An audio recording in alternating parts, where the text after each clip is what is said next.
This is something very important for everybody listening to understand. Persistent surveillance today changes everything in warfare. It not only enables precision strike on a scale that has never been the case in the past, it makes it impossible for forces to infiltrate into regions without being discovered. It makes so-called surprise attacks on the scale of Pearl Harbor an impossibility. We don't really want to come to terms with that in the United States. We continue to look at forces from the vantage point of the Second World War and the distant past. Those days are over. You can't cross the Atlantic with impunity. You can't do very much of anything without being detected. This is something very important for everybody listening to understand. Persistent surveillance today changes everything in warfare.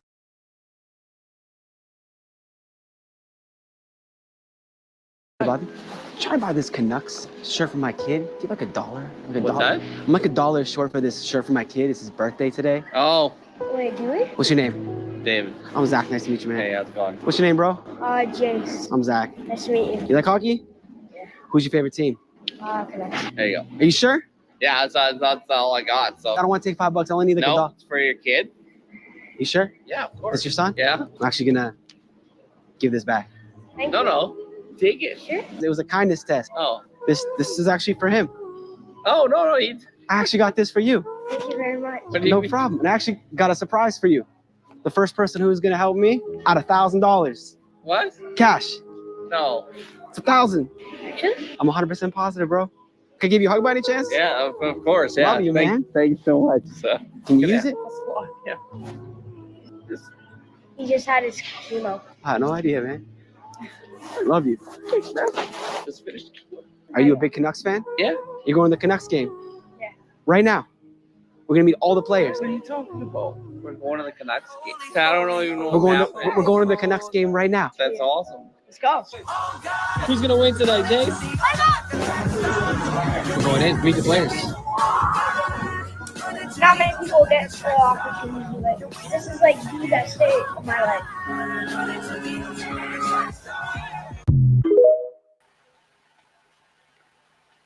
Kindness. Kindness is often overlooked. The willingness to go out and look for people that would be willing to give the last of what they had in order to make sure that somebody had something to eat. Or I've been watching quite a few of these between YouTube, Facebook, and here on X too. You know, X, I find that they're not staged.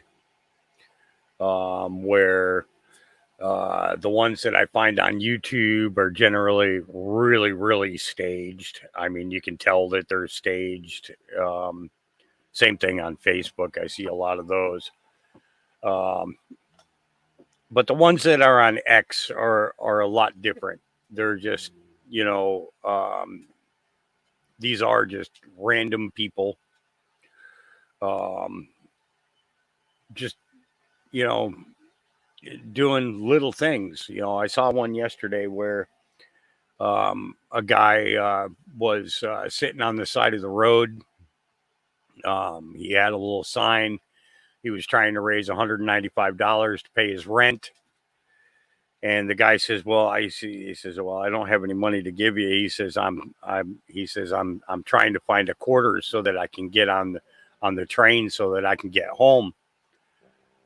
So this guy who's about to be homeless reaches into the cup of change that he's got and pulls out enough to pay for the, you know, to pay for it, him to get on the train. And the guy gave him back the quarter and then gave him $500. He's now got enough to pay his rent for 2 months. You know, another one that I saw was, what was it? A guy was just got accepted to go to basketball camp for the Portland Blazers, or not the Portland Blazers, the Maine basketball team out of Maine. I don't remember what they're called. And he was he had moved in with a girl while he was waiting to go off to the basketball camp. And then she took off because she didn't have the money to cover the bills. And he was trying to get the lease changed over into his name, and ended up getting served with an eviction notice. And they had him out in less than 30 days. So he was at the airport, and he was trying to raise enough to get a ticket. And he'd been out there for 3 days. Didn't really tell people his story or anything. He was getting $1 here, $1 there. And then this guy walked up to him and said, what do you rate? I need to give you a ticket because you're loitering outside the airport. And the guy says, I'll go across the street. I'll go across the street. And he says, you don't need to give me a ticket. You don't need to give me a ticket. Well, when the guy handed him the ticket, it was a plane ticket to Portland, Maine. He didn't give him a ticket for loitering. He gave him a ticket to go home. Sometimes that's all people want. It's just go home. We can move to another state. We can, but home is always going to be that first place that we knew. That first place that brought us any type of joy or comfort in our lives. So every time you return to that place, the feelings come back, the emotions, the memories, the expanse of gratitude for everything that you've experienced, and to have a place to come home and rest. And I kind of get that way when I go back to Connecticut. When I drive into town, I remember this building and that building, and I remember the river that went through there and where we used to swim and stuff like that, but then again, I can't wait to get back out of there because I want to get back into the country,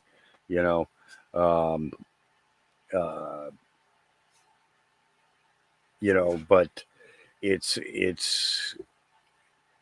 a period of time that we kind of go through that, when things come flooding in like that, we're accepting of that emotion. We're accepting of that feeling, those memories and everything. And when you see acts of kindness done, especially when you return to your town, that is what reminds you of why you called that place home. Yeah, D. Hager says it's like a warm blanket. Yep, exactly. So, all right, let's get our day started here. We got a bunch of stuff to go through. Let's get that XFeed sign up there. There we go. And I've been avoiding putting things full screen, just because of the fact that half the time the logos for these videos and stuff end up behind my XFeed, and I want those people getting credit for the stuff that they're posting and they're sharing, or the person who put the video together. I want them to be able to get that, and that credit, that acknowledgement, because it's important to do that. Thank you, Buff.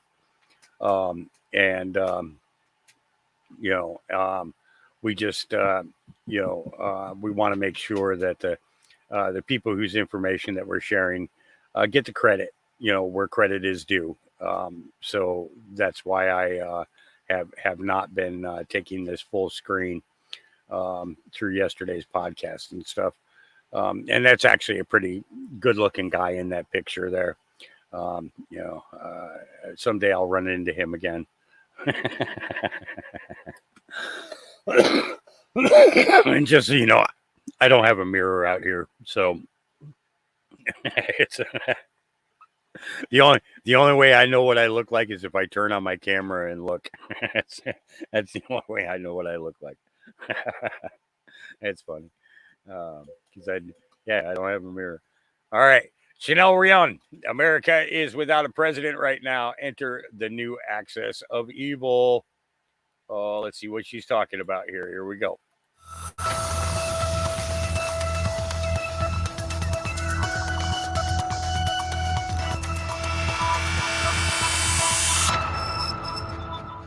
Good evening and welcome to Fine Point, where no narrative is sacred, no media hoax is safe, and we zero in on the big picture. I'm your host, Chanel Rion. Imagine, if you will, a negotiating table, a dark room perhaps. Nothing on the table but sheets of paper, glasses of water, no ice. The table is long and solid. On one side is President Xi of China, sitting smug in a bold red tie. Next to him is Putin, short and scowling, his frosty Siberian blues glaring ahead.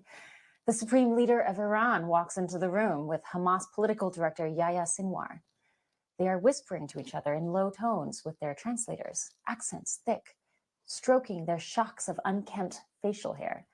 Last to arrive, of course, is Kim Jong-un of North Korea, brushing hamburger bun crumbs from his small mouth. They are all seated across from President Kamala Harris. Her Vice President, Tim Walz, goes to wipe his brow with his trans flag handkerchief. He knocks over his glass of water. He apologizes. Minnesota nice, even in moments like these, don't you know? Can you picture this scenario? Hopefully you will never have to, but it is nightmares like these that Americans must consider as they approach the ballot box in November, and as Iran takes measures to not only attack Israel, but potentially the United States. Iran, despite the left-wing dogma of the Biden-Harris administration, cannot be reasoned with, a fact Israel's Prime Minister Bibi Netanyahu very much knows. Iran has vowed vengeance for the killing of Hamas political leaders. They were caught red-handed doing business with a Pakistani national in a plot allegedly to kill President Trump as revenge for Trump's elimination of top Iranian General Qasem Soleimani. Hamas, at the same time, is doubling down in the wake of the loss of their political leader, appointing the very mastermind of the October 7th attacks. This is a clear message to the United States and to Israel that there will be no peace, and we should never expect it again from these guys. The Rubicon has been crossed. Iran is the #1 supplier of terror in the Middle East. That's no international secret. The radical repressionist republic is openly embraced by Russia and China. Iran has become a natural partner for China as they seek greater influence. Moscow is developing another North Korea-style pact with Tehran. They are already supplying Iran with weaponry, most recently, aircraft.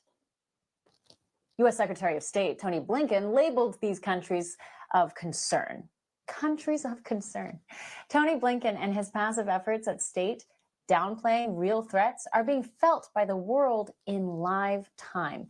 This summer, Russia and North Korea signed a NATO-style pact, a pact that if one is attacked, the other will rush to their aid. This was something that was always in place. Now it's been codified. Russia and China have grown closer, no surprise. China has given Russia an economic steroid boost in the face of worldwide sanctions. China is also supplying Putin with extra weapons. To any historically acute person, all of these developments are certainly alarming. These countries are far beyond concerning. Putin and Xi are emboldened. They seem not to care what the US or Europe might do to break up their party. So how did we get here? How did we allow, in just 4 short years, a new axis of evil to form on our watch that not only threatens our safety, but the safety of our allies, the safety of the entire world? The answer is unfortunate. The answer is President Biden has simply been over his head because his head does not work and has not for a while. His vice president, Kamala Harris, is now the Democratic nominee in his place, so her concerns are elsewhere. So our enemies are playing chess while Biden is playing retirement home checkers. And just because the old man has hung up the cape does not mean he is off the hook. It is a long way between now and January, and our enemies are gearing up to make every one of those months count. It took the stupor of Biden and his predictable paint-by-numbers foreign policy to bring our enemies closer than they have ever been. Putin, always a cautionary figure and not one to trust, has been shoved into the anti-US column, starting with the Red Scare dreamt up by Russiagate. And yes, Putin, an ex-KGB agent, has never been a friend to the US and lives reminiscently in a past long gone. But Putin was never this aggressive under any other administration. So keep your friends close and your enemies closer? Concept this administration does not seem to understand. President Trump, on the other hand, knew this, and he knew it was better to keep diplomatic, at least in tone, relations with an adversarial country instead of having them run into the arms of our biggest political foes, like China. President Trump took the same approach with North Korea. Again, another bad actor, but peace through a show of strength and leadership and diplomacy is always better than war or nuclear tension. President Biden took a playbook set by Trump and threw it in the trash out of sheer spiteful arrogance and jealousy. And look where we are now. President Biden and his administration are living in the past, a past where the post-World War II order in the world will always exist and cannot be shaken or challenged. It's this outdated idea that a globalist cabal can come together under the guise of flashy titles like United Nations or the World Economic Forum or World Health Organization. But all of this is being challenged right now, and the ticket that hopes to take the reins from Biden certainly doesn't have what it takes to keep these sinister forces at bay. A woman with little on-the-job training who nurses her anxiety with cocktails, and a VP pick who is known for deserting the very men he serves with, is not leaving anyone quaking in their boots. Putin invaded Ukraine on Biden's watch. Hamas attacked Israel on Biden's watch. China continues to plunder and colonize Africa in live time, and it's licking its chops, ready to take over Taiwan. All of this is happening as the United States becomes overextended, throwing money at these whack-a-mole problems, all as we become weaker and poorer at home. What is going to happen when a woman with serious floozy vibes and her grandpa-looking lapdog are in charge of protecting the world? I'll leave that to your imagination. This incarnation of the axis of evil, Iran, Hamas, Russia, China, is cunning, strategic, and patient. They know this administration's playbook, and they don't have to worry about Harris walls. They aren't afraid either of the US or the West under these two. If things do not change and we stay the course, and yes, a Harris Walls White House would be staying the course, evil will prevail, and the world will look totally different.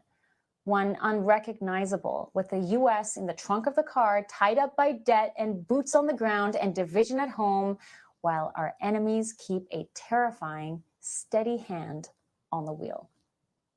And that's my opening. For all our viewers asking where One America News is heading in the future, we would like to introduce you to OAN Live. OAN Live is the best way to stay up to date on all of the hard-hitting, straight-shooting, national and international headlines. And the best part is, OAN Live is only $4.99 per month. All the credible, honest, unbiased reports.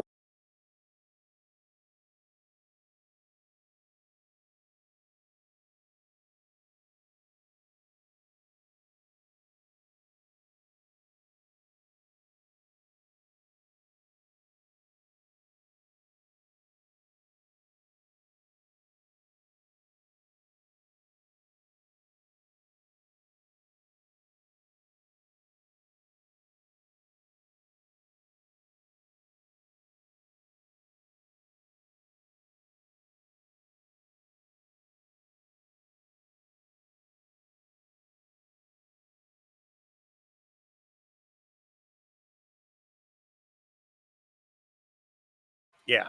Okay. So Carly Bonet, the bogus border czar who covered up a diminished president. I want people to realize this. Okay, that where the 25th Amendment is concerned, where Joe Biden is, that the vice president, because of her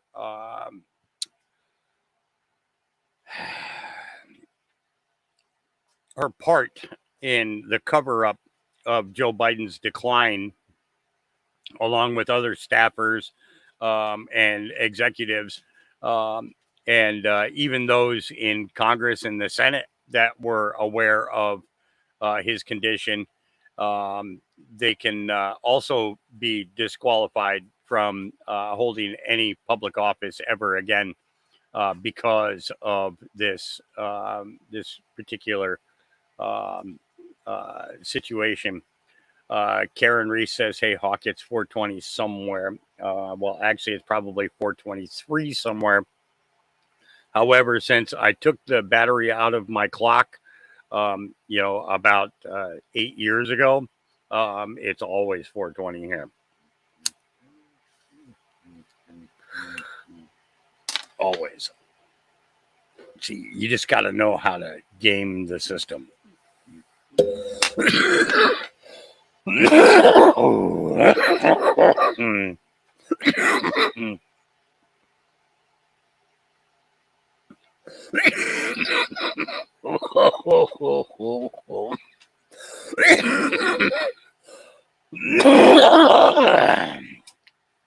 And the old saying is, "You're cooked when you're coughed."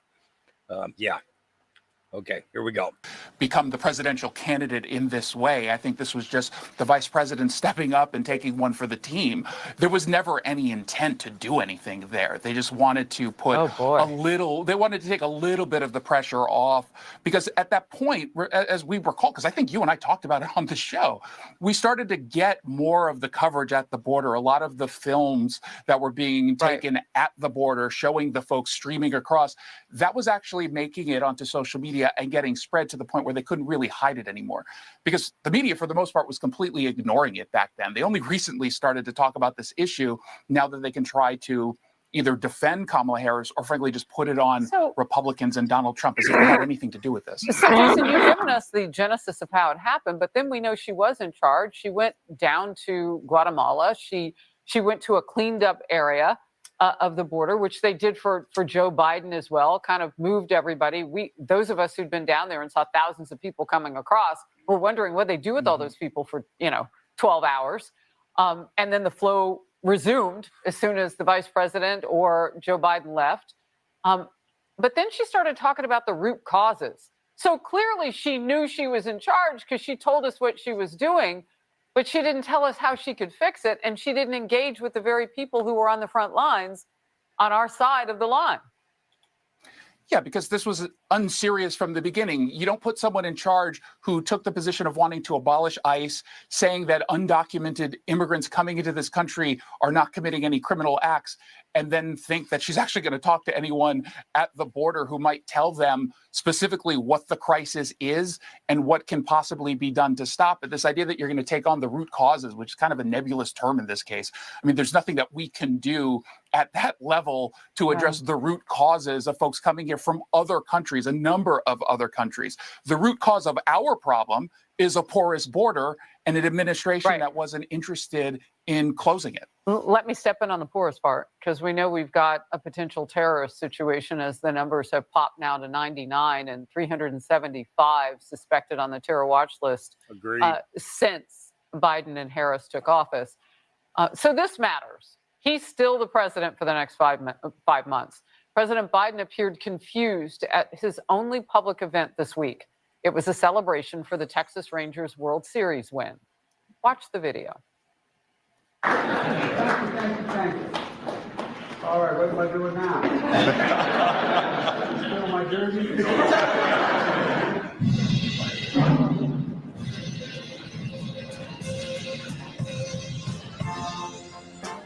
Distinguished guests, please remain in your seats as the president departs.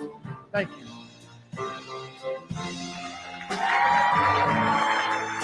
Well, at first it appeared maybe a, kind of a cute joke, but then it persisted. He literally did not know what was going on. We've seen moments like this on repeat. And now a report claims that there was an orchestrated effort to cover up the president's mental decline going all the way back to 2020. One journalist publishing videos of campaign staffers talking that program focused on social media. He posted in a newly discovered Zoom recording, the Biden-Harris team reveals how they manipulated voters to think Biden's mental decline was disinformation. His campaign's digital director at the time revealed a DNC program to detect and have social media platforms flag what they called misinformation narratives like those about his mental decline. He called it one of the smartest things orchestrated by the Democratic Party. Jason. He's right. It was one of the smartest things orchestrated by the Democrat Party. When you go out there and you claim, especially at a time where disinformation was being thrown about very quickly, very easily to basically cover pretty much anything you just didn't like, the media for the most part was going along with it. They used that to their advantage. And I think that their game on social media in particular is very strong. They've got a lot of those people who are trying to be those influencers who are getting paid to spread, ironically, disinformation and go after anyone who might raise reasonable questions. But this, of course, points out that they knew the problem with Joe Biden at the time and nothing about anything that they did. They didn't step back and say, what am I doing to this country? What am I doing to this administration? What am I doing to the Democrat Party by allowing this guy to continue to move forward as if nothing is wrong? This goes now also down to, well, when did Kamala Harris know what was going on? Yeah, when did the vice president realize that this was the truth? Because she came out not very long ago telling us there are no issues whatsoever. And was she part of it? Like, did she know, and was she part of it? Jason, it is always great to have you on the program. So much more we could get into. I look forward to the next time. Thank you. Thank you for watching the Faulkner Focus. All this. All right. So, you know, and this is the thing. Okay. She was on stage with Donald Trump when he went and did that Black Journalists of America town hall thing, right? And she was cordial for the most part, but she was still degrading or had that degrading tone towards President Trump, you know, and you know, and then she comes out with a report like this after Trump sat there on stage and told them that this has been a continuing problem, that Joe has been declining for quite a while and nobody was saying anything. And that's the thing, is that when you cover it up and you hide this thing, you know, whose wife was it? I think it was Roosevelt's second term that his wife ended up running the White House and ran the Oval Office and everything because of his decline. Okay. And nothing was said to the public then, you know.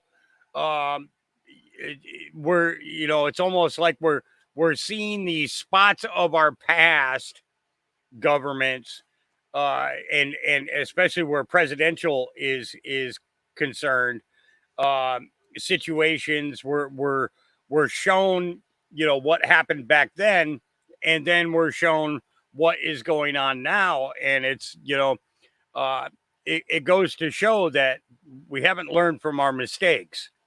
Okay. Or they've gotten a lot better at hiding things, which they have. They've gotten a lot better at hiding things because everything is classified now. You know, you think about it. There's somewhere around 140 billion, and I said billion, not million. I said billion classified documents. Okay, why? Why do these things have to be kept from the American public? Why shouldn't we know if we have enemies on the other side of the world that want to bomb us or create problems for us? Why shouldn't we know these things? You think it's in the best interest of the American people to be stupefied instead of built up and stronger and working together than to inform, you know, us. You classify everything.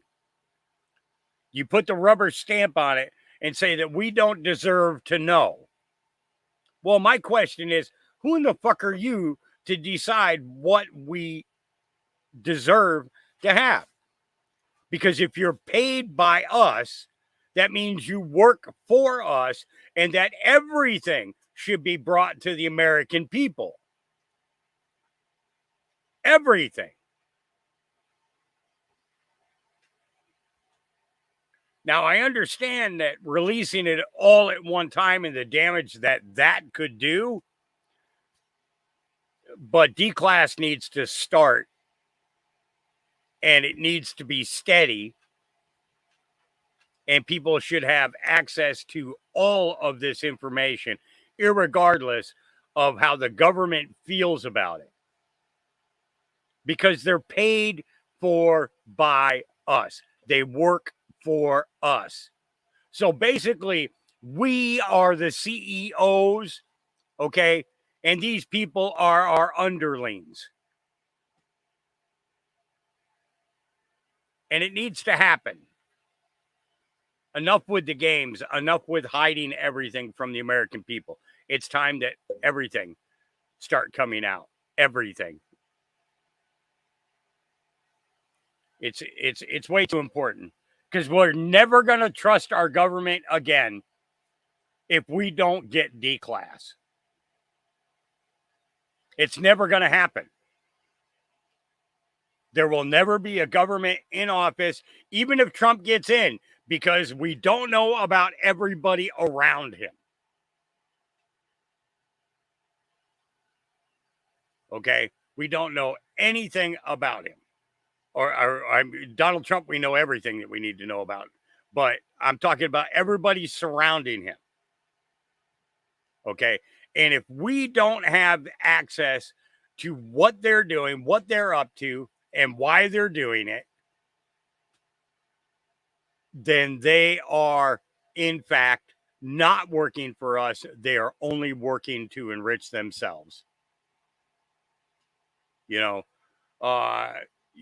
Reagan said it, and I believe Eisenhower said it, that the worst fear of the American people should be when the government shows up at your door and says, hi, we're from the government. We're here to help.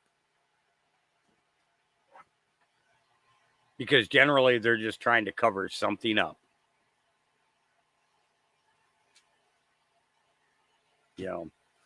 So, where do we go from here?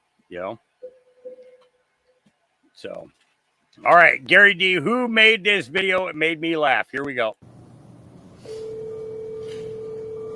Hi, this is Tim. It's Kamala Harris. Good morning, Governor. Good morning, Madam Vice President. Listen, you weren't my first choice. To be honest, you weren't even in my top 10. But no one else wants to run as my VP because they all know I'm going to lose. You are the only one who is willing to be my running mate. Yeah, I mean, this is basically career suicide. But I did some dumb shit a few years back, and now I'm totally controlled by the deep state. And so they told me either I become your running mate or I get Epstein in a New York prison. Now, the fact that we're both radical communists is a slight problem, but I got some instructions from Big Daddy Barack. Basically, we're going to pretend that you're a normal American white guy. There's a bunch of things you did that we got to run away from here. You passed a law requiring tampons in the boys' bathroom in schools. You basically cheered on the George Floyd rioters who burned down your cities. You implemented a snitch hotline during COVID. And Tim, you signed a law that allows the state to take custody of children if their parents refuse to let them transition. I mean, what the f***, Tim? We got a lot of cleanup to do here. But listen, we already got the mainstream media gaslighting America into thinking that you're super normal. This is America's dad, America's football coach, and the teacher that's cool enough without trying to be cool. A lot of people have noticed this sort of down-to-earth, likable quality to him. He's very moderate in Congress. A moderate Democrat, a centrist, but a more centrist. Kind of a centrist Midwesterner in persona. That's pretty funny because I'm weird as f***. Americans are dumb, Tim. They'll believe anything we tell them. They are so dumb, right? They think I'm black. Okay, so here's the plan. In order to hide your own weirdness, we want you to accuse Trump and J.D. Vance of being weird. Just say it over and over again. Weird. And then they start being weird. They're weird. Donald Trump's weirdness. Very weird. It's just too weird. It's weird. Okay, so how far left are we admitting to being here? Like, are we openly woke? We have to stay woke. Like, everybody needs to be woke. And you can talk about if you're the wokest or woker, but just stay more woke than less woke. Yeah. No. We're flip-flopping on everything right now. We want to keep the voters confused. You know when your GPS suddenly starts rerouting inexplicably and you have no idea where you're going and you're afraid your GPS might just drive you off a cliff? We're exactly like that. What do we say if reporters ask us about policy stuff? Oh, we're not taking questions from reporters, Tim. We're not prepared for that. But if you do find yourself in a tricky spot with a reporter, just cackle. Cackle. Yeah, you know, cackle. You're considered the most liberal United States senator. Somebody said that, and it actually was Mike Pence on the debate stage. But Yeah. And is that a socialist or progressive perspective? no. Like, what do you want to know? Wow, that's horrifying. Exactly. It's horrifying, but distracting. Okay, so Tim, tell me, your radical left political views, are those real? Oh, no, of course not. No, honestly, I will have whatever political views you pay me to have. I love it, Tim. You're like the white male version of me. You're right. No one voted for me either. Hey, Kamala, let's see what can be unburdened by what has been. All right, buddy. I'll see you soon. Take care. Bye. Hey, you ever notice that Harris Walls sounds like Harry Balls? I had not noticed that. Thank you for that. Bye, Tim. Mr. Reagan. I'm Professor Sun and Beesmans, and I approve this message. Okay. That was good. That was good. I think that should go all over the place. Especially the ending. Harry Balls. That's what we're going to call him. Harry Balls 2024. Oh, yeah. Okay. So this is not Tehran. This is Toronto, Canada.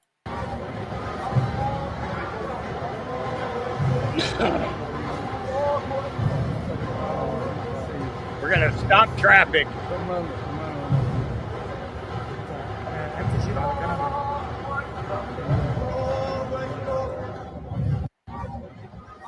Yeah. Toronto, Canada. Wow. Yeah. All right. You guys, are they voting on the end of the Fed bill today? I thought they were on a congressional break because Thomas Massey posted yesterday morning. Good morning. Today would be a perfect day to end the Fed and abolish the Department of Education. Don't you think? Yeah, I do. All right. Script Keeper says New York still at it.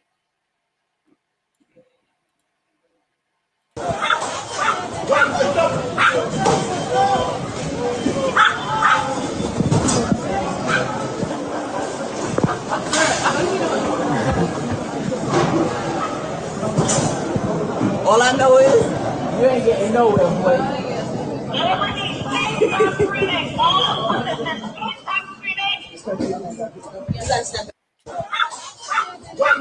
Yeah, trying to get away.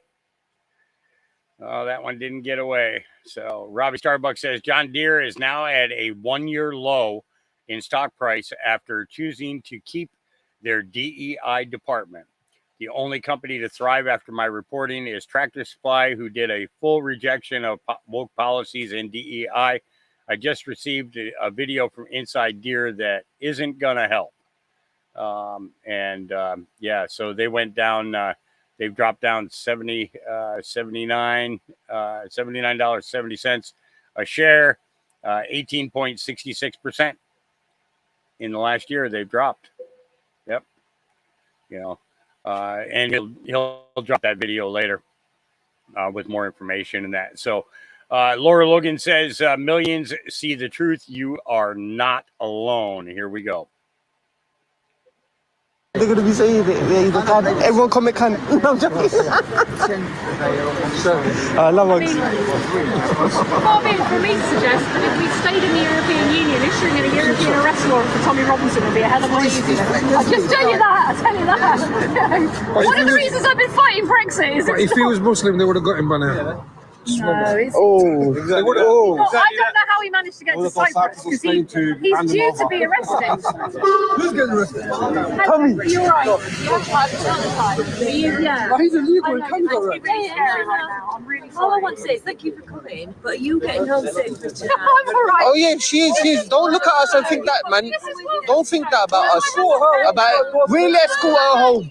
We're good people. We're good people. Yeah, she's good. She's good. She's good. We can disagree and we'll make sure she gets home. Hey, look, are you not listening to this? We don't have to all agree. Yeah, we'll walk her home safe. Good. No problem. But she'll get home safe. We'll have a cup of tea with her and everything. No, I don't want it. We're not going to do it. These people make me frightened. We're not that type. I'm fine. How are you? You're right. Sorry for saying that. I just wanted to. Yeah, she's gonna get home safely. Don't worry, guys. Don't worry. She's all right. She's safe. I know, I've avoided bedtime. Hey, But anyway, sometimes no problem. Have a good night. it's a little bit scary. It's a bit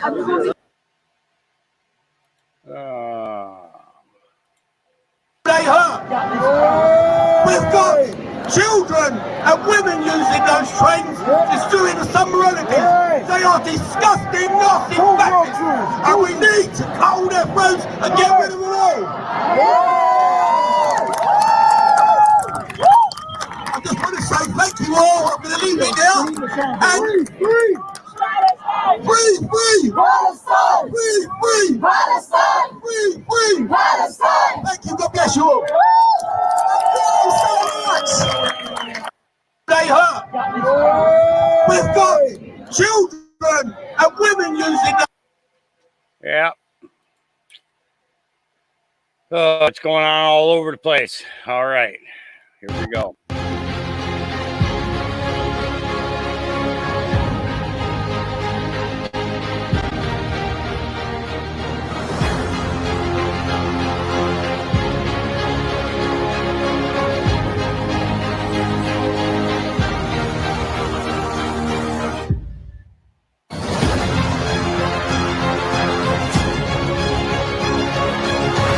It's very clear that the Jews want to exterminate the European race.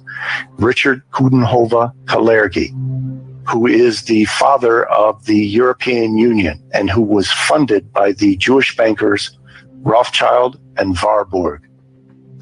Now, this man wrote a book called Praktischer Idealismus in 1925, in which he stated that the Jews are a master race and that the Jews can only assume the throne of rule over the world by weakening the European race, and that the means to weakening the European race would be to dissolve all the European nations, destroy all their cultural heritage and their national traditions, and replace that with the European Union, and then to invite in Africans, Middle Easterners, and Asians to dilute the blood of Europeans through miscegenation to the point where they became a degenerate mixed race.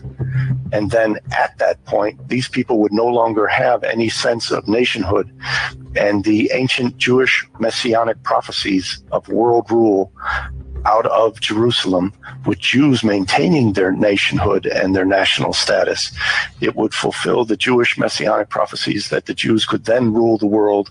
And this was completely in line with what Nikolai had written in 1917 and has manifested itself recently with the invasion of immigrants from Africa, from the Middle East, and from Asia into Europe, America, and Australia. And they are deliberately setting about to genocide the white race and destroy all sense of nationhood and national heritage and national culture in each of our nations. Sometimes they realize who we are and they're just happy to see us and they hug us and kiss us, and it's very exciting. We get lovely, warming reactions of hugs and, you know.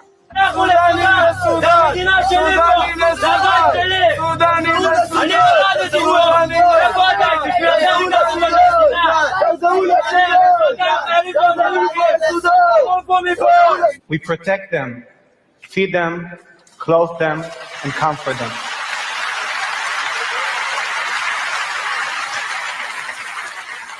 We are Israeli.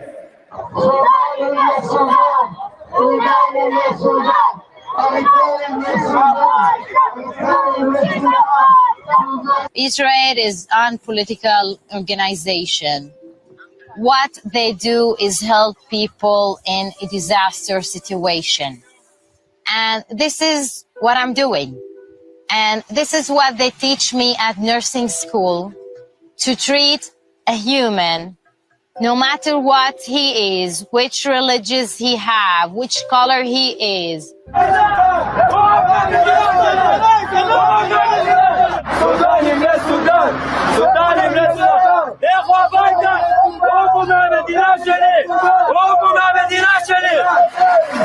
These people come and they automatically get this title. They are refugees fleeing to Europe.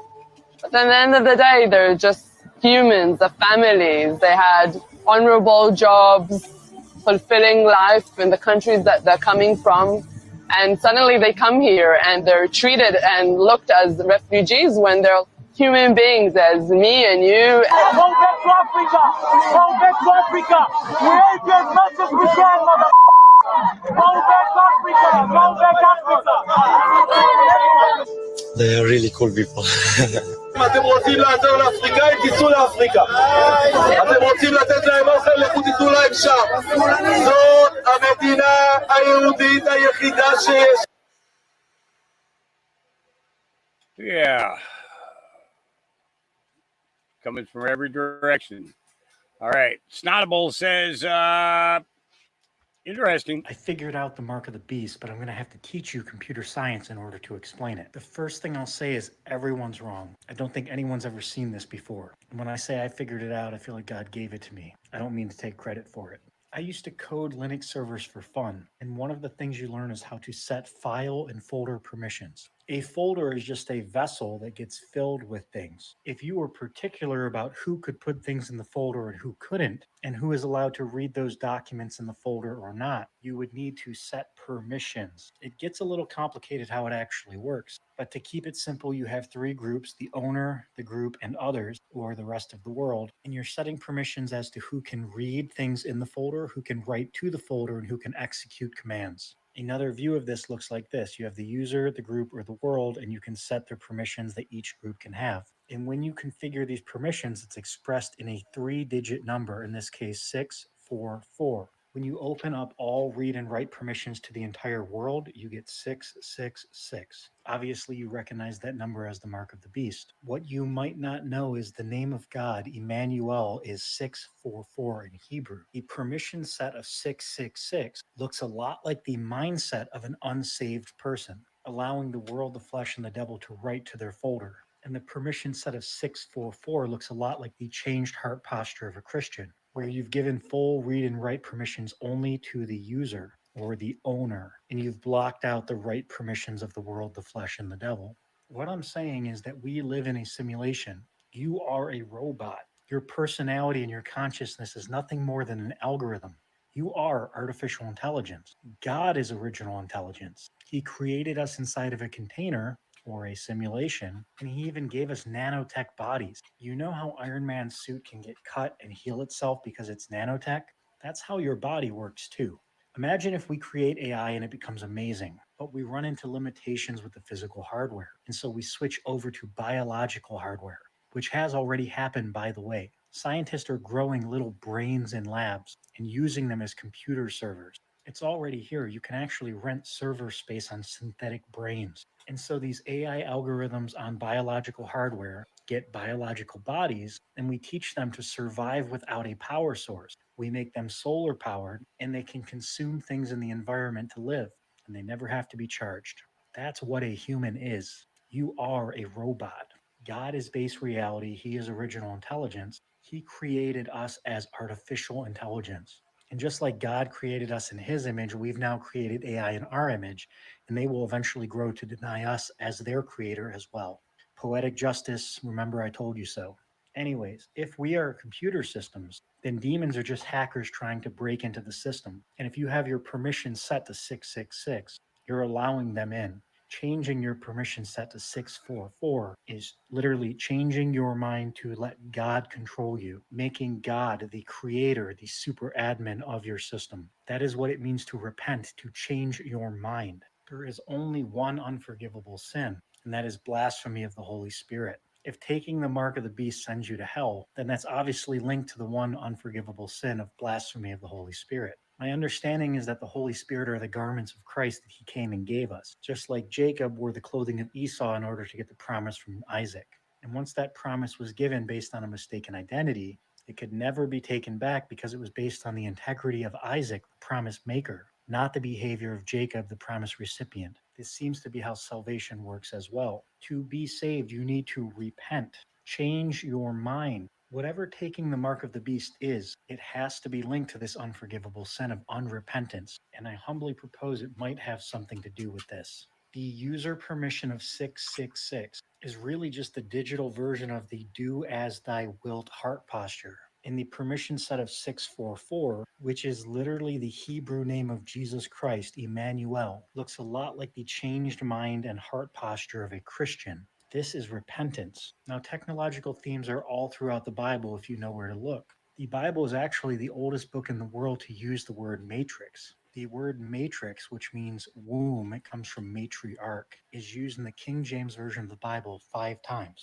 I know you don't believe me, so here's matrix, mother, womb. And here are the 5 verses in the King James. Exodus 13:15, Exodus 13:12, Numbers 3:12, Numbers 18:15, and Exodus 34:19. This is literally why Jesus says you need to be born again out of the womb or the matrix in order to be saved. Jesus is literally saying that salvation is escaping the matrix. Interesting that Christians are the only ones who drink red liquid from a cup.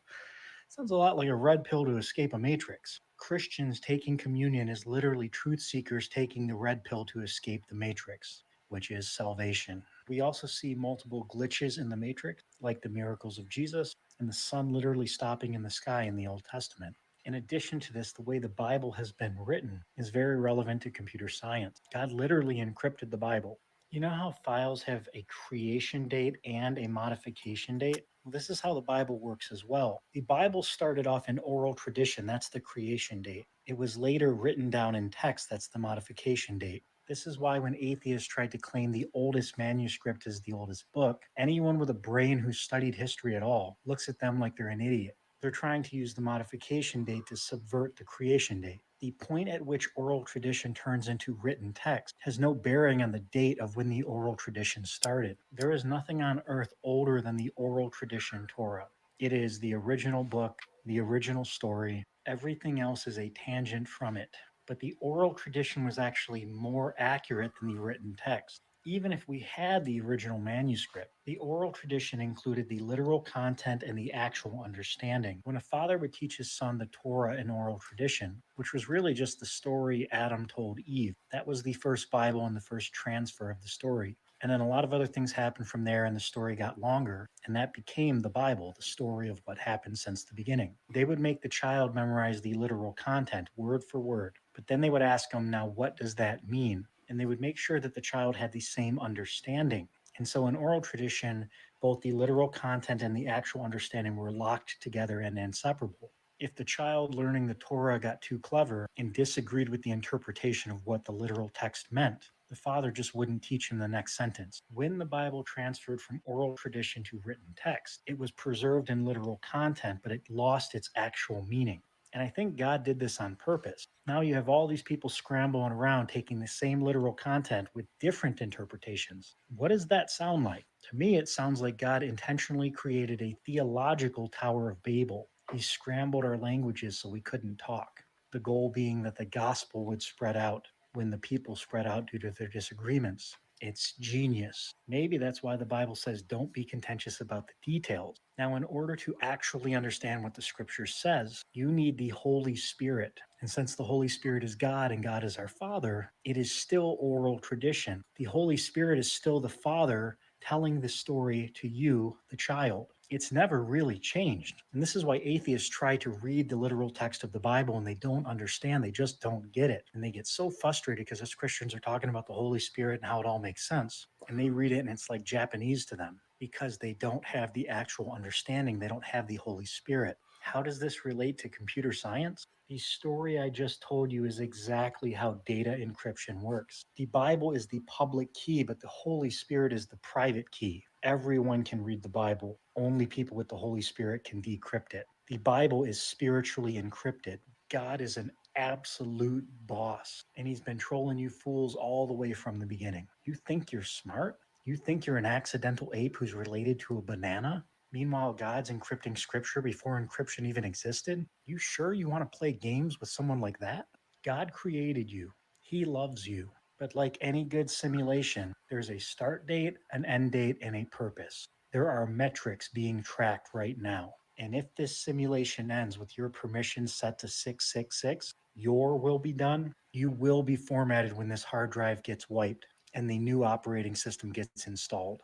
Or you can repent, go with God's will, and give the creator user permissions back. It is your own free will to make this change. And if you do that, you'll be backed up on a thumb drive, literally the ark, while this entire simulation gets wiped, kind of like the flood.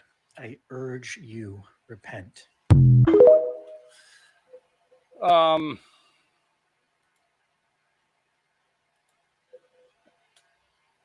I think I need to smoke a bowl. Hang on.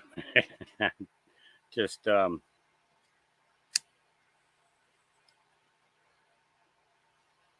yeah.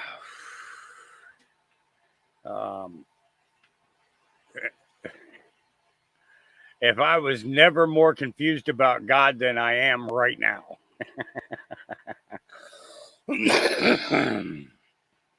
Just saying.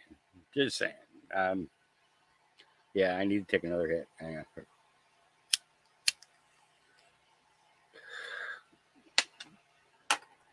Yeah.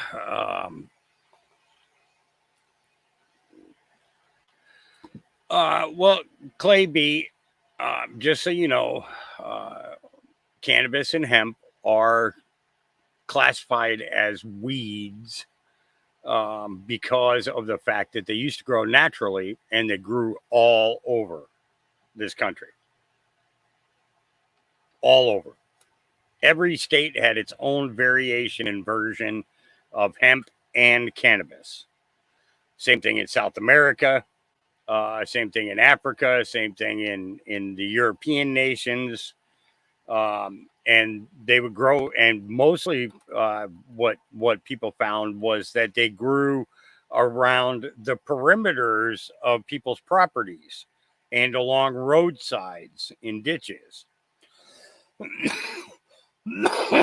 Now, if you're driving from Astoria, Oregon to Portland, Oregon, instead of seeing weeds, you see opium plants. Yeah. All over the side of the road. Opium plants. It's crazy. It's crazy.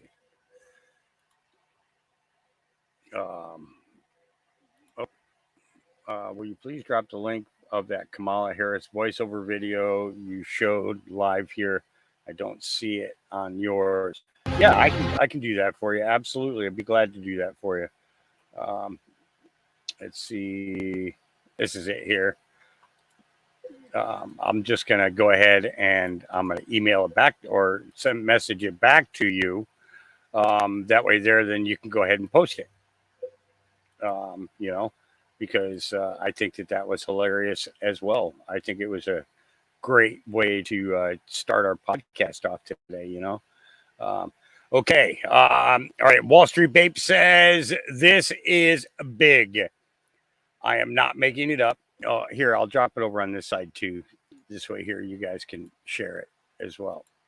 And if somebody wants to drop that over on Facebook, you can do that as well. All right. Wall Street Babe says this is big. So let's take a listen. Here we go. So you'll be reading it, so it's not coming from my mouth. I'm not making it up. But the University of Nebraska just got done with their one of their studies that the way to save the world on carbon is raise more cows. Okay. And that's because cows are carbon negative. Okay. They produce more oxygen than they put off methane and carbon. It means to eat more cheeseburgers or steaks, right? Beef. To save the world. To save the world, right. There you go. Did you hear that right? Did you hear that right? Let's listen one more time, just to be sure. So you'll be reading it, so it's not coming from my mouth. I'm not making it up. But the University of Nebraska just got got done with their one of their studies that the way to save the world on carbon is raise more cows. Okay. And that's because cows are carbon negative. Okay. They produce more oxygen than they put off methane and carbon. It means to eat more cheeseburgers or Eat steaks, more right? beef. To save the world. To save the world, right. There you go. Thank you. So, and that's why we promote Lightning So, Springs you'll Ranch, be- because you're getting grass-fed beef. Yep. With Donovan Lamb and his family there. All right. Robbie Starbucks says, wow, Harley Davidson is moving production of some U.S. motorcycles to Thailand. So they've already sent one to India. Now they're sending some to Thailand. That means that Harley Davidson lied when they told bikers and workers that they would never build bikes overseas for the U.S. market. This is DEI and wokeness in action. Not sure what I mean by that. Well, guess what company gets more diverse by moving jobs to Thailand? Harley Davidson. Diversity is code for less white people and less American jobs for Americans of all races. This is part of DEI people don't even discuss. Many CEOs use the diversity quotas as a way to eliminate American jobs in favor of cheap labor in some other country where people work for inhumane wages. We must put America first. Harley is stabbing bikers and workers in the back under their woke CEO, Jochen Zietz. Boycott this move with one click here. Let's see. Harley goes woke. Citizen caller is on roll. Email. And woke. Oh, okay.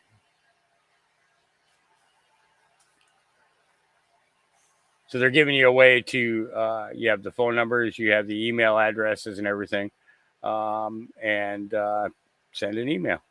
You just put in your information and then leave a comment after you get done, and that's cool. But let's see. So here's where the Milwaukee Journal Sentinel. Actually put it out in their business section. Harley Davidson moving more motorcycle production to Thailand, and that was done on August 8th. Let's see. Harley Davidson is moving more motorcycle production to Thailand, angering the union workforce in Wisconsin and Pennsylvania. The change is also notable for the iconic American company, which some years ago vowed it would never build bikes overseas for the U.S. market. Harley Davidson has backtracked on that promise, planning to manufacture these bikes abroad and send them to the U.S. for American consumers. Brian Bryant, president of International Association of Machinists and Aerospace Workers, said in a statement, the Harley Davidson's announcement to ship our work and jobs to Thailand is a kick in the teeth to the American workers and a betrayal of the company's legacy as an American icon. In 2019, nearly 600 IAM members at Harley Davidson and Syncreon in Kansas City lost their jobs when the company shuttered its facility, claiming that its Thailand plant would only serve the Asian and European markets, he added. Harley Davidson confirmed the change, but disagreed with the union on the jobs issue. The additional production in Thailand will hurt Harley Davidson's U.S. suppliers and likely result in job losses at their plants. The AIM will employ every resource at our disposal to fight this outrageous move. Harley Davidson needs to return to the drawing board and develop a solution that keeps the production of sports series and Pan-American bikes where they belong in the United States. Yeah. I will never purchase another Harley Davidson. It's that simple. Yeah. All right. Why is Gavin Newsom just now concerned about the homeless camps in California? Shipwreck. Here we go. Gavin came out a couple weeks ago and he's like, we need to get rid of these homeless camps. He physically went out and was supposedly helping get rid of these homeless camps. Where are they going? Nobody knows. What happened to those people? Nobody knows, and he doesn't care. He's big mad because he says that the cities aren't doing it, and he made a whole video about it. Now watch this video. Their part You can apply for federal grants, but the state's unprecedented billions and billions of dollars support. I'm not interested in providing that support and not seeing the results. I'm a taxpayer, not just the governor. It's not complicated. We'll send that money to counties that are producing results. What is wrong with this video? Looks green screen. Let's take a closer look. Why would he need to green screen this? He's legitimately out there helping his county clear out the homeless encampments. Where's the urgency? They're doing good work. I'm not naive about that. They're making progress, but not at the scale of the urgency. Why is it all of a sudden now an urgency to get rid of the homeless encampments in California? Have you wondered that? Gavin Newsom has been the governor in California since forever. Why didn't he take care of this sooner? Why is it so urgent right now? To the point where he's pissed off because the towns aren't complying fast enough. What changed? Could it be because everybody's moving out of California and California's going broke as a result of it? Maybe because Hollywood is becoming irrelevant and nobody is going to movies anymore because they can't afford it and nobody's buying into Hollywood's big babble bullshit? Are you watching this moron speak? Hollywood used to be the big thing in California. Hollywood is what drew people to California. But now Hollywood's irrelevant. Anybody can be famous from the comfort of their home from whatever state that they choose to live in. But this is definitely green screen. What the hell is he doing? Good question. Good question. He did do a live on scene garbage pickup was what he was doing. There were no homeless there, but there were items strewn on each side of the ditch, and he picked up a few of them and moved them around and then carried a garbage bag out of there. But what does that show? You know? All right. Dude, Texas teacher grabs his gun and rescues a 15-year-old girl from being sexually assaulted outside his home. I looked out the window and I saw a man beating up a woman on the ground, and he was trying to take her clothes off. I ran upstairs, I grabbed my pistol, and then I came outside and I asked what's going on. And the girl screamed, "I'm 15, help me." So I pointed my gun at him, took his hands off her right away, and he went chasing after her. So I went chasing after him, and she got away. She went to someone she knew apartment. At first I was scared because I literally thought she was about to get raped. I think if he didn't come out, she probably would have got raped or something. Looked out the window and I saw. Yep. More and more of these situations happening all around the country. You know, this is right here in Oregon. Breaking: parents are suing the Tiger Tualatin School District after a male student was allowed to enter the girls' gender-neutral bathroom and rape their teenage daughter. Thing that never happened again. Yep, that's right here in this state that I live in now. I can't even call it the state of Oregon. I have to call it the state of confusion because most people have not a fucking clue as to what anything is going on. You know, I hate to say that, but it's true. You know, everybody's been in this liberal peace, love, and yoga mentality for so long that they don't see the damage that has been done to this state by them neglecting. You know, it's a real shame. I can't wait to get out of here. You know, I used to live in Beaverton, Catherine. Yeah, I used to live in Beaverton.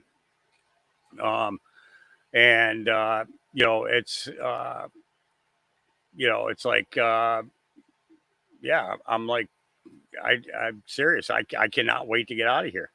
Going to the mountains. Mountains and clean water and lots of grass. Lots and lots of grass and trees. That's where I'm going. All right, man drops truth bomb. Here we go. Hey, y'all see the media's new trend? They're trying to paint conservatives as weird. Well, let me tell you what's weird. Saying that men could be women and women could be men, that's weird. Letting full-grown men participate in women's sports, that's weird. Grown men parading around naked, gyrating in front of children, that's weird. Placing pornographic books geared toward children in schools, that's weird. Taking your children to the library to let half-naked men cosplaying as women read them a book, that's weird. Encouraging children to physically and medically castrate themselves, that's weird. Glorifying the killing of healthy babies in the womb and calling it healthcare, that's weird. Saying my body, my choice, at the same time trying to force everybody to get the COVID vaccine, that's weird. Having artists twerk for the black vote, That's weird. Hey, y'all see the media's new trend? They're trying to paint. Yeah. People are seeing it. People are seeing it, and it's important to understand that. Princess Kate Middleton, wearing a hijab, is refused her outstretched hand. This is put out by Concerned Citizen. He's a U.S., UK-based father conspiracy realist, coincidence analyzer, and data interpreter. Reject woke ideology. Pronouns are fuck off. WEF. No mRNA. Yeah, okay, all right. So imagine deliberately dissing the royal family member like this live on TV.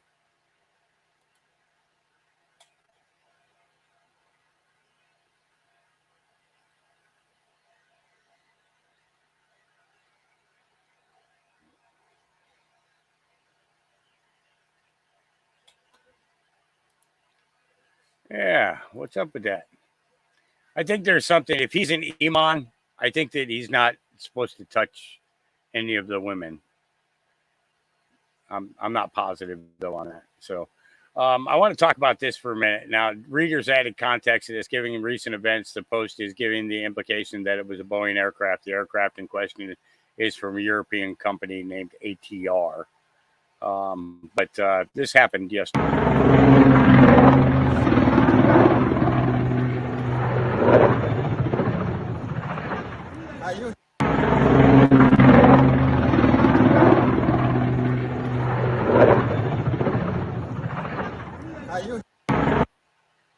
Yeah, that happened yesterday.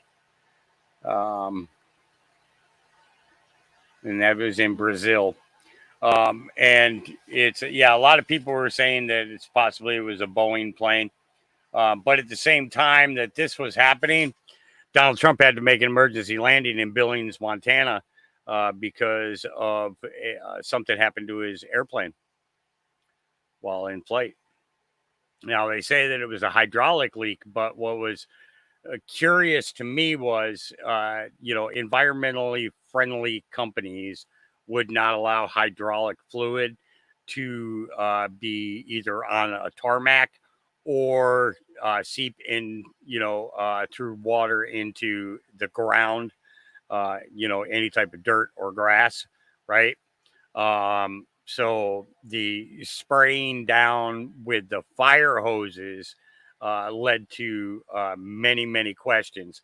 So, so Trump was on it. He was on his way to Montana for a rally last night. And they had to make an emergency landing in Billings, and he ended up taking a private jet from there.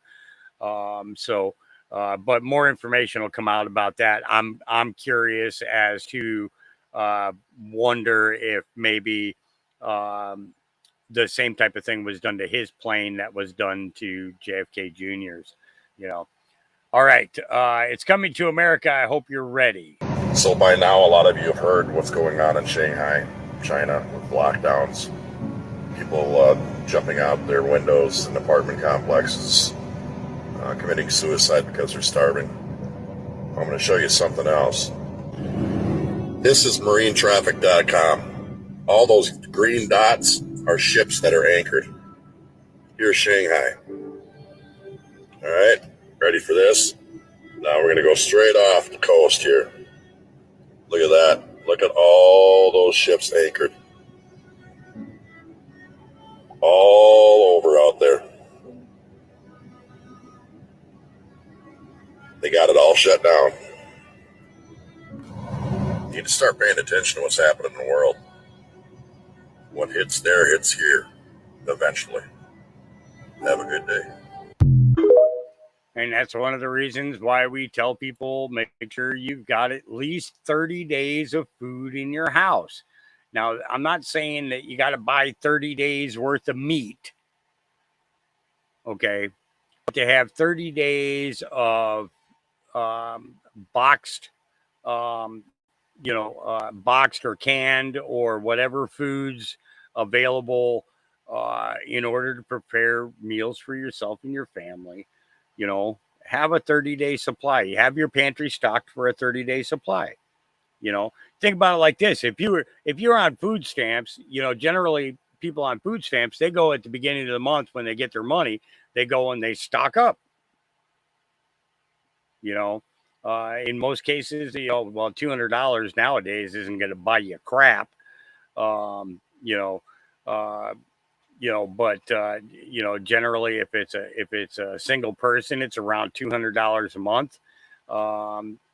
For some, if you're on Social Security, it's only like $14 to $26, which is ridiculous to me. It doesn't make any freaking sense why they would do that. But but they stock up for the month.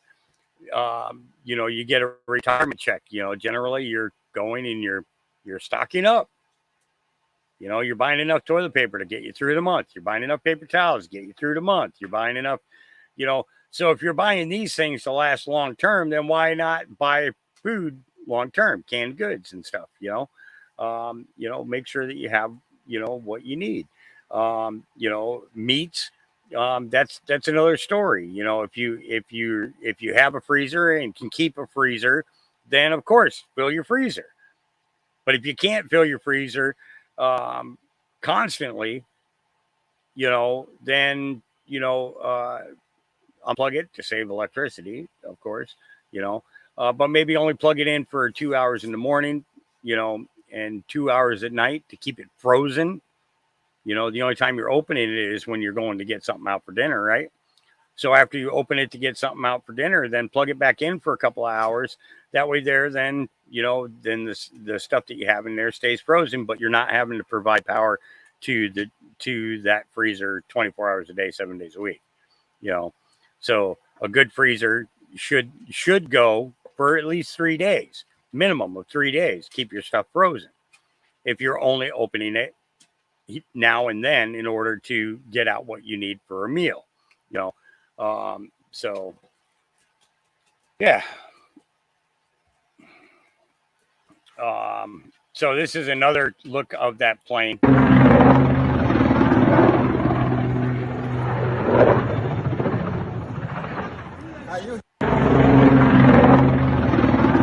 So from what I see, it looks like this is actually a prop plane. Those don't look like the Boeing engines. Those are props. That's a propeller plane.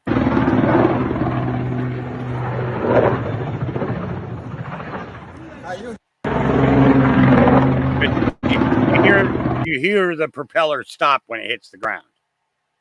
You know what I mean? So a jet engine sounds a lot different. Passenger planes, you know, but yeah, that was definitely it was a prop. Yeah.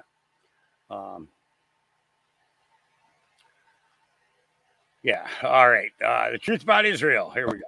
What are the implications from your perspective if the American public comes to believe that Israel was involved, planned, and carried out the 9/11 attacks?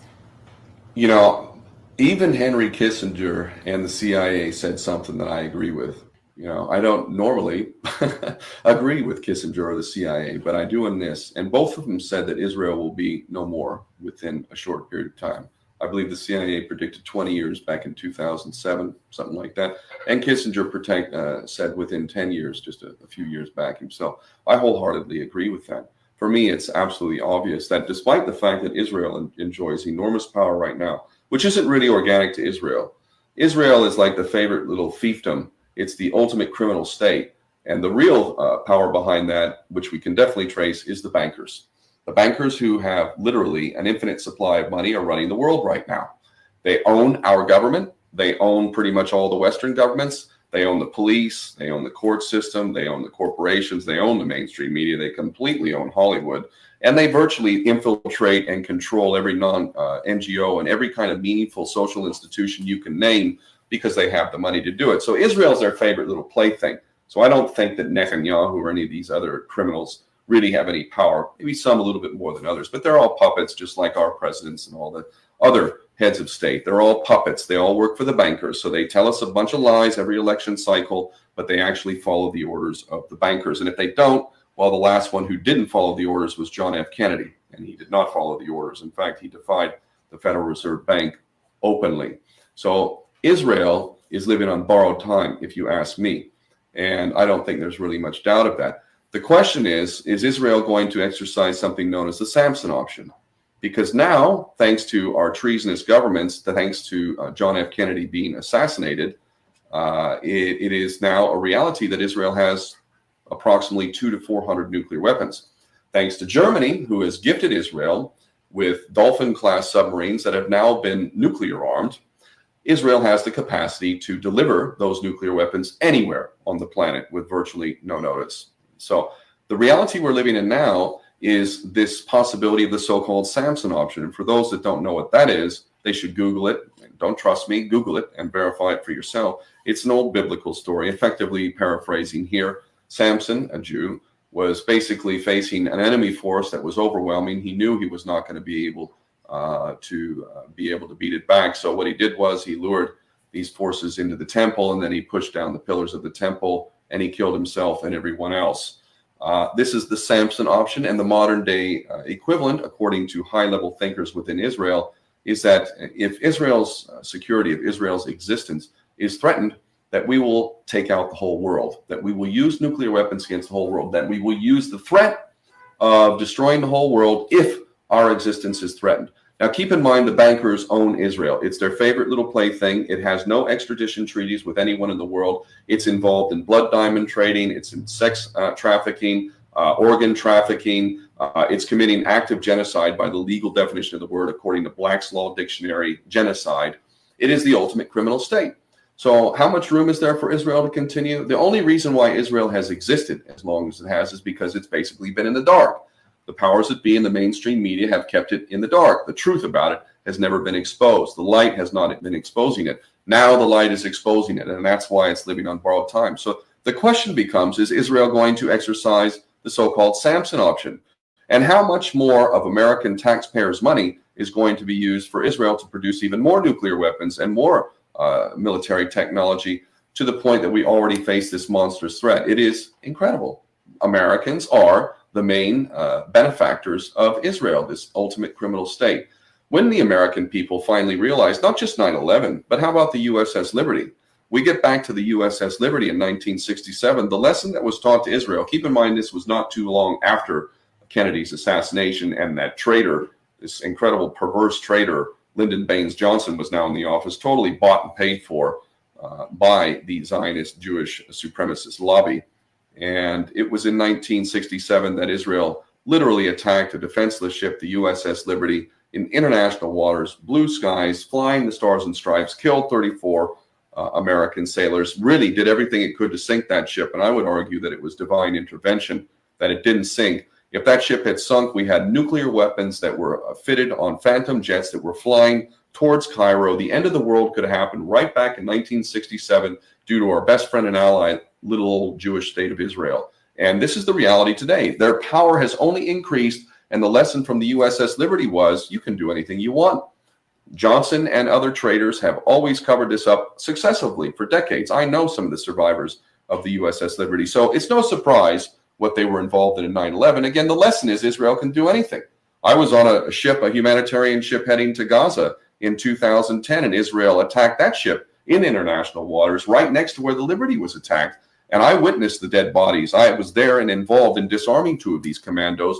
They literally murdered 9 people on the day, 6 of them provably executed. I've read the autopsy reports and the ballistics reports. So Israel is the ultimate criminal state, enjoying the favor of the real powers that be, the bankers who have an infinite supply of money. The lesson to them is always be that you can do anything and everything, and you get away with it because you have the favor of the powers that be. So how far are we going to take this? I don't know. But when the American people finally figure out how their sons and daughters have been sacrificed for this nefarious, evil, psychotic agenda of greater Israel and whatnot, they're going to be, to put it bluntly, pissed. They're going to be angry.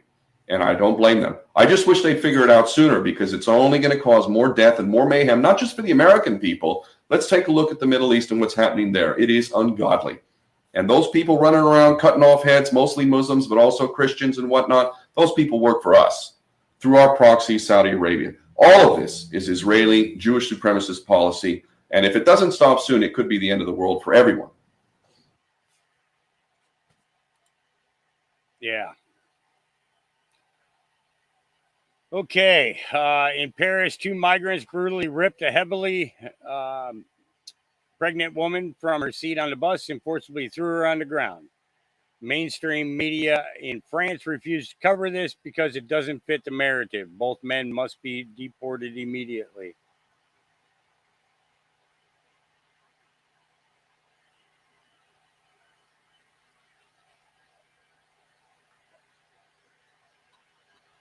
Yep. This kind of shit's going on all over the place. We got people pushing people on the railroad tracks and shooting people standing in line at a store or something. Yep. It's, all right, here we go. Benny Johnson. So, Congressman, given the fact that you actually are on the committee that has the budget, the lawyers, and the subpoena power to go figure things out, when you see footage like this, he encountered the shooter 3 minutes before any shots were fired. Right. You just raised such a great question. Why don't you just, I mean, even if you're not in a position, I've been up on that roof. I climbed up on that roof. It's a tall roof, right? The guy doesn't have a ladder. He's hoisting himself up. I understand. Like, listen, I get it. And we just talked about this. Yeah. Where is the walkie-talkie? Where is the communication? You said fire your gun. Totally. Maybe. But what about like just being like, hey, there's a guy with a gun on the roof. Get Trump off the stage. No matter what you do, he must come off the stage now. Trump off stage now. 3 whole minutes go by. And Yeah. Trump's up there talking about his immigration chart, and they just leave him in the kill box. So What my the understanding, Benny, yeah, I know, I 100%, 110% agree with you. My understanding from talking to the agents, the protocol is ideally they're on compatible comms with the locals. Yeah. And they can just all get on a same common channel, which should have been done. And that's one of the things we're going to subpoena, get to the bottom of why wasn't it. Number two, if that isn't, if you aren't able to do that, you aren't able to get on a common channel, then you have a security room with the site lead and or the special agent in charge and with the head of that has responsibility for the locals, and they're sitting right there next to each other. So one calls it in, you hand it right over, maybe takes 5 seconds. Yeah. Should have called right into the site lead in the ops room, and he turns right to the agent detail and says, Trump off the stage, gun, gun, gun. And that's it. 5 seconds at most, certainly not Totally. 3 minutes. Why that didn't happen, again, is going to come down to the site lead. We still don't know. They won't tell us who they were. I'm being told from agents it was a female out of the Pittsburgh field office that I'm also being told was a known problem across the force. Wow. I don't want to get any further ahead than that until we actually get them in front of us. But my position to the chairman of the committee is I don't want to wait for them to come to us and go through all the subpoena process. We should be sitting in the Secret Service headquarters. The task force needs to go to the FBI headquarters. I want to see their databases. I want to see what they're investigating. I want to see what they're doing to get into the encrypted accounts that we know he had in Belgium, New Zealand, and Germany. Why 3 different countries with 3 different types of accounts for some 19, 20-year-old kid who's a healthcare aide? The more we dig into this, the more questions I have. And for them right out the gate to say he operated alone without foreign assistance, I don't see how they have enough information to say that. Of course not. How can you possibly jump to that conclusion? And we haven't even started talking about the IEDs with the remote detonator that he was also prepared to clack off a car bomb. Was he intending to send that into the crowd? Was he intending to do that as a defensive measure to get to, to facilitate his escape? What happened when they went and searched his room? Why was the ATF the first on the scene? That's really weird. The whole thing stinks. Yeah, the whole thing stinks. Where was the Overwatch? Eli Crane and Corey Mills, they just couldn't get it out of their skulls that there wasn't somebody up on the water tower, that there wasn't somebody on the highest point in the whole county, actually. It's the tallest point in the whole county.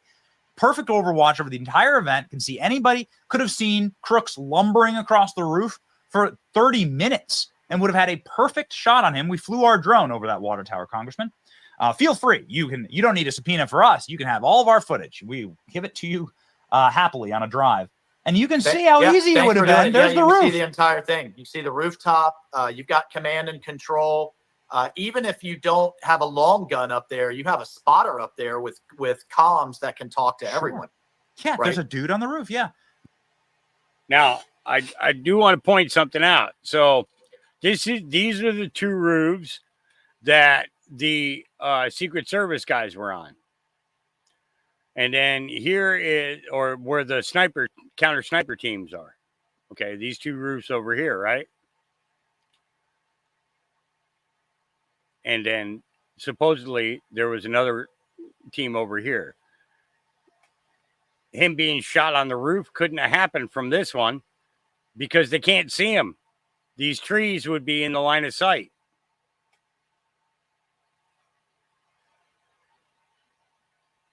Anybody who's ever shot target practice knows you can't put a bullet through trees.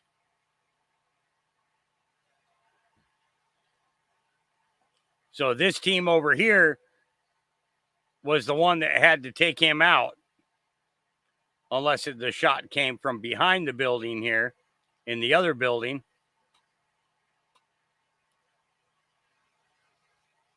Let's see.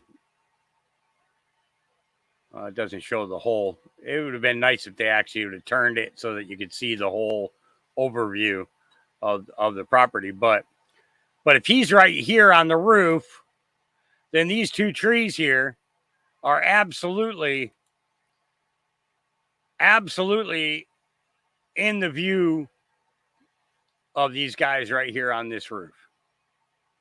They wouldn't have been able to get a shot off on him. But he's got a clear line of sight going from here to there. And the screen was over here. So when Trump turned sideways, he was looking over here. And that's why the clip of the year.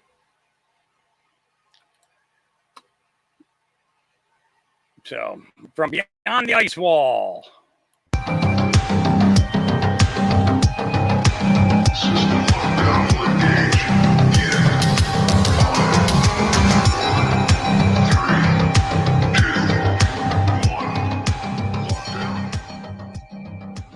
So, and these are very old photos. I mean, because look at the boats.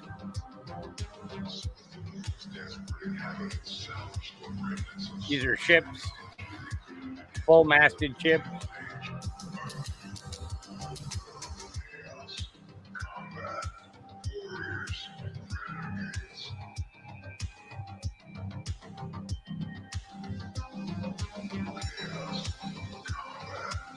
There's so much more than what.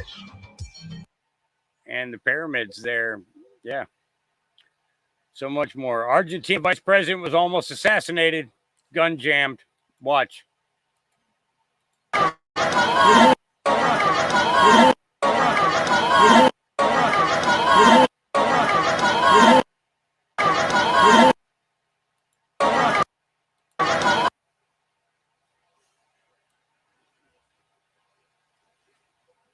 And the guy pulled the trigger and nothing happened.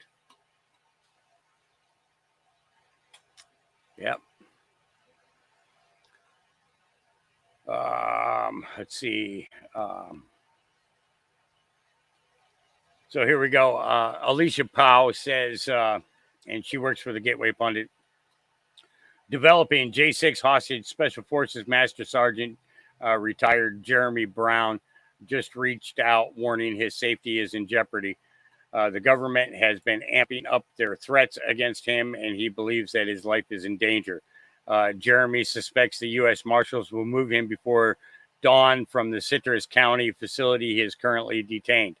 They will be transferring him to D.C. to stand trial on misdemeanor charges on September 4th if he remains safe until then. Sources close to Brown warned U.S. District Judge Amit Mehta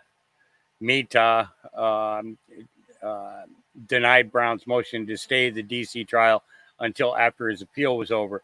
And Judge Mehta said he didn't even read Jeremy's appeal, yet he denied the motion to stay. They have already tried to move Jeremy to D.C. 3 times before. Those were halted, and he was taken back to the Citrus County facility. He thinks they may take him to Oklahoma first. He would have to be in D.C. for the September 4th trial, though. Again, assuming they don't hurt him, he believes they intend to. The Federal Bureau of Investigation tried to recruit Jeremy as a confidential human source to entrap patriots on June 6th of 2021 ahead of the Capitol riot. He refused. Jeremy also was recently offered a plea deal for one of the misdemeanor charges. He refused. They told him if he failed to cooperate, they would consider adding charges of seditious conspiracy. Support Jeremy's battle against the Democrat Gestapo. Yep. So he's a political prisoner. He's a POW. Raskin is a lunatic, always has been. Here we go. Donald Trump wins. They will move to disqualify him through Congress, invoke civil war conditions, and tell the Trump hordes that Donald Trump is disqualified and not allowed to be president. So it's going to be up to us on January 6, 2025, to tell the rampaging Trump mobs that he's disqualified. And then we need bodyguards for everybody in civil war conditions, all because the 9 justices, not all of them, but these justices who have not many cases to look at every year, not that much work to do, a huge staff, great protection, simply do not want to do their job and interpret what the great 14th Amendment means. And I'm glad that Sherilyn's creating her new center so we can bring that back to life, even as we're continuing to amend the Constitution, as Professor Hassan has invited us to do. What a wild thing to say to a group of people so casually, that we will need bodyguards for everyone's civil war conditions. What he is saying that if Donald Trump wins on January 6th, they must stop him from taking office. Yeah.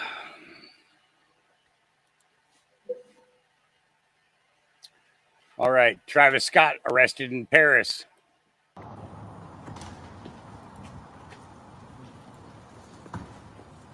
Travis, what happened to you, Travis?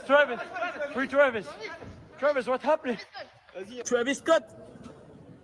Reculez là. Reculez les gars. Travis. Reculez là.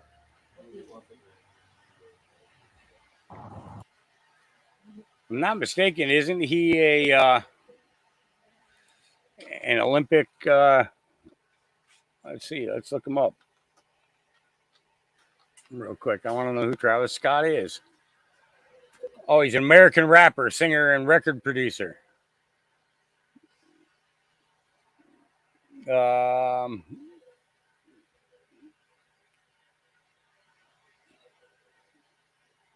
What's this one here?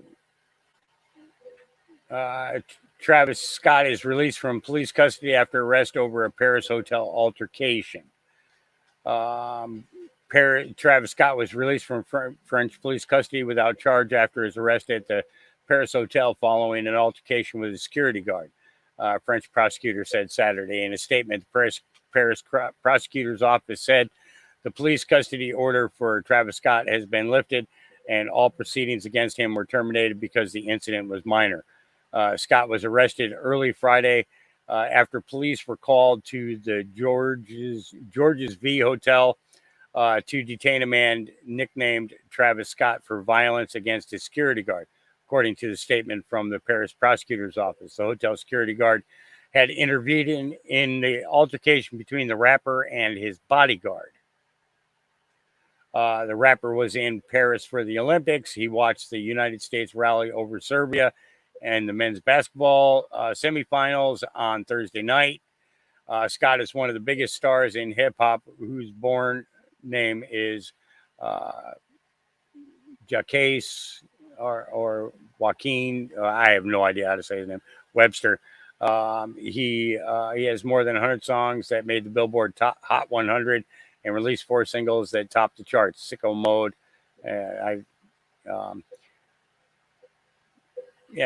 So he's an American rapper. They got in trouble. All right. Did you know Stargates were located throughout Tartaria? Yeah. Says the ancient Stargates were discovered all around the world in the late 1800s. Their existence has been covered up for over. Don't need the music. I hate it when they do that, actually. I'd rather have commentary talking about where each of these locations are and things like that. You know, that would have been more productive for the video, I think. You know.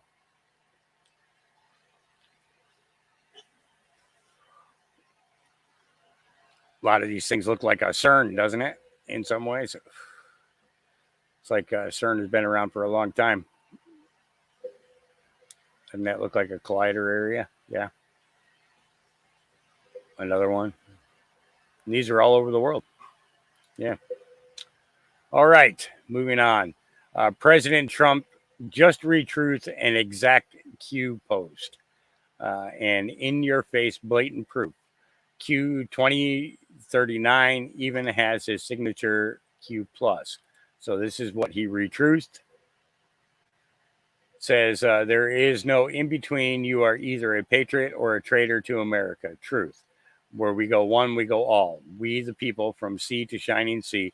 Let freedom ring, patriots. This is your time. If America falls, the world falls. United we stand. God bless you all. Q+. And he retruthed that on... well, it doesn't give a time. So, but he retruths it. And then where we go one, we go all. We the people from sea to shining sea. Let freedom ring. Yep. So yeah, this is my favorite new trend on TikTok. Correct. You know what? If you want Donald Trump to win, then say that. I want him to win. I want him to win. I want him to win. I want him to win. I want him to win. Please let him win.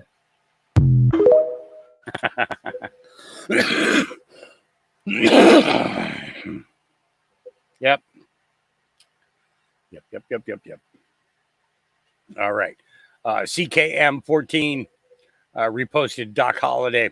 Be grateful that God has allowed you to see what is unfolding. Others that are asleep are not so lucky.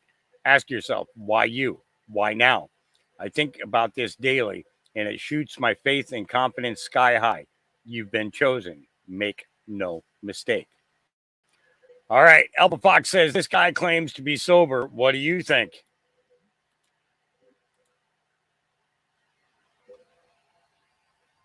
What are you doing here? Oh no. What is wrong with you? You are on it. You better get the hell out of here now. I'm sober. What are you doing? What's in your pocket? Like, seriously? Chargers. Seriously? A charger for my phone. Oh, really? Yeah. How many do you need? Just one. Can I borrow your phone? Oh, hell no. What is wrong with you? Look at your eyes. Mama, I have. Look at those nostrils. No. Look. I'm sober. Oh, hell no. Mama, I'm sober. Look at my eyes. Look.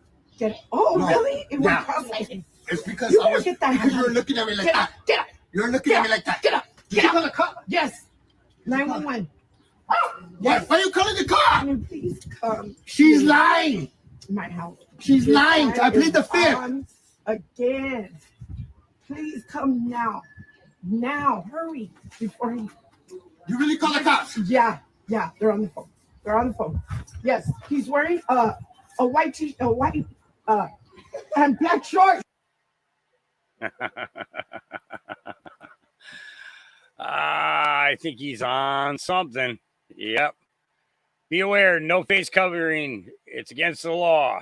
So you need to uncover your face whilst you're getting around. Sorry? So at the minute in Manchester, there's something called a Section 60A, which requires everybody using the area, this vicinity, to uncover the face. I'm not covering my face. It's partly covered, mate. No, it's my chin, that. Yeah, just keep it pulled down for us so we can see your face. You can't. What cover your face? What? Because it's Section 60A in place at the Why moment. wasn't covering my face?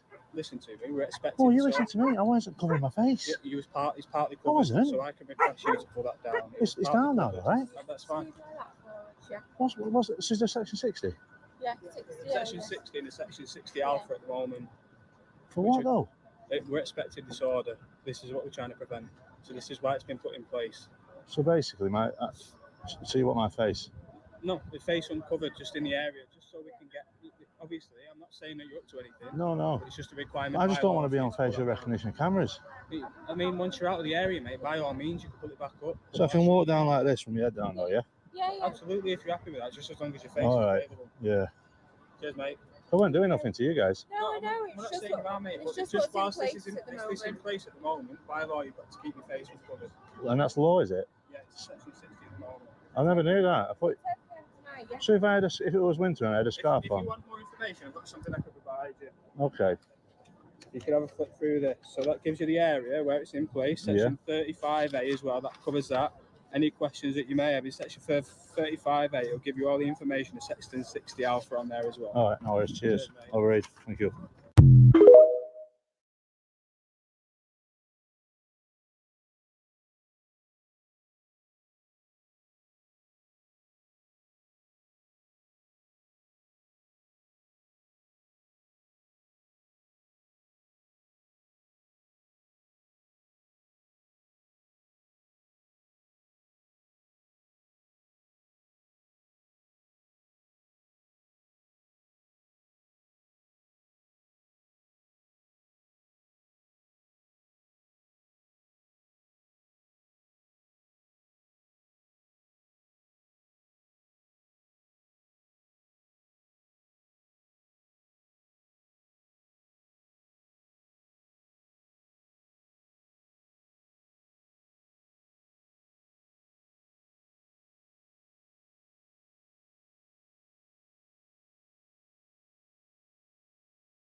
Oh, you guys didn't. I could just smell the cringe. Yeah. An image like this causes to many of you out there. So let me go back into this again. So Laura Logan is saying, are they trying to get people off this island? Breaking Maui police and FBI are now warning the people of Maui about literal bombs that are being placed around the island. This is coincidentally one of the on the year anniversary of the fire that burned down the town of Lahaina, killing 100 people. And basically they're saying that this is an IED. And that's the effect of it. So I'm not buying it either. It's just they're just there's some corruption there. All right, Scott Lebedo, why do you hate him? Educate me, please.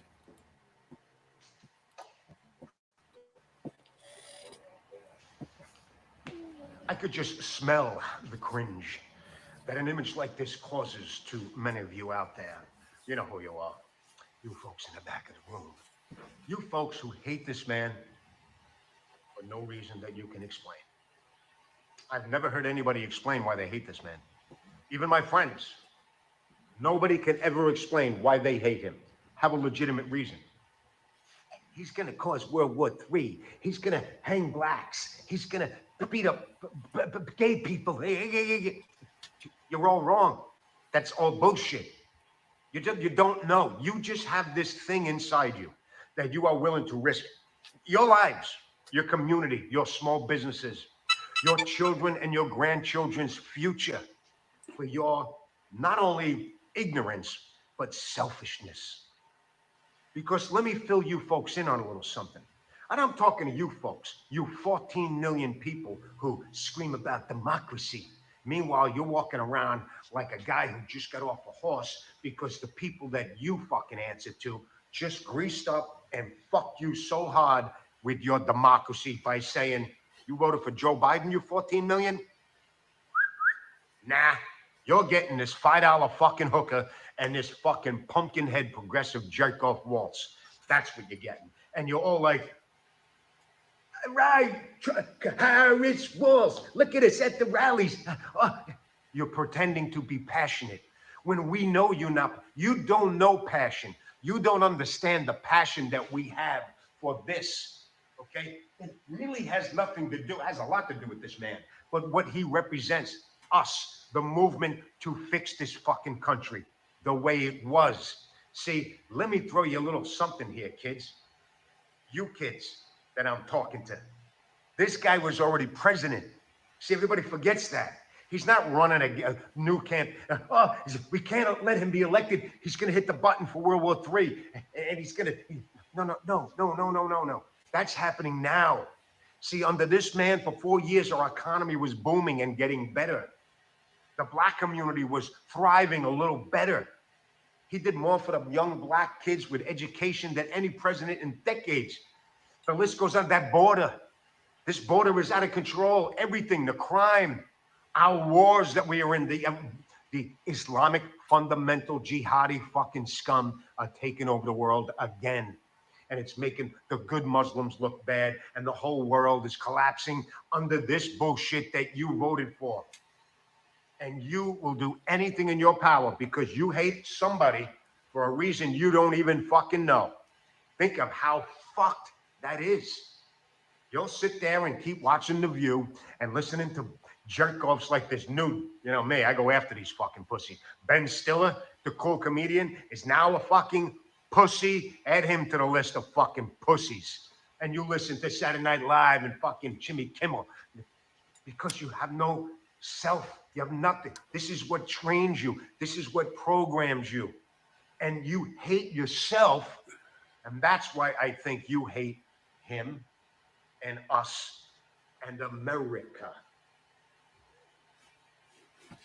Call me crazy. You're crazy. I only said that because you told me to call you crazy. Yeah. Speaking of crazy, this poor guy, he travels all over the country. But Rooster says, this makes me want a Trump RV. Wow, did they get triggered? This ass motherfucker! Get the fuck out of my country, bitch! Fuck you! Fuck Trump! Trump's a fucking loser! That's why he lost, and he's gonna lose again to Kamala, bitch! Now move out of my fucking way! Fucking move so we can move, dickhead! That's right, I'll get, you know what? I'll get your license plate, and I'll press start. Yo, you're gonna back up? What the fuck is up? Get out the car! You're a fucking pussy who sits in his little Trump van all fucking day harassing people! That's right, you wanna continue? You wanna continue, bitch? Now we're pressing charges. Not even any of your plates are fucking real. Not any of your plates are real.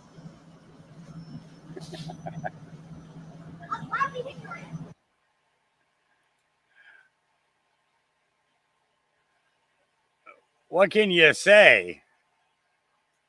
I would have acted like I was broke down for hours. I'm sorry, I've tried to move it. All these Trump stickers, they're in the way. I can't find the mechanical issue. Yeah. It's that's what it's like when you go into Portland, Oregon. Yeah. It doesn't say where that was though. All right. Holy shit, 28-year-old British man has been sentenced to 20 months in jail for social media posts made during the recent unrest in the UK. Jordan Parler expressed his anger against illegal immigration in a Facebook post that read, "They are over here giving a life of Riley off the tax of us hardworking people earned when it could be put to better use. Come here with no work visa, no trade to their name, and sit in DOS. Every man and his dog should smash the fuck out of the Britannia Hotel. UK is the new North Korea." Here we go. As is recognised on your behalf, this offence is so serious that an immediate custodial sentence is unavoidable. Would you stand, please? The sentence that I pass has been reduced by 1/3 to reflect your guilty plea. The sentence is one of 20 months imprisonment. You will serve up to 1/2 of your sentence in custody before you are released on licence. If you fail to abide by the conditions of your licence, you can be returned to prison to serve some or all of the remainder of the custodial term. The victim surcharge will apply, and I will make a collection order. As is recognised on your behalf. Yeah. So they just put this kid in jail for speaking truth. Yep. Wall Street Babe says, arguably the second largest money launderer in the world says a central bank digital currency will stop money laundering. Oh, here we go with BlackRock. If we created a true global digital currency, I hate the word crypto, a digitized currency, then then you would not have money laundering anymore. You would have everything understood, everything would be flowing through, everything would be identified. If we created a global... Yeah. Hey, Larry Fink, go fuck yourself. Not doing it. Script Keeper says, hey, look at this.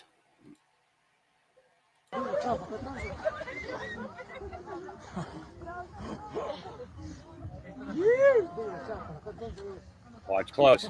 Watch close.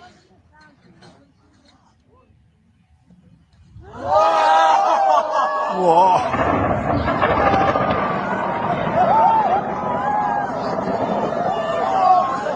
What the fuck?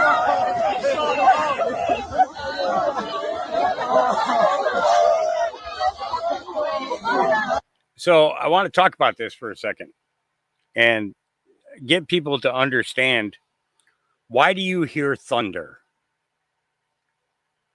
The thunder of a lightning strike. Why do you hear it? If there wasn't a firmament, that sound would never be produced. Ever. But because we have a firmament, the sound echoes off of the firmament.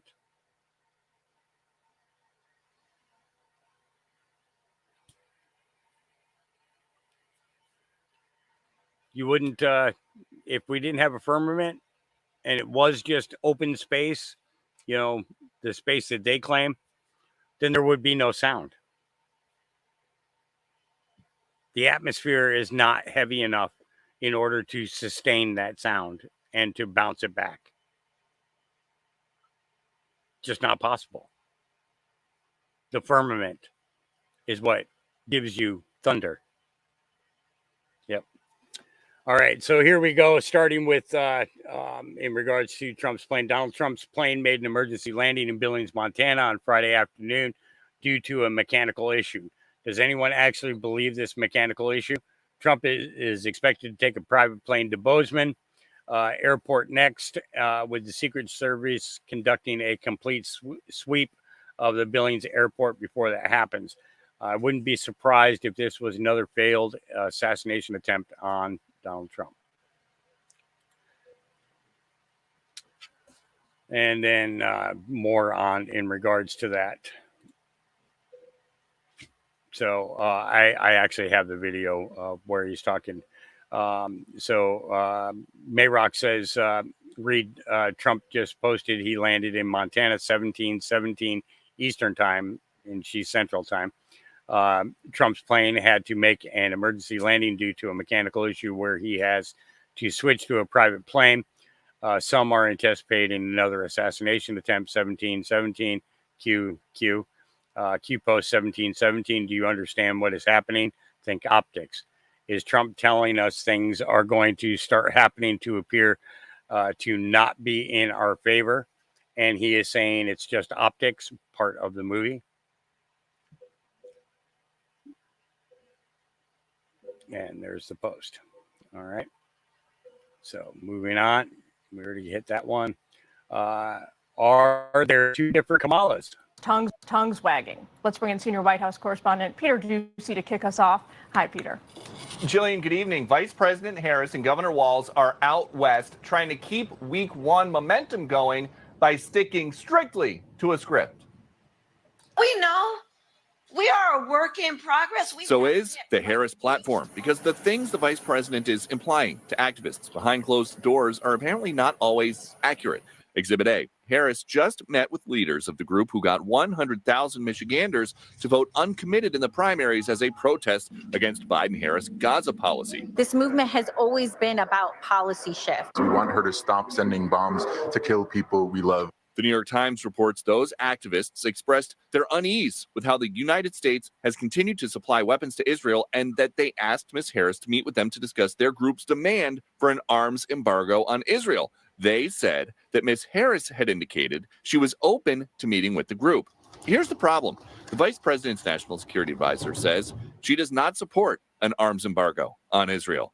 This is the latest inconsistency Harris hasn't personally addressed, joining her positions on Medicare for all. I support Medicare for all.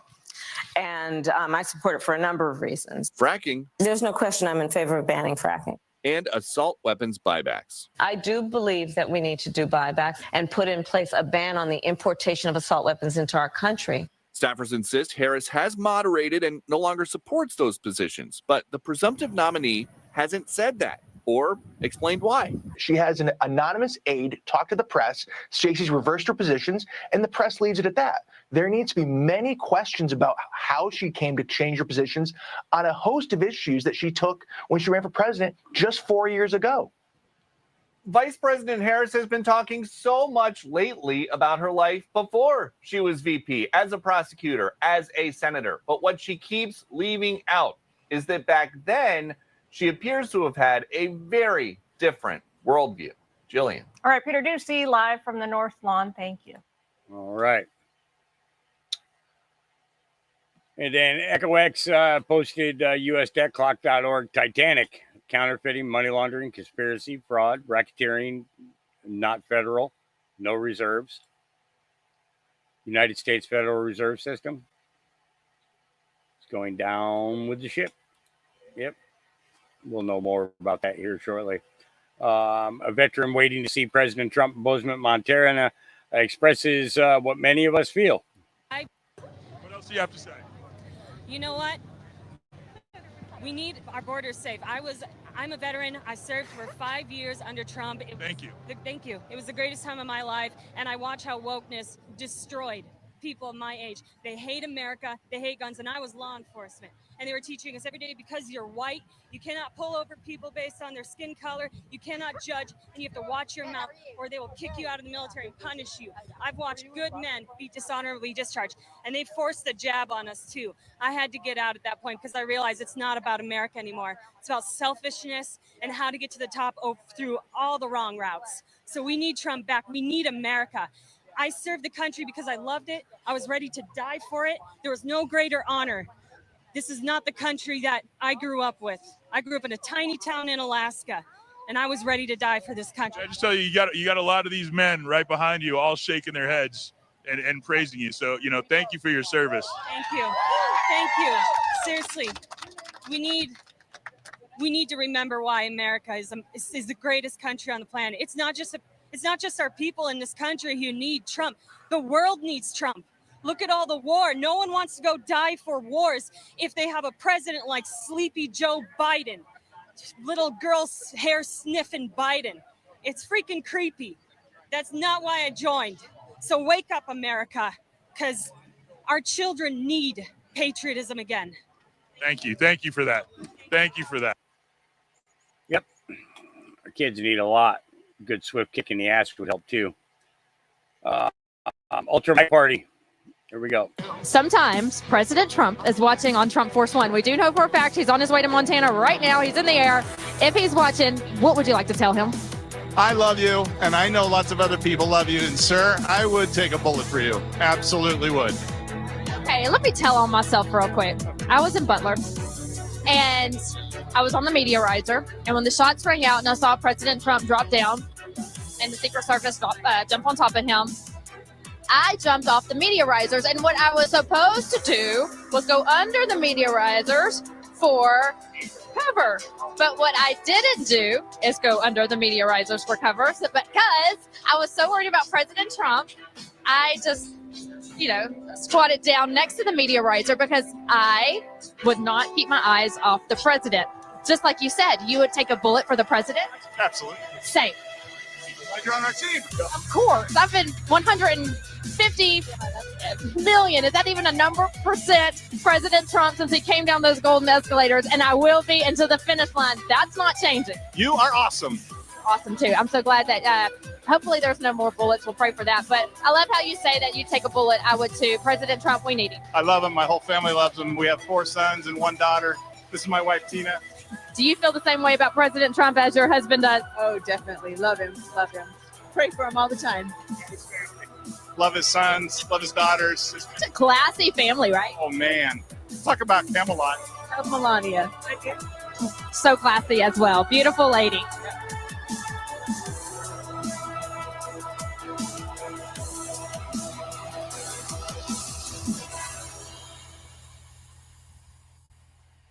Yep. All right. So Carly Bonet says, I didn't have Lori Lightfoot investigating the worst mayor in America abusing the town credit card on my bingo card. How about you? We want to highlight a couple of credit card purchases.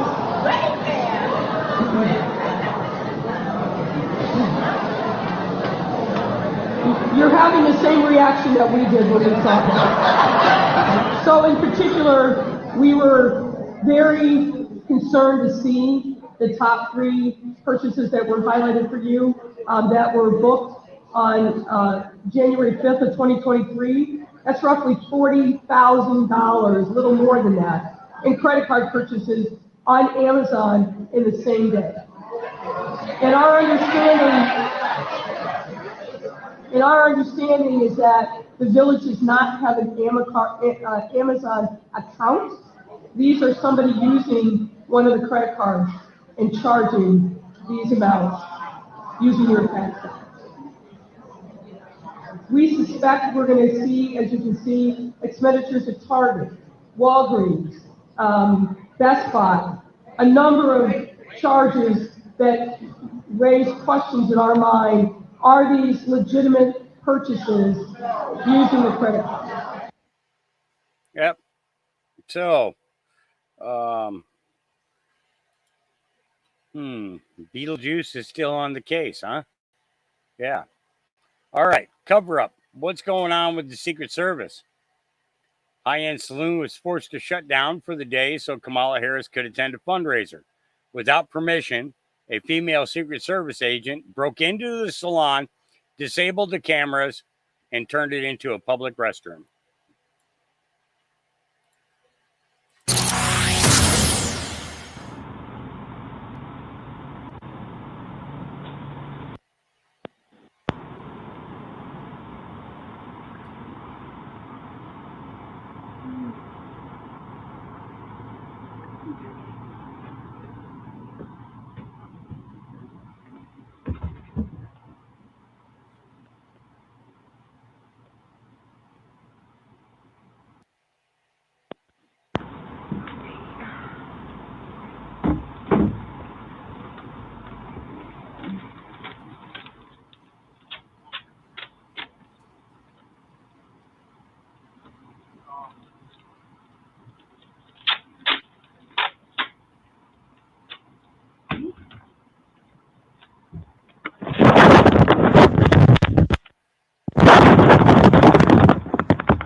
So the underpart says during a Kamala Harris fundraiser in Pittsfield, Massachusetts, a female Secret Service agent broke into Alicia's Power 413 state salon.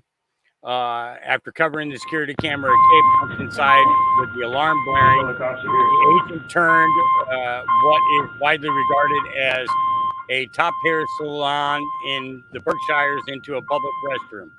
The salon's owner had agreed to close for an entire day as a security precaution, but had no idea the Secret Service would break in. One thing is clear, the Secret Service is out of control. Yeah, they should be arrested and charged with burglary, breaking and entering, violation of the Fourth Amendment rights, illegal search and seizure, yeah, they should be going to jail for it. Absolutely no ands, ifs, or buts about it. Yep. If we had done that, we'd be in jail. But they can do it to other people, unacceptable. Miss Mendersu, are you just waking up? Are you just waking up? Did you sleep late again? I told you not to be staying up all night.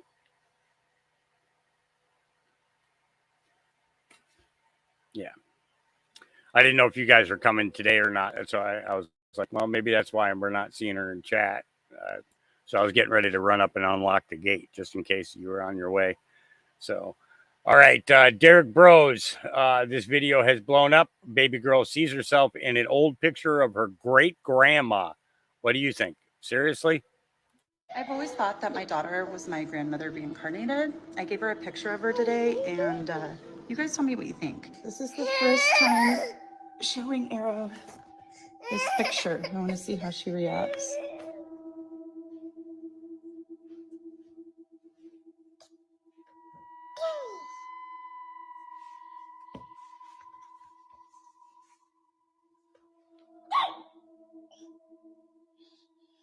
Who is that?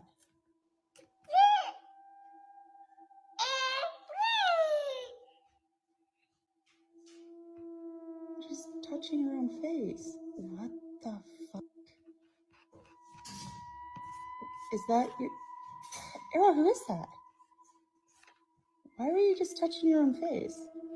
Is that yours?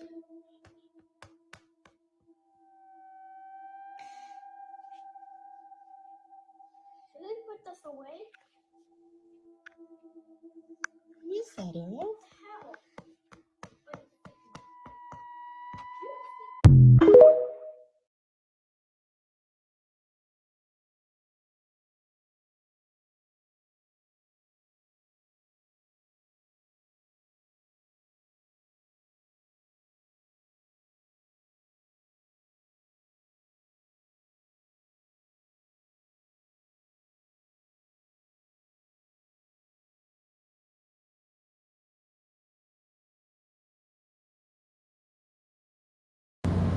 You know, it's truly funny just watching everybody and the content they put up, everything they put out. We've covered this, guys. You're late to the party. We covered all this 4 years ago. I don't believe anybody's got any manuals, no receipts, no paperwork, no boxes, whatever the fuck it is. I don't believe you. We don't believe you because we knew all this already. All of us knew this already. You know why? Because when 2020 hit, everybody had, if you were awake, if this is like you were awake, you had no choice but to research and watch Donald Trump's press briefings and Dr. Fauci's press briefings and the fucking WHO and CDC and all that. You notice all these big podcasters, they never talk about the fucking vaccine and going after these motherfuckers. But I will. 60 seconds. You know, I unfortunately I can't say anything about it because you know, of where we broadcast to, right? You know, so if I was going to do that, then I would have to like drop YouTube and Facebook in order to be able to have that conversation and not worry about it. You know, it's all right. So that's older millennial. Is there a conservative organization or a media outlet or a person who can get me a ticket to the Democrat National Convention? Like, seriously, this isn't a joke. I'm not asking for an organization or a media outlet or a person to pay for my flight or my hotel or my transportation or any of that shit. All I'm asking is that you're able to get me a ticket to get into the DNC. I'll take care of the rest. Because look, we know that none of the media is going to cover this shit honestly. They're going to go in there and they're going to do exactly what they're told to do by the Democrat Party. They're going to toe the party line. They're not going to ask any hard-hitting questions. They're not going to talk to anybody who's important, but I will. And the best part is the people won't really know who I am. I mean, at least I hope they won't know who I am. I mean, they might have known me from social media, but for the most part, they're going to be willing to say whatever they want with me. So I'm just wondering if there's anybody out there who can get me access to the DNC. If you can, here's my email. After you reach out to me, I'll verify who you are and verify that you can actually get me access. And then we can move on from there and make some really fun content at the DNC. I just think it would be fun to have an opposing voice on the ground. So again, if you're able to help me out with this, that's my email. Let's make this happen. Yeah. He'd get to run into he'd get to run into Harry Sisson. Yeah. Oh, by the way, Kathleen French. Thank you. Thank you. That'll go towards my gas fill up for this week. I appreciate it. Thank you. All right. Trump on Truth, 1717 timestamp has meaning. Do you understand what is happening? Think optics. Here we go. I just landed in a really beautiful place, Montana. It's so beautiful flying over, and you just look down, and that's the way it's supposed to be. But we have a very high rating in Montana. We have a lot of popularity. I like them. They like me. But I'm here to do some fundraisers and most importantly to support Tim Sheehy, who's running for the U.S. Senate. And we think he's going to do really well. We're going to have a rally and it'll be a lot of fun. And then tomorrow we're going to do some more different stops, different states, all good, all great people. And we're leading in all of the polls now. Just about every poll has us leading. They found out that this is a phony that we're running against, a person that had no idea what she was doing on the border, has no idea what's happening with inflation, had no idea what they did when it came to Afghanistan, the most embarrassing day in the life of our country. There's never been anything so embarrassing. We should have gotten out with dignity and strength, not the way they got out. It's an embarrassment to our country. So we have a great campaign. We have something that's going to be really very important. It's called, we are going to make America great again. And it's going to happen very fast. We're going to become energy independent again. Prices are going to start going down, including for food, for energy, and everything else. And we're going to really do a job. Thank you very much. All right. You know, I can't honestly say that when he was in office, with what little I was bringing in, I had enough to feed the dogs, feed myself, and keep the farm running. I mean, it wasn't as much as I could have used, but it was definitely a lot easier than it is today. Now it's, without donations coming in, I would be beyond screwed, blued and tattooed. Just wouldn't be able to do anything. All right. Insurrection Barbie says 98% of Minnesota hates Tim Walz. I believe it. And the only reason I'm not going to play this video is because she's talking about the jibber jabber walkie and the lockdowns and everything that went on during that period of time. So I got to kind of avoid it. All right. Greg Gutfeld just gave the most impressive and precise definition of Donald J. Trump that I've ever heard. Listen till the end. Here we go. Right now, I want to look at the big picture here because Harold did bring up, I understand Harold's point about discipline, but you can't expect a political experience from somebody who is never going to be a politician. And Trump is never going to be a politician. He wasn't raised as one. He doesn't act like one. He did a 70-minute relentless question and answer period. What should be gained from that? Like when you walk away from that, you can go, God, I wish you would rein that in. But the thing is, the one thing that you saw, if let's say with the 5, we have millions of viewers. A lot of them don't like Trump and a lot of them are Democrats. So they're listening to me tell you why this matters. He's engaged. And that's really necessary right now. All of the pistons are working. He was there for 70 minutes. He answered every question. You can tell that he's going to be like that with everything because he is. There's not that phony engagement of the establishment politician where they say exactly enough. It's neat and it's tidy and it's almost impossible to remember what they said after they said it. Politicians are trained to say nothing, and he can't do that. He never got that training. So I think when you're watching vintage Trump, you have to realize that this is how he's going to be in meetings with people who aren't friendly to the United States or people who want something from America, and we demand scrutiny and reciprocity. So just replace the media with all those people. He's not a figurehead. So if you're looking at him, you're going, I can't stand it. He's not a figurehead. He's an agent. He's your agent. He's America's lawyer. He's in the room there to represent his client, America, your needs and your concerns. He's supposed to be an asshole. He's not interested in impressing the other people in the room. I wanted an agent or a lawyer with that relentless energy that makes people upset. And the country needs that. We've had 4 years of perk-hungry elites who are there for the pomp and not for the people. So it's kind of, you have to look at this stuff as a necessity, that this guy is going to be that way in a room with people that have been screwing us over forever. Do you want him or do you want Kamala? Who do you want in that room? You want the guy that nobody likes because they don't like him for a reason. And do you want... Yep, that's true. They don't like him for a reason. It's because he's exposing them all. All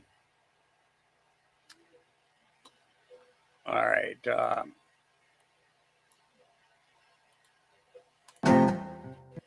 The UK's fucked up and there's no one coming over to save me. Elon Musk is trying to beef with Keir Starmer, it's crazy. All that we want is our borders closed, but all that we got is you, Edwards and clothes. If I speak my mind, then I am far right. I guess I better pack my bags, cause I'm fucking up over to Poland, where the streets are safe, and you're not here to lock me up in jail over a comment I'll put on Facebook. I guess I kinda like the way you push me away. We're patriotic, but one thing is that we are not racist. I try and see a doctor, but my time is just wasted. I'm not being funny, but where are the kids?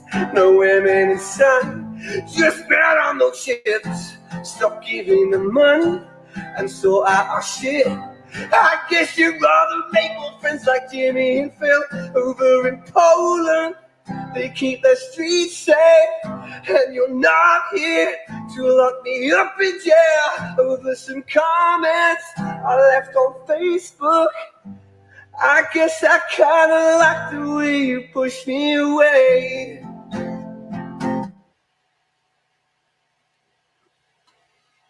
Yeah. Yeah. All right. Saturday night, we on Rumble, says script keeper elect.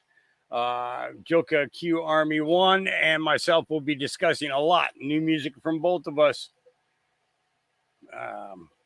I sent him a message, telling him I wanted to do an interview about it, but I haven't. I don't think he read it.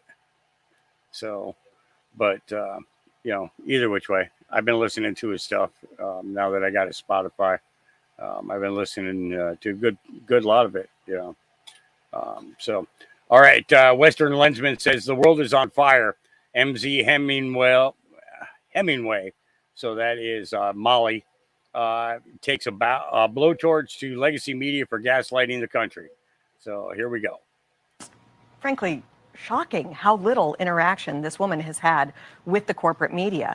She does have the corporate media completely in her pocket. And I just have to say, there's nothing mainstream about the so-called mainstream media. They are far left. They tend to help her out with her politics. But it reminds me so much of what we saw in the 2020 race when Joe Biden was allowed, through the complete help of that corporate media, to run his campaign from the basement, to barely speak publicly, to only do so in completely protected fashion.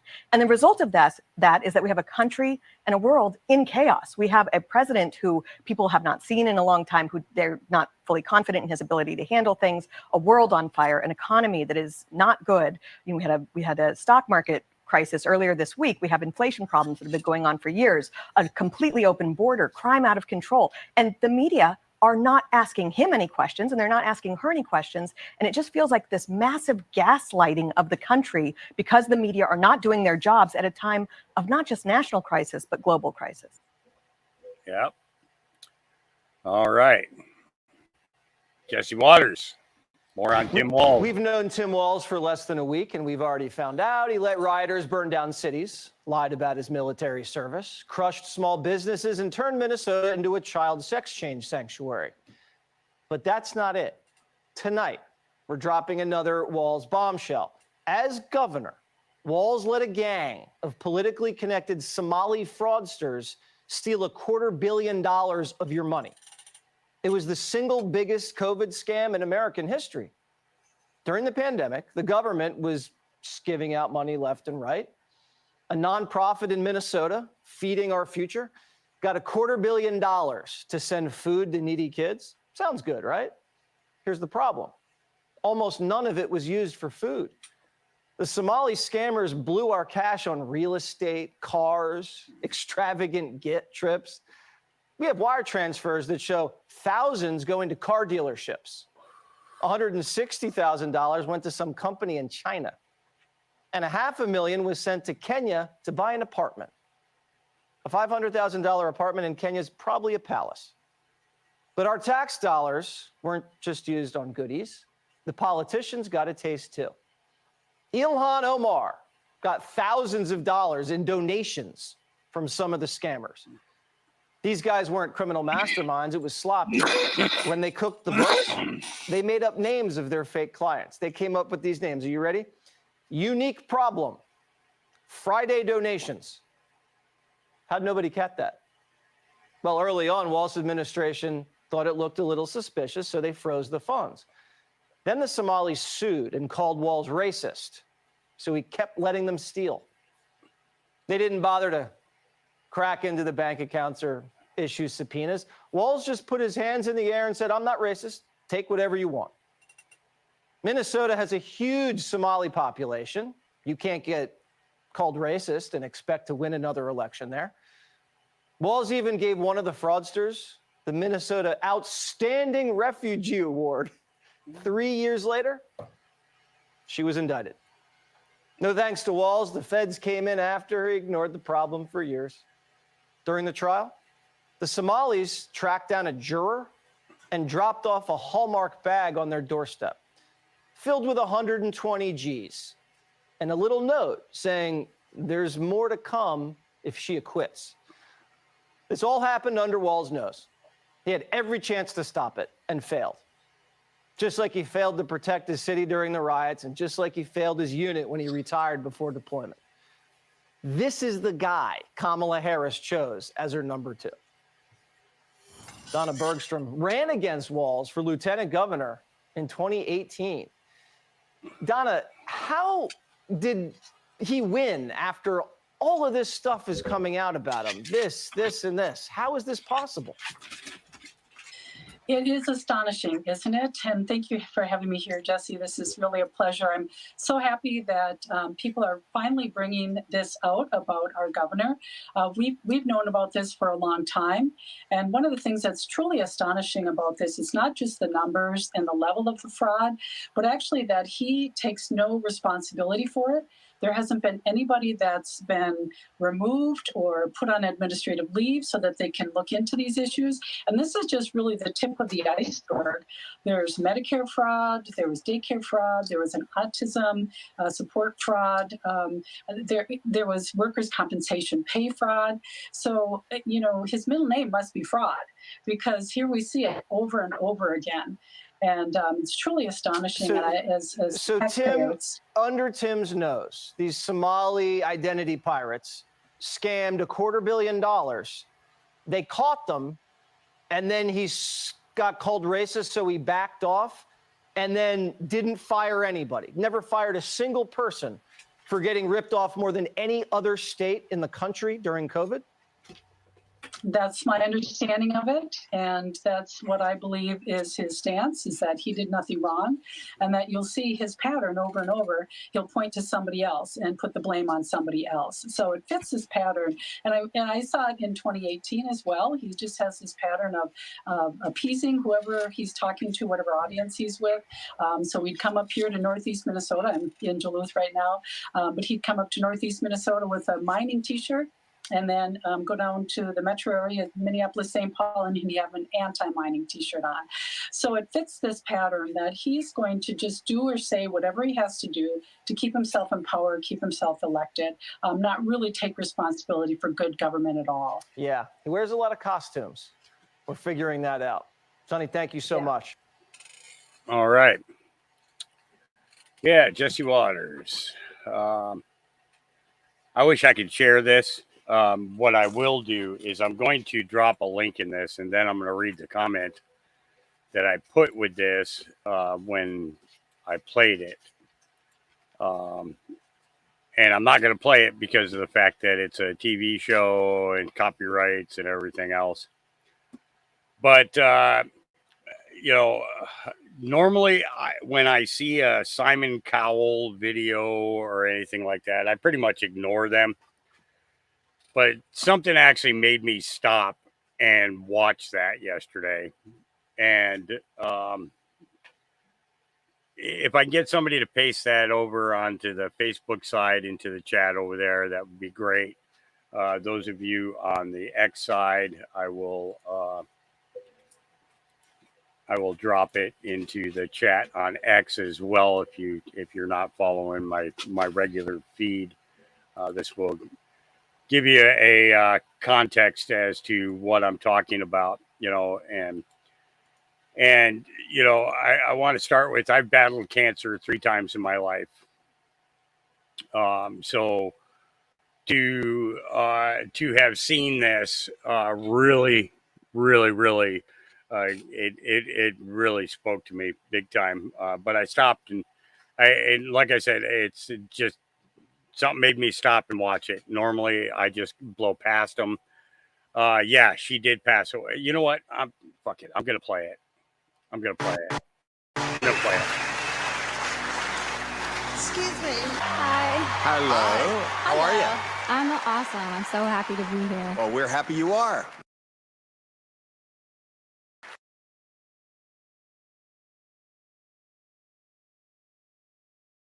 She's going to make a couple of comments during this, and I want you guys to pay attention to it. What she says here, just before she sings, pay real close attention to her comments, because it'll give you context as to what she's about to perform, and then her reaction at the end of it will explain. So you've heard what she said so far. Okay. This next part is where I really want you to pay attention. Better than the bad things that are happening to me.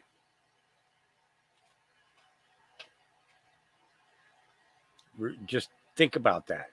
I am so much better than the bad things that are happening to me.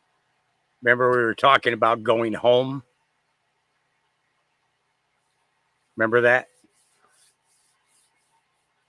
I'm just pausing because we need to for a second here so that we don't get in no trouble for this.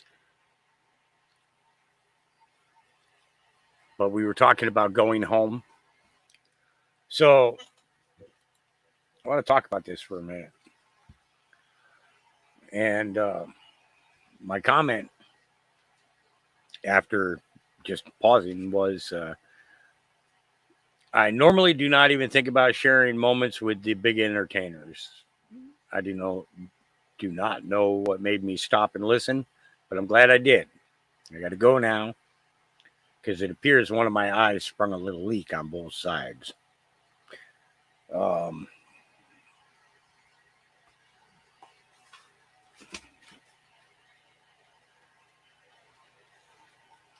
Saved for a time such as this comes to my mind when I think about her situation, what I've been through, what I live like now, what she's been through. She's in his army now, and I think of times such as this. I'm going to set you aside for a time such as this because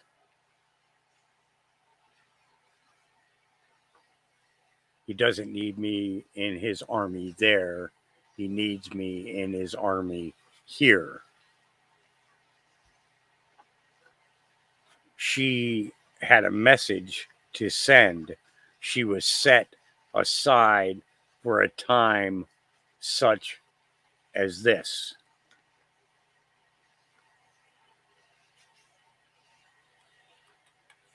A 2% chance of survival with a smile on her face.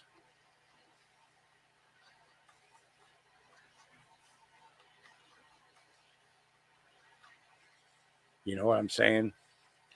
So understand that if I take the time to share something like that with you, it made a big impact on me,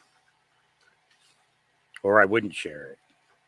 You know, it's like going on to either Steve and Ronnie's karaoke, or going on with over on Indies. And I actually made a mistake one day on Indie, and I sang a song by the name of a guy by the name of Andy Griggs called "If Heaven."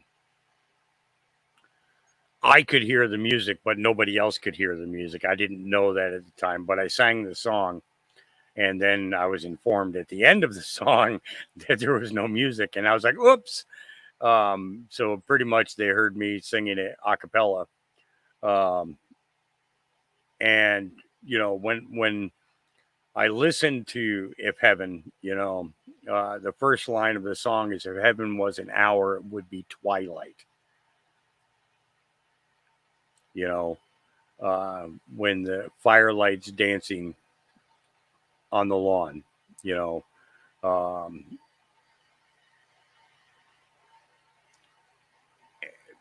And I sing the song because, you know, the chorus is don't cry a tear for me now, baby.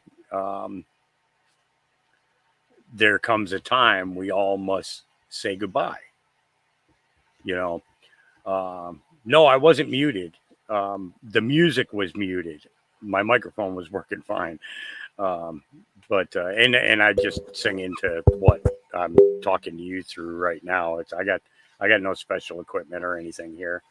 You know, and so her song led me back to that Andy Griggs song again, and you know, and remembering the impact that had, because you know, when that song came out was the first time that I was battling cancer. And you know, it was reminding me how appreciative I was of everything around me. Walking out and seeing the trees, putting my foot in the grass, running with the dogs, jumping in the creek, you know, kind of thing.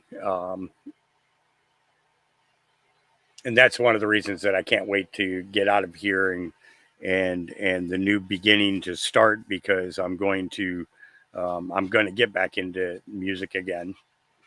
I'm going to be focusing quite a bit of time on that. I'm going to be, I plan to be around some other musicians that are going to come to this place, and that we're going to write, record, produce our own music. And when all of this world fiasco is done and we are living the best life, you know, I'm going to be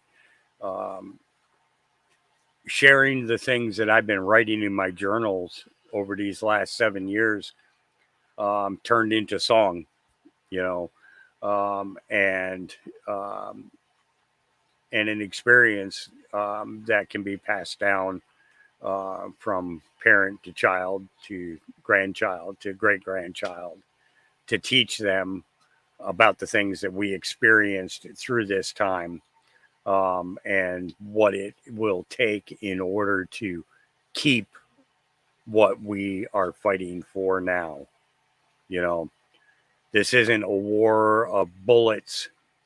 It's not gone kinetic, but it is definitely a spiritual war that has affected everybody Just some people don't understand that it's spiritual. You know, they don't understand that there's more to this picture than what they see. And it's going to be up to us to leave things behind for the next generations. We are the history writers of today for tomorrow. When I'm 100 years old, I want kids walking up to me and say, "What did you do during the Great War?" And I'm going to say that I fought alongside proud patriots, lovers of God, in the greatest spiritual war that mankind has ever experienced. You know, and I think that that is a tale that each and every one of you is going to be able to tell as you teach more people every single day about the things that we know are true of our past and expose the things that we know were lies. That we were the generation of the awakened, and we're not going to let anybody go back to sleep. It's not going to happen. We're going to hit them through music. We're going to hit them through our words, our conversations, our love, our care, our compassion.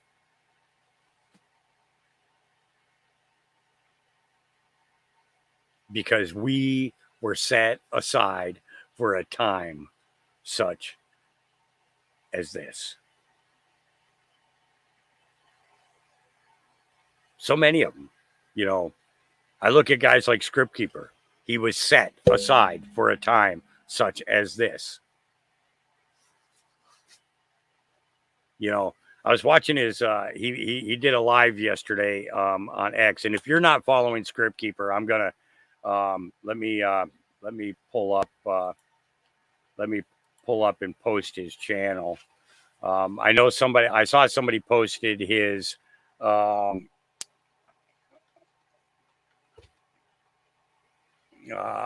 I saw somebody posted his Rumble. I want to put his X into the chat as well for those of you that have access to X, because he does periodical lives a couple of nights a week. He does a thing on here, and he covers a wide variety of topics. But you know, he talks about how, you know, his parents were both heavily into the church and everything.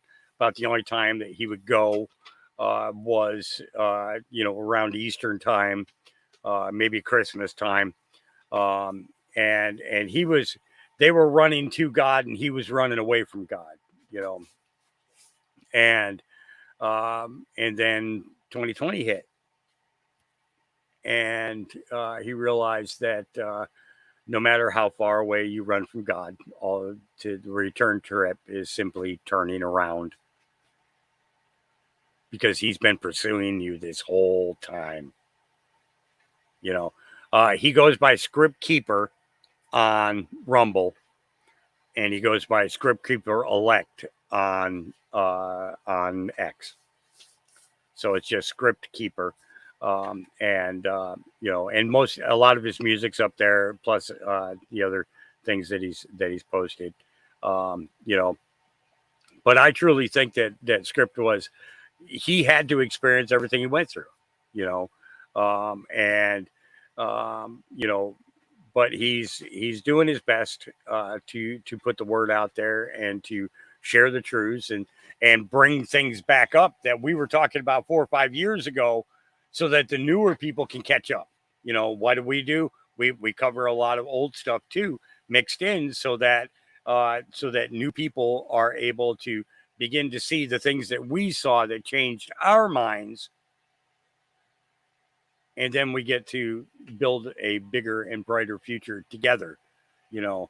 And I said bigger and better, or bigger and brighter. I didn't say better. I'm not the big build back better kind of fella. You know, I'm you know, build it with brilliance. Okay, so this is a video here. This shark begged the people on the boat to stop and follow.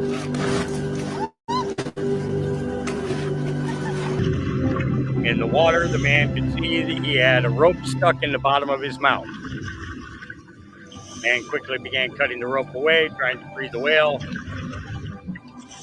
With the rope cut, the whale began to move. The rope till finally came out. I'm going to show you what the whales did. The most amazing thing happens after the whale was freed. His family all stood straight up, letting the man swim around them. This is their way of thanking the man and the shark. And they stayed like that and let him swim around them. You know, it's amazing, isn't it? The things that we can do to help, we often don't see until you realize that something is asking for help. Till it's like going out into the yard, and a mama deer is there, and she's baying, and she's not running away from you, but she's like, I need you to follow me. I need you to follow me. Much like a dog would be, come and follow me. Dog would turn, bark at you, and then run off a little bit, and then turn and bark at you, and then run off a little bit farther. And at that point there, the dog's trying to get you to follow him. So you follow, and you find a person who's missing, or an animal who's in distress, or and it doesn't even matter if the difference is between something as beautiful as a whale and the predatory nature of a shark. I mean, think about that. A shark went and got help for a whale.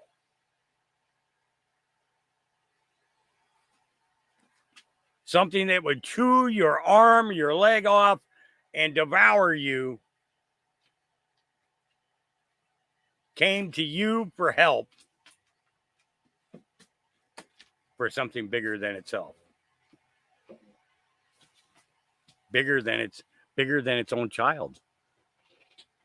And you saw the whale, how the shark was swimming on the head of the whale. Wasn't doing it in a predatory, aggressive way.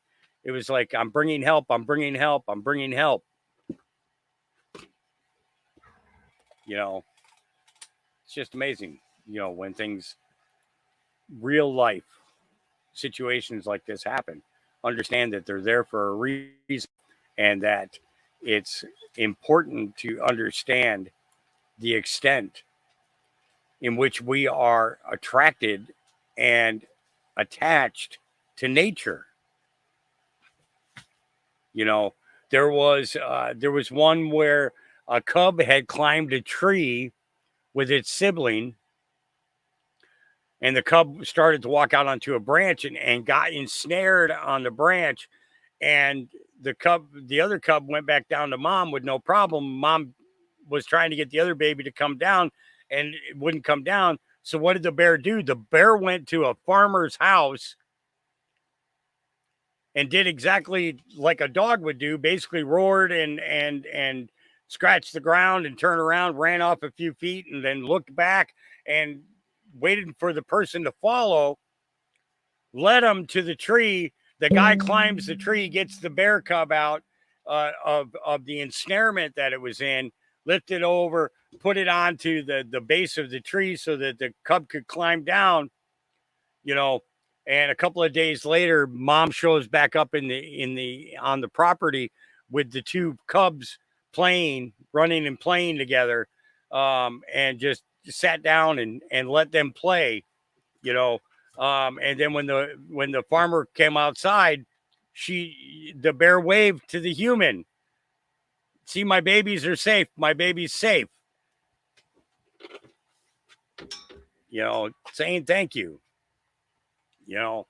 It's the idea that compassion isn't just for humans.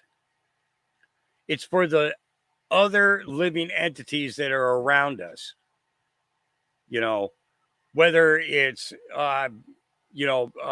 mending a sapling, you know, um, you know, uh, to straighten a tree up and put a binding on there and let it start to regrow pulp in order to fill to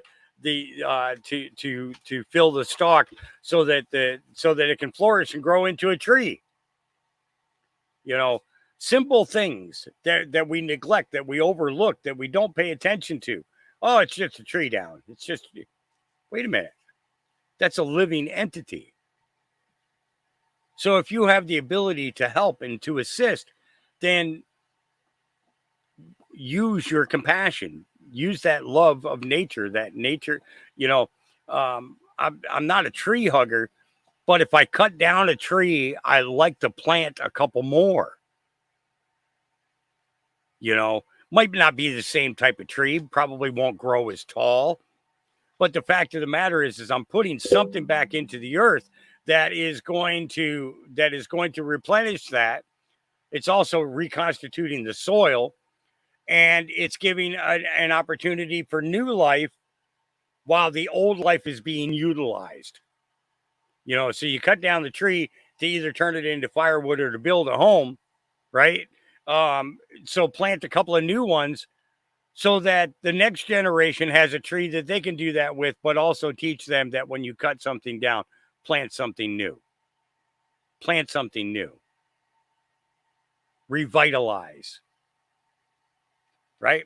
Okay. All right, moving on. I get into these modes, and I'm sorry, I jibber jabber too much sometimes.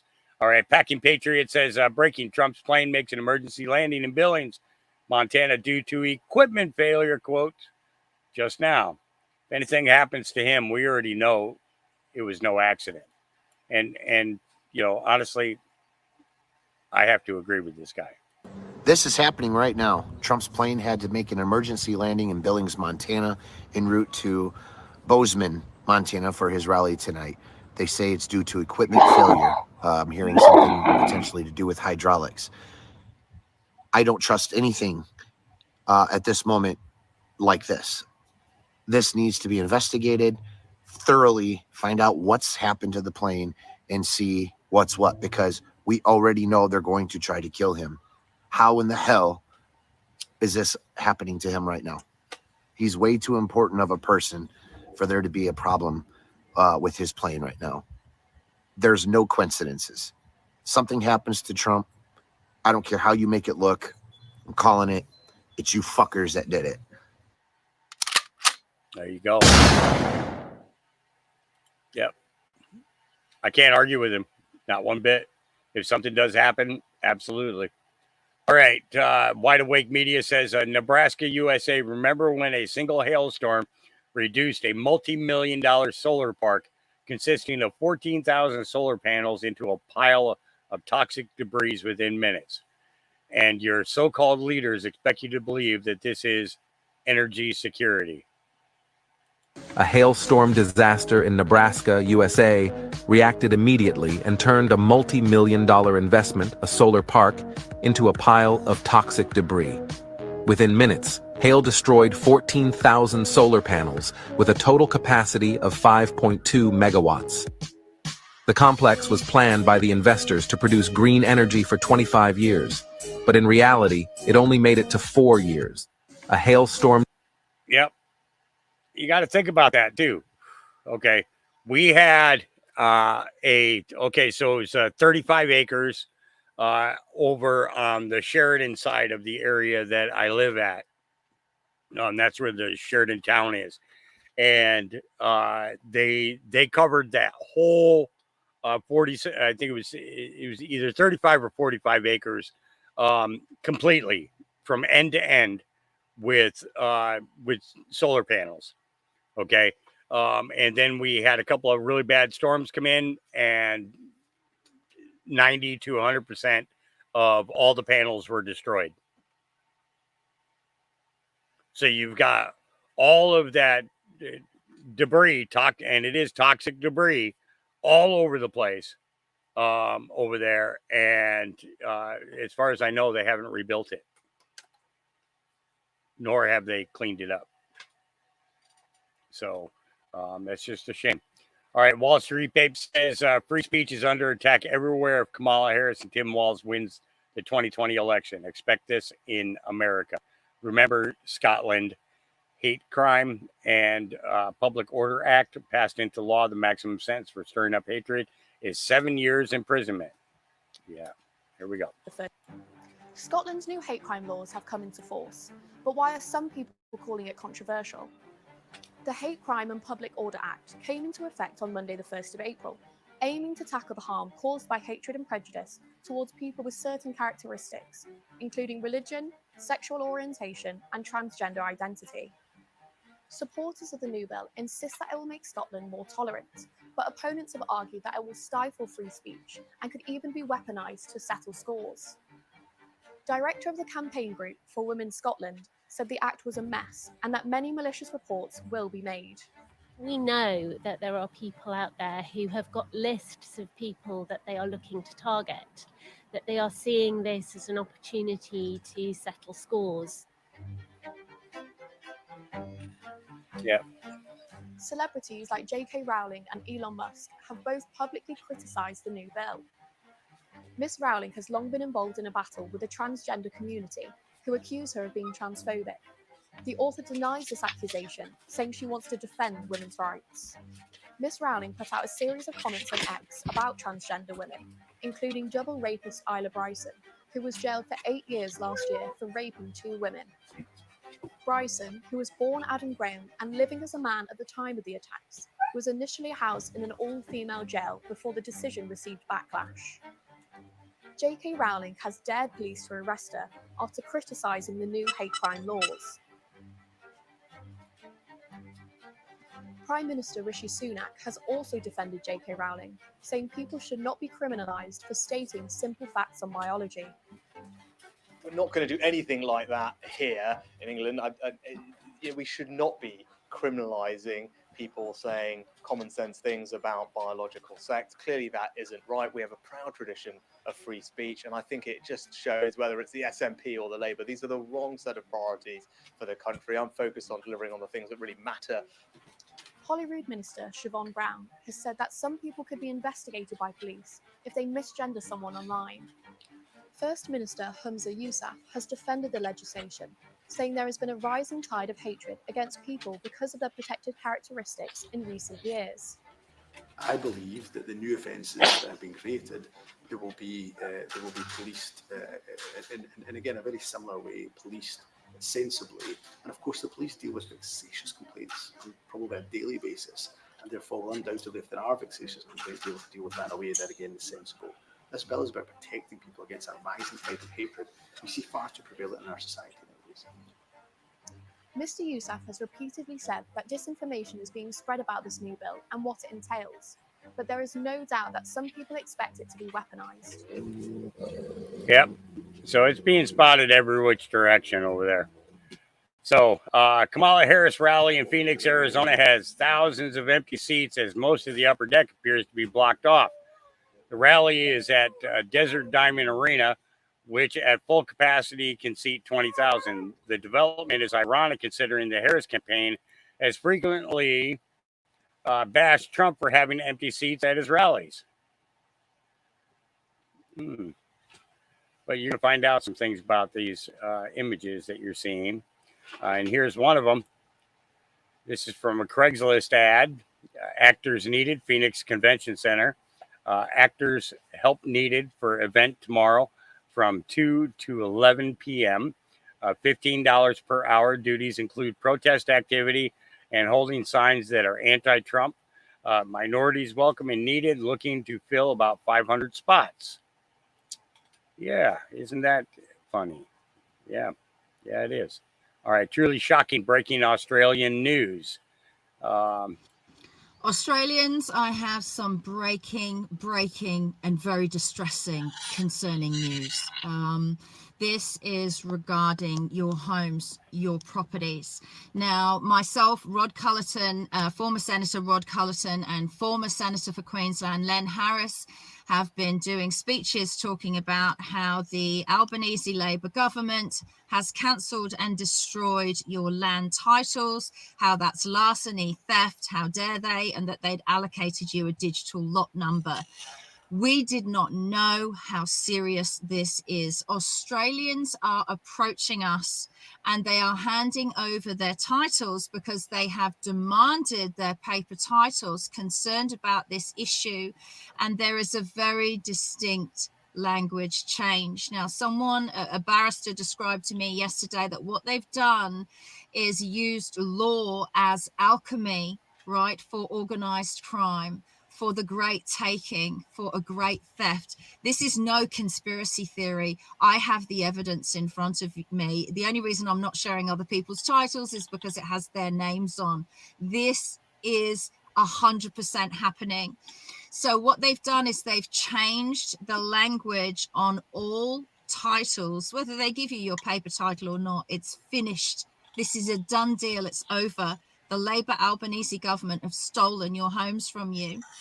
The language used to read infeasible, which means freehold. Infeasible.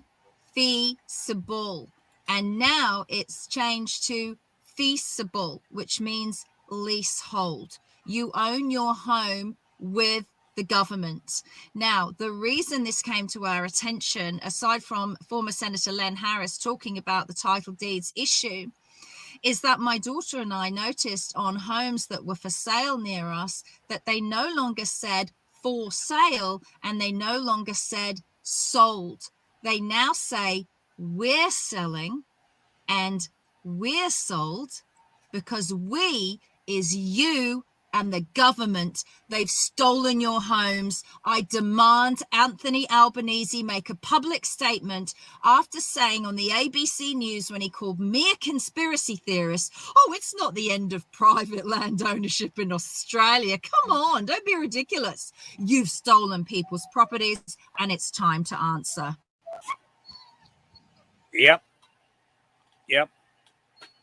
Just putting it out there, right? Oh, biggest land grab. All right, Carly Bonet.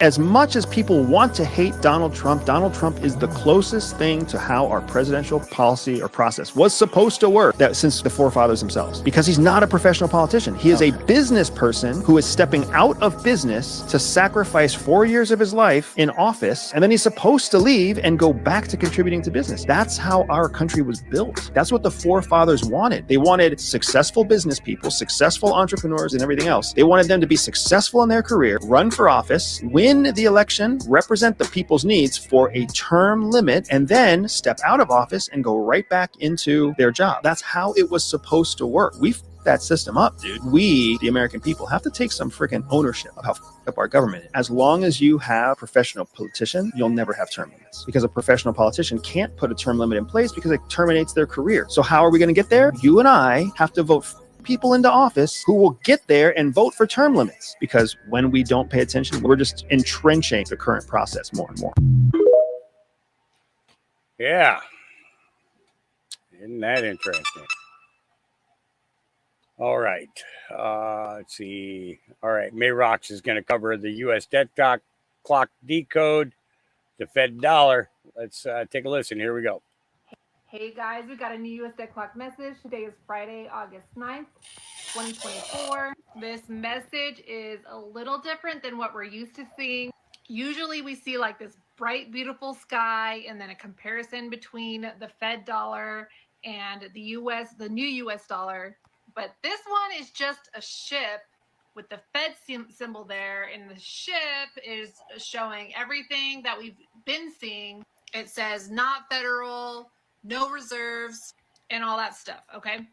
And then we have an iceberg with the gold coin with the United States on it, And the sky is cloudy, like there's a storm coming. It's kind of giving like a Titanic feel.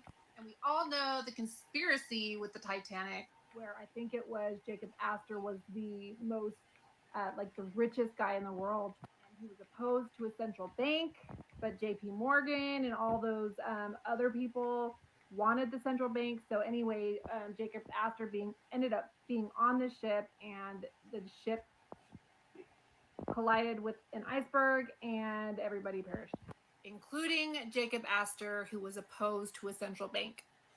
And now here we are.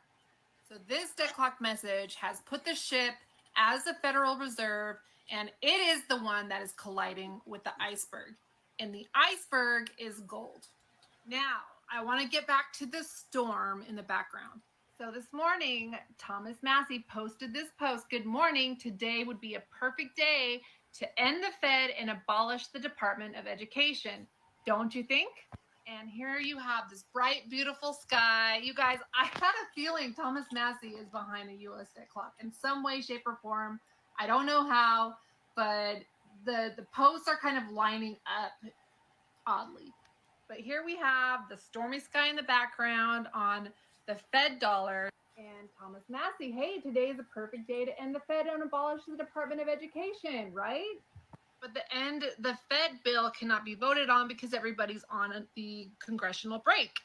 So how would today be a perfect day to end the Fed and abolish the Department of Education if Congress is on a break? And again, note the nice, beautiful background.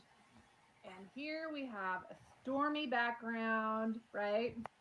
Now, this was the storm this morning, the tropical storm.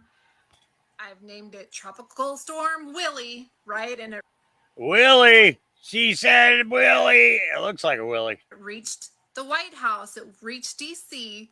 How odd that this storm is in the shape of, a Willie. You can say This was the you can say penis. It's okay. Nobody's gonna hold it against you. Well, unless you let them, of course. But nobody's gonna hold it against you. same morning, Thomas Massey posted this post. Okay.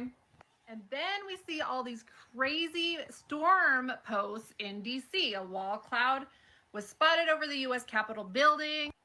The webcam to the Washington, D.C. White House wasn't working because there was a tornado. So there was no stream available. There was a storm in D.C. And now we're seeing emergency vehicles at the White House. Okay. This was posted today. And Biden is supposedly at his house in Delaware, and Kamala's at her rally. So we don't really know why these emergency vehicles are at the White House right now. So that's a little peculiar. And so we have this storm, right, that reached the White House that they're about to get. I'm taking it as they're about to get screwed. That was posted the same morning. Thomas Massey posted this post with a beautiful sky. And why would Thomas Massey say, oh, today's a perfect day to end the Fed and abolish the Department of Education if something wasn't brewing? And also, let me add, Trump's plane, it experienced a malfunction and they had to be rerouted to Billings, Montana. Everybody's got their conspiracy brains on, saying that there's going to be another attempt because Trump had to switch planes to a smaller plane, and now he's having to use a smaller plane to go to his rally. But Trump posted this post, okay, at, I think it was 1717. It was 5:17. I'm Central. This was posted Eastern Standard Time. And he posted this video at 1717, which the Q post says, do you understand what's happening? Think optics. Something's brewing, you guys. The storm is coming, and I have a feeling this movie is about to get real crazy. The storm is coming. They're not going to go down without a fight. Things are lining up with this new financial system that's coming, which the U.S. debt clock has been preparing us for, right? And it's about to launch. And once it launches and it's released to the public, the Fed is dead. The Fed is done. Ripple just came out with this announcement that a new era of stablecoins, Ripple USD, begins testing on the XRP ledger mainnet. It was launched yesterday, right? And the very first RLUSD address, this was the address, was birthed yesterday, August 8th, 2024, the very first RLUSD address created on August 8th, the 888 portal, which is the 221st day of the year. We went over this before, okay? 17 times 13, 13 times is 221, and the 221st day of the year is August 8th, 2024 on the 888 portal. I want to bring in a video that I've shown before, you guys, of Kim Clement, and I'm going to keep doing Kim Clement videos on these posts because they're speaking to me right now, and it's just going to happen, okay? He talks about the heavens opening up. We just had this 888 portal, and I have a feeling things are going to get pretty freaking crazy from here until November. Now, just watch this video again. I'm going to leave you with this. Keep this in mind. However, there is an uncovering of great evil. And I will start from the top. I have shaken the Democrats. Pay attention. And will shake the Republicans even. You remember we were talking about that just last week. Remember I made that comment about Kim saying that I am shaking the Democrats, which he's doing right now, and I am going to shake the Republicans. I have shaken the Democrats and will shake the Republicans even more.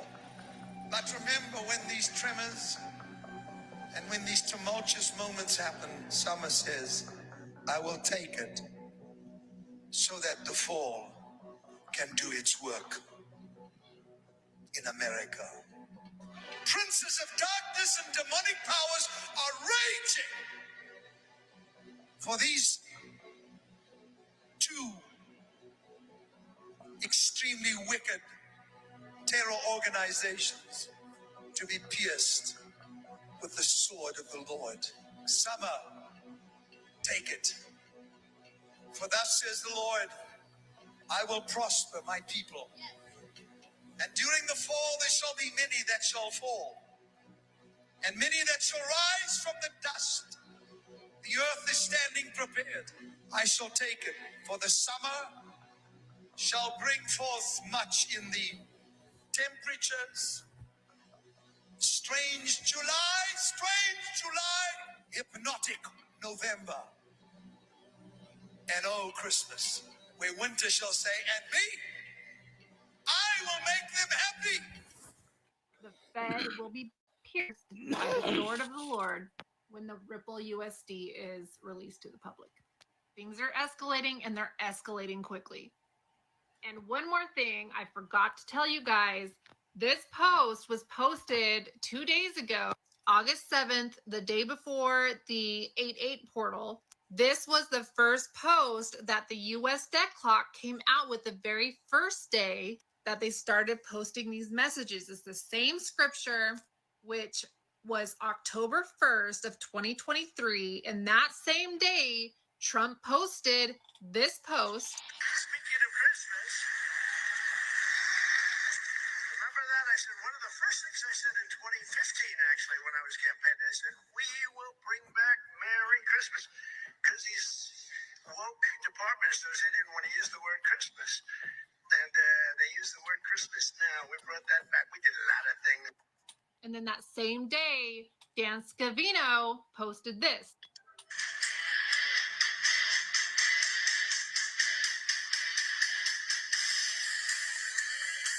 And here we are today. We came full circle back to the same message that they posted, the very first debt clock message that they posted on August 1st, which was the same day that Trump posted about Merry Christmas, and Dan Scavino posted the finish line. We are so close, you guys. We are so close. I can feel it.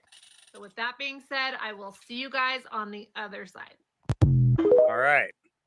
And I'm sorry about her audio on that. I can't make it any better. I wonder if she watched it back to see that she had issues with the audio there.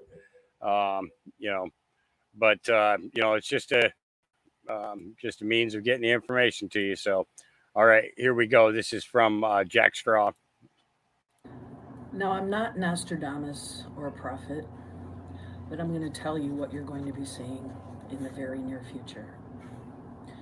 You're going to be seeing the 14,000 hours that they are withholding from the J6 insurrection. You're going to be seeing almost daily more information, proof, and evidence of the stolen 2020 election. You're going to see the Smartmatic and Dominion CEOs and friends take a fall for overthrowing over 70 countries. And you're going to see all of the crimes that these demons have done against this country and humanity. You will see that. We need to see that so people can see what they have done. You will see it. Bet. Yep. Seeing more and more direct messages like that going out to everybody. So yesterday I was actually going to cover this, and but I saw that this came out beforehand. But Punkness says, I don't know what it is about this community. I swear it's touched by God. I am beyond words happy to announce they just found Bella. Thank you, every single one of you, for sharing it. It takes a village to protect our kids, and we have the best village community. So this guy was out with his sign talking about his daughter missing, and viewers identified her, and people who saw the post. But we shared somewhere around 16 million times in about 3 hours. So thank you all so much for praying. I have awesome news. Bella was just found by the St. Louis police in Minnesota, and she's going to be home safe soon. Thank you, thank you, thank you. Prayer works. All day we were praying in faith that she would be returned by tonight, and God answers that prayer. Praise God. Praise the Lord. Thank you all so much for praying. Yeah. So within 12 hours, she was found and returned home. Yep. Defender of the Republic says, unlike Joe Rogan, I'm not a pussy to publicly announce that I will be voting for @real Donald Trump in November. No amount of money or following can stop me from fully supporting a man who will stop communism from taking over our great nation. Yep. And I've said that about Joe Rogan. He has some good guests and everything, but it's time to pick a side. It really is. And it needs to get done. This is brilliant. This is for all of our UK viewers. Here we go. Today, I convened with police chiefs from across the nation to formulate a decisive strategy to address the scourge of white working class protests. These far-right thugs have observed BLM riots and Islamic demonstrations and arrogantly assumed they could replicate them. Let me be unequivocally clear, you do have the right to protest in this country unless you are white and working class. You can riot in this country unless you are white and working class. You can attack and physically assault female officers unless you are white and working class. You will never be allowed to voice your anger about mass immigration, grooming gangs, organized foreign criminal syndicates, Islamic terrorism that targets our children, and the epidemic of stabbings. This administration is dedicated to labeling any white individual who openly complains as far right. We will implement advanced facial recognition technology specifically targeting crowds of white working class scum, as it would be deemed racist to employ this technology on people of color. This country is fucked. It's only going to get more fucked, and you're all going to endure it like the dirty little fascists you are. And remember, you will own nothing and be happy. So those of you in the UK, I believe that his statement, although it wasn't that, this particular statement is pretty freaking accurate. Yeah, I think so. And that's about how your government feels about you, right? So I showed you guys at the end of the podcast a few days ago, a 90-year-old veteran who was at a pawn shop to sell jewelry in order to pay for things that he needed for his wife in order to keep her at home. Well, this is an amazing update. 90-year-old veteran Donald says thank you, who helped donate $250,000. He can now take care of his wife with absolutely no worries whatsoever, and I am so happy that that people got together and did that for him. That is just absolutely flipping amazing. That is absolutely going to change the end of their lives. Absolutely. So it's we'll have to wait and see more. I would play the video for you, but the audio is so low that you can't hear it. And I'm hoping that they catch that and do something about it. All right, Carly Bonet says, cackling dingus. A massive crowd of nearly 47 people has turned out here in Michigan to watch this cackling dingus explain how unions work. Let's listen carefully as the most intelligent woman in the Democratic Party explains collective bargaining to union leadership. I understand the concept and the noble concept behind collective bargaining. And here it is. Here it is. Fairness. Yeah. Fairness. Wow, that was truly inspirational. I can't believe anyone would call her a diversity hire. Even Tampon Timmy is applauding her epic insights. Let's see if this cackling dingus has any more words of wisdom for us common folks.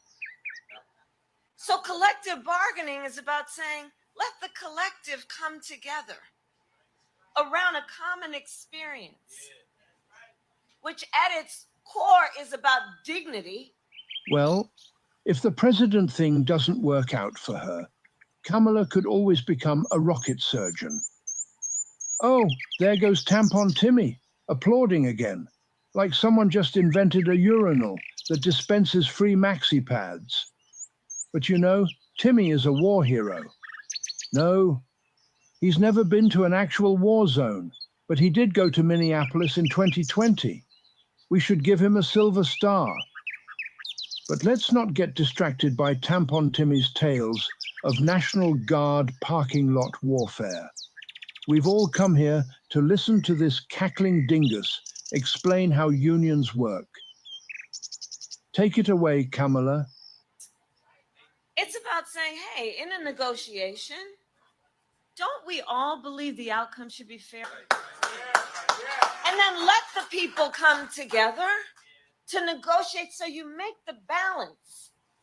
And then the outcome will be fair. And you know, we should really add Kamala to Mount Rushmore, right between Teddy Roosevelt and Nancy Pelosi. What a national treasure she is. Can we please have a second helping of word salad, Kamala? Because you walk your walk. You walk your walk. And what we know, like we have talked about, we got 89 days to get this done. You know, the one thing about all of us is we like hard work. Hard work is good work. Hard work is good work. The thing that we like about hard work is we have fun doing hard work. You know, Kamala should be in front of the camera more often. She's so intelligent and graceful. I can't believe she doesn't do more interviews. She's not doing any news conference. You know why she's not doing it? Because she can't do a news conference. She doesn't know how to do a news conference. She's not smart enough to do a news conference. Think about this, leader, that's very simple. Simple? Huh. That's a very nice way to say it, Mr. Manpon. I was thinking incompetent. 89 days to make Kamala Harris the next president of the United States. The next president of the United States. We call her the first loser. She was the first loser, and I'm sorry, we need smart people. What do you mean, Donnie? You can see the intelligence on her face. Oh, yeah. Yeah. All right. Wow. Somebody yelled for a medic. Trump paused everything. Crowd started chanting, fight, fight, fight. Thank you. Thank you. We love these people. They wait for 2 days sometimes, and then it's tough. It's not easy. Are they okay? Thank you very much. And doctor, take your time. Good. Thank you, darling. Thank you. Thank you.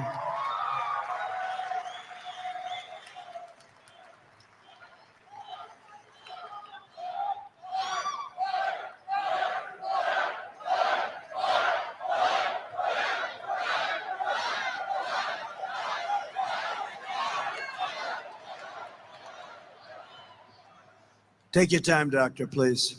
We got a lot of time, right? Nice Friday evening.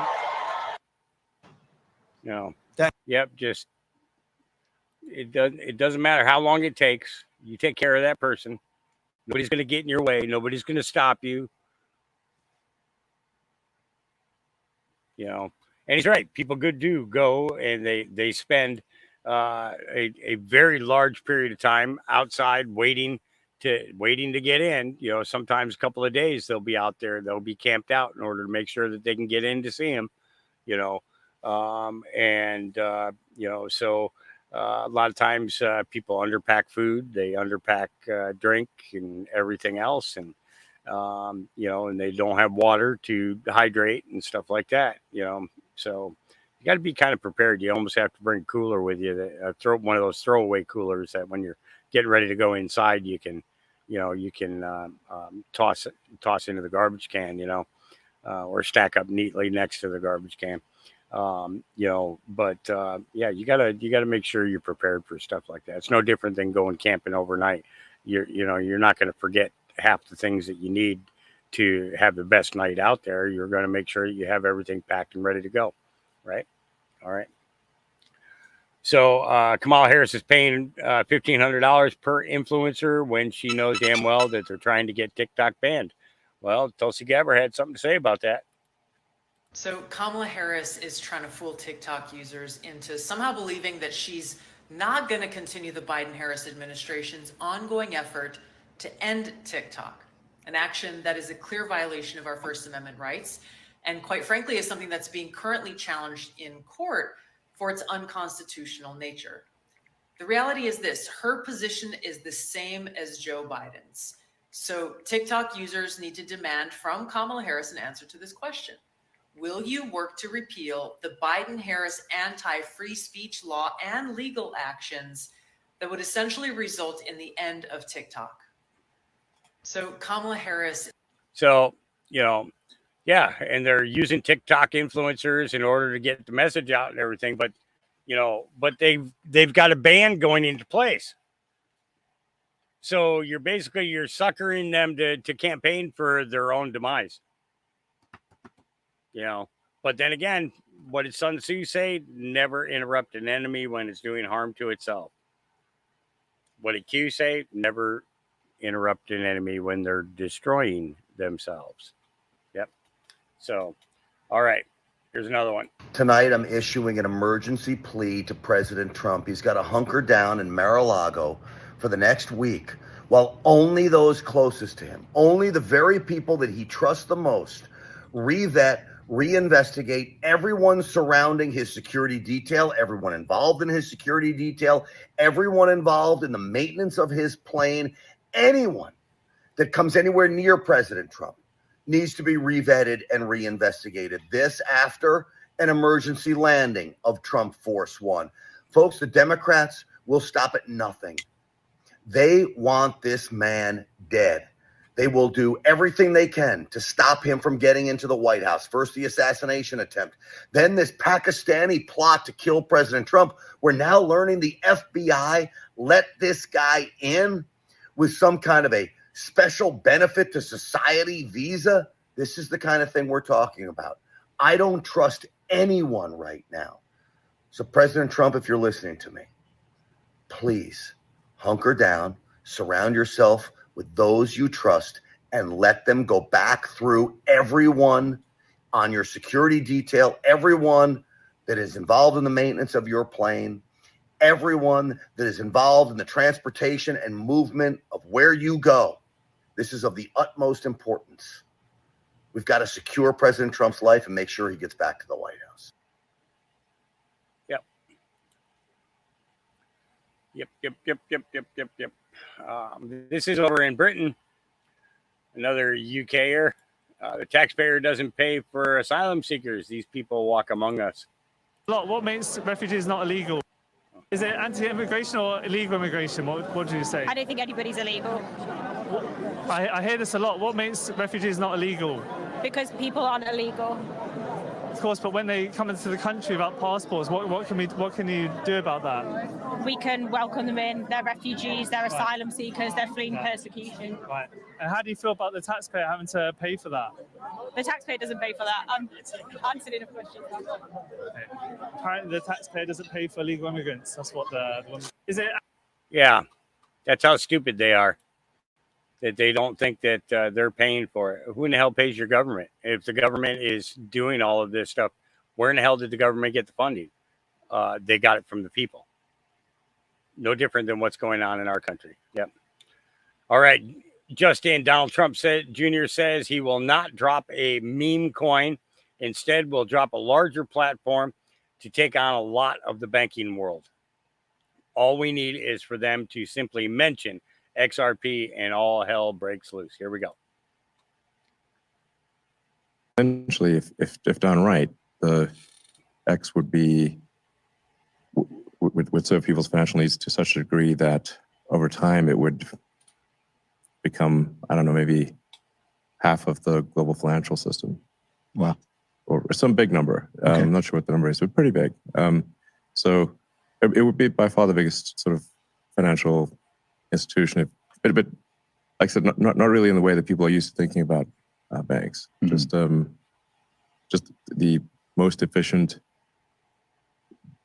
database for the thing that is money. Like I said, like least amount of fraud, everything's real time, and if it involves money in any way, it can be dealt with seamlessly on one node.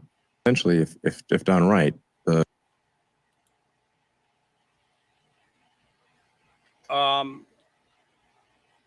Angel Rose, I'm not sure about that. I do know that he had prostate cancer at one point, you know. But other than that, I'm not sure. You know, let's see if this has got him saying that. No, it doesn't. Thought maybe there might be a video of him actually stating what they were talking about, but no. I should have looked at that first. Sorry. I should have been more aware of that one. All right. Here's another one from yesterday's speech. Here we go. Coup. That was the first coup in the history of our country. And it was very successful. He said, okay, I'll leave. If that's what you want, I'll leave. And now he's seeing what the competition is. I hear he's going to make a comeback at the Democrat convention. He's going to walk into the room and he's going to say, I want my presidency back. I want another chance to debate Trump. I want another chance. Coup. That was the first coup in the history. Oh, they say, but we know better. We know when the first coup happened. All right. I mean, therefore I am says unbelievable. Cartel drones packed with explosives are flying just south of Arizona's border with Mexico. New threat at our southern border. Explosive packed drones. A top general says more than 1,000 drones per month are entering U.S. airspace from the Mexico border. And last week, the Mexican army said that some of its soldiers had actually been killed by bombs dropped from drones, which are operated by cartels. News Nation border correspondent Allie Bradley has the details. She is live in Del Rio, Texas. So, Allie, what is Border Patrol saying about all of this? Yeah, hey, Nicole. So these bomb-wielding drones obviously causing some concern here, rightfully so, on the U.S. side. And we actually got our hands on internal memos that have been circulated throughout Border Patrol, alerting them of these unmanned aerial devices being used to drop explosives on what they say is dangerously close to U.S. soil. So what we've learned here from these memos is that the violence actually is stemming from infighting within the Sinaloa cartel. Members of the group reportedly getting in an armed altercation with Mexican federales before they came to the U.S. border to surrender to Border Patrol agents. One of those individuals was actually carrying 3,000 rounds of ammunition. The individuals claimed that they witnessed drones dropping explosives near their location, which prompted them to run to the United States. So where is all this unfolding? Well, sources I've talked to say that the violence is contained in Mexico, in Sonora specifically, but it's happening right on the other side of Arizona's border. Farms in the Cells area of Pima County were identified as locations in the memo that this violence was dangerously close to. The information that was distributed shows that the Los Salazar members are dropping explosives on members of the Los Pelones. That is what the memo is saying. Now, agents, of course, have seen their fair share of drones, Nicole, down at the southern border, but this new element of the explosives obviously adding some heightened security issues there for agents. So they are being reminded to remain vigilant down there at the border, Nicole. All right. So, Allie, how are lawmakers responding? Are they responding?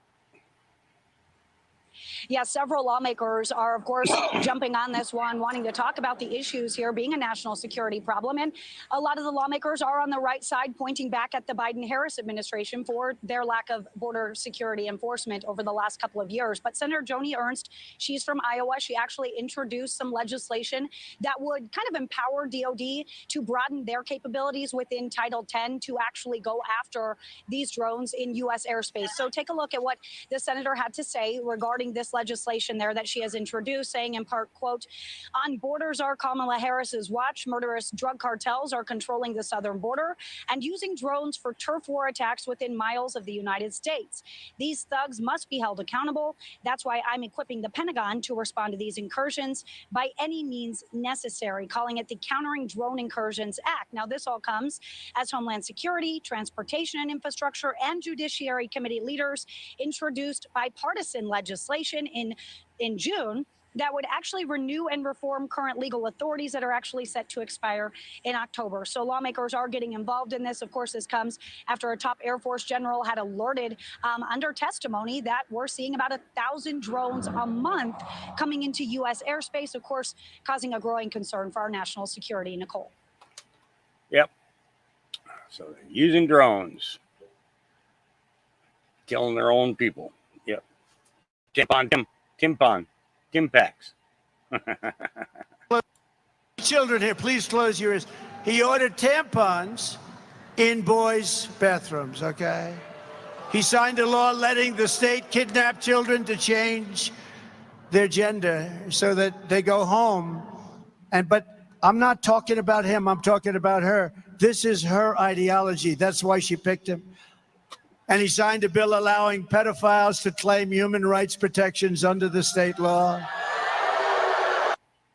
Yep.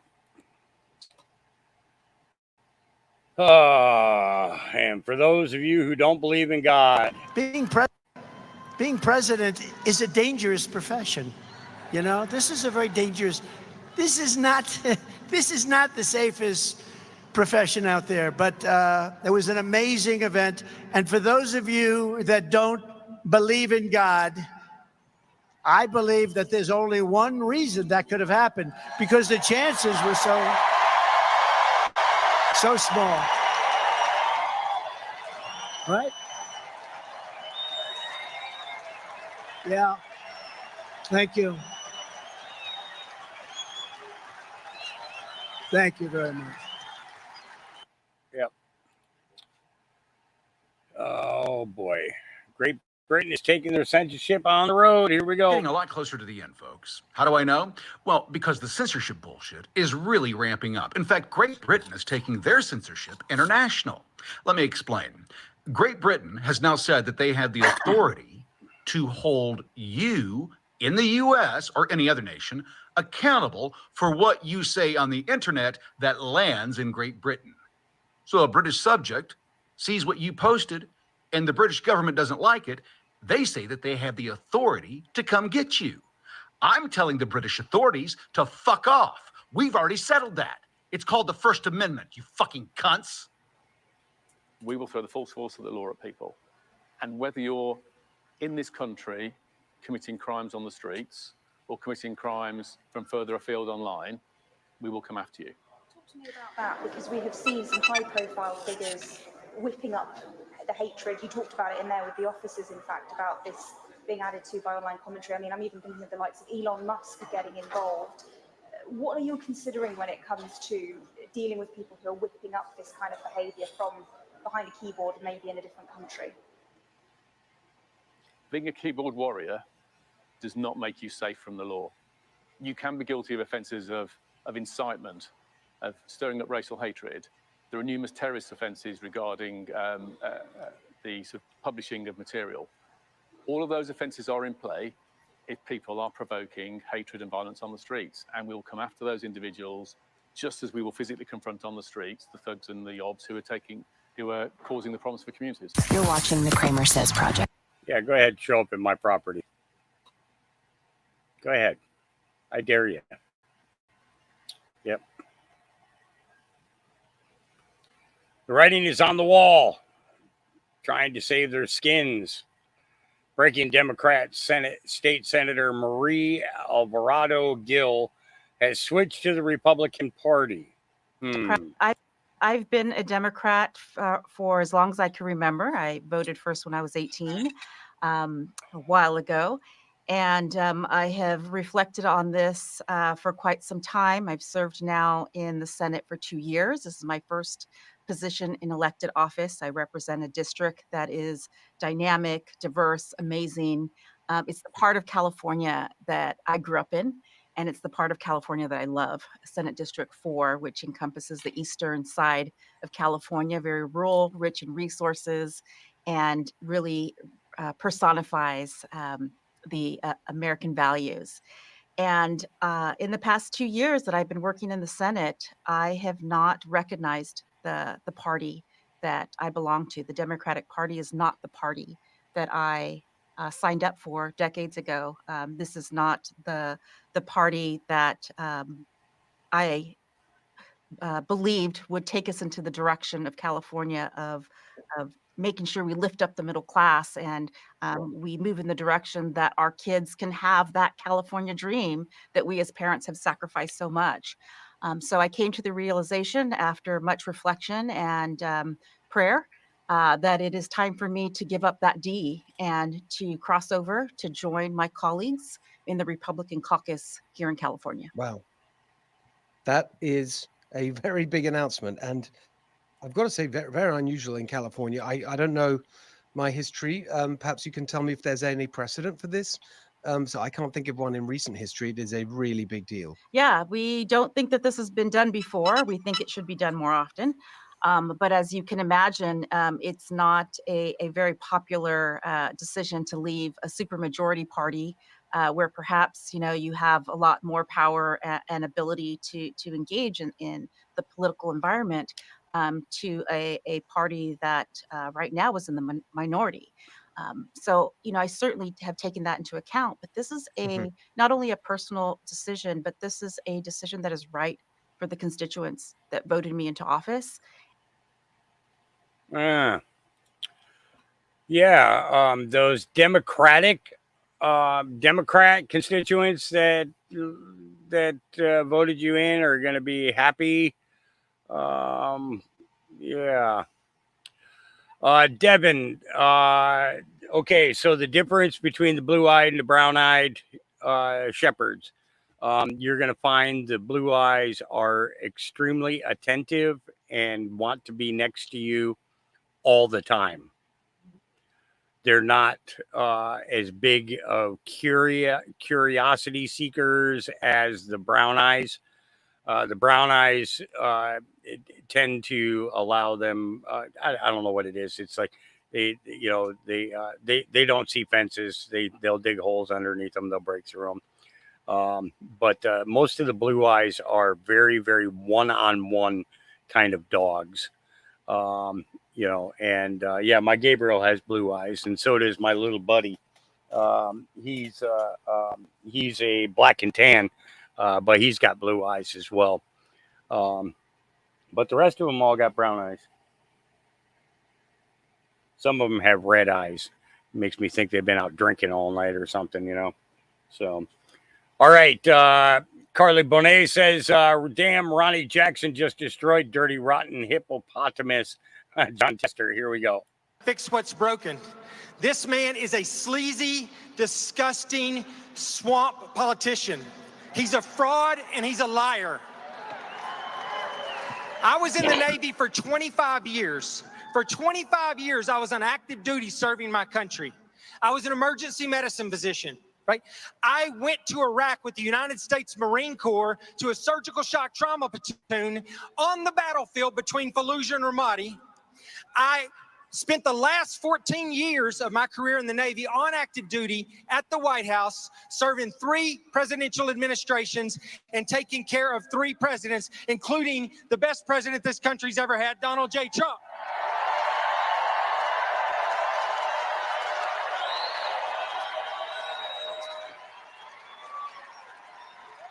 I had a spotless, flawless career in the Navy. I'd never had a single complaint about anything. I was a Navy Rear Admiral. And at the end of my time in the military, while I was still on active duty, President Trump had the trust and confidence in me to nominate me as the Secretary of Veterans Affairs, which I was happy to. However, let me tell you, John Tester, at that time, was the ranking member on the Senate Veterans Affairs Committee. He was going to oversee that process. He was also up for re-election. It was 2018. He decided that it was in his political best interest and would help his election if he could come out and be the guy that tore down one of Donald Trump's cabinet nominees. He came after me. He tried to destroy me. He tried to destroy my family. He got together with some disgruntled employees that worked for me at the White House who were upset because they didn't get promoted or get something they wanted during their time at the White House. One of them, in fact, is currently Joe Biden's doctor. They got together with him and his staff, and they made up completely absurd accusations and lies about me to tear down my nomination. They said that he labeled me on TV as the candy man. Right? He said that I was recklessly prescribing narcotics. I can tell you, I can count right here on this hand right here how many times I prescribed narcotics at the White House in 14 years. He put that out there. He said that I got drunk and wrecked a government vehicle. Any 2-bit investigator can figure out whether or not that happened. He knew it didn't happen. He knew it. And it's been proven that it didn't happen since then. He did not care. He was going to destroy me to better his career. And he passed that information to these morons in the back, right? The mainstream media, who were all too willing to carry this water. And let me tell you, they don't work for you. They work for swamp creatures like John Tester. That's who they work for. Anyways, look, this man tried to destroy me. He tried to destroy my family. I've been waiting for 6 years to get back here for this night, to be with this man right here, to come after him.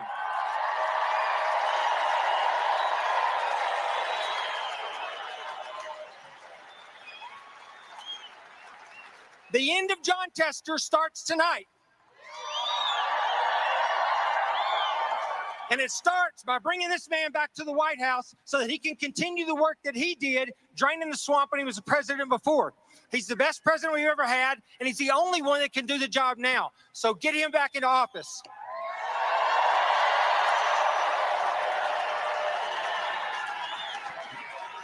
The next thing we're going to do is we're going to bring Tim Sheehy to the Senate to replace this swamp hippopotamus, John Tester.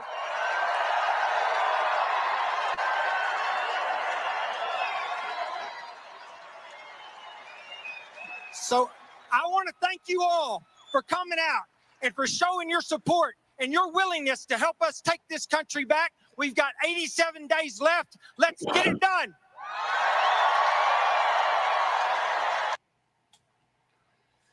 It's taking back the republic.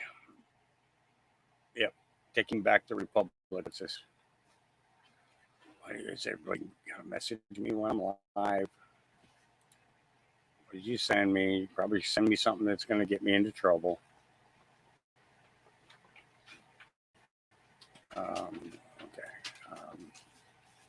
I'll look at that after.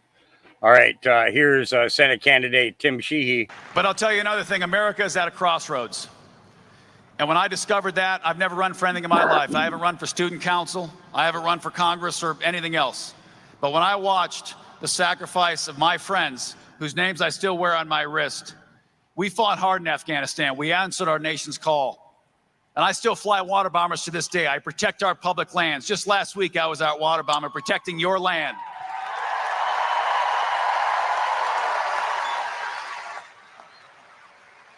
And I was flying water bombers in California by day, and by night I was on my phone trying to get American citizens, allies, interpreters, people that fought alongside us to fight the terrorists. Joe Biden abandoned them in Afghanistan. He left them behind. And he left billions of dollars of equipment. And in the wake of that, I got involved in politics. I said, enough is enough. I'm sick of this bullshit. We got to save this country.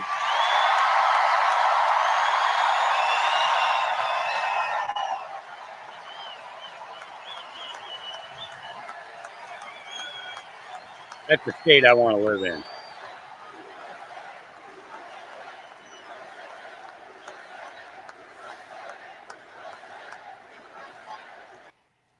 I should say want.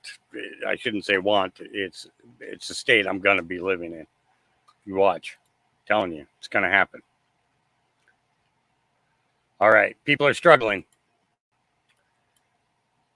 Let's take a listen. But I'll tell you another thing.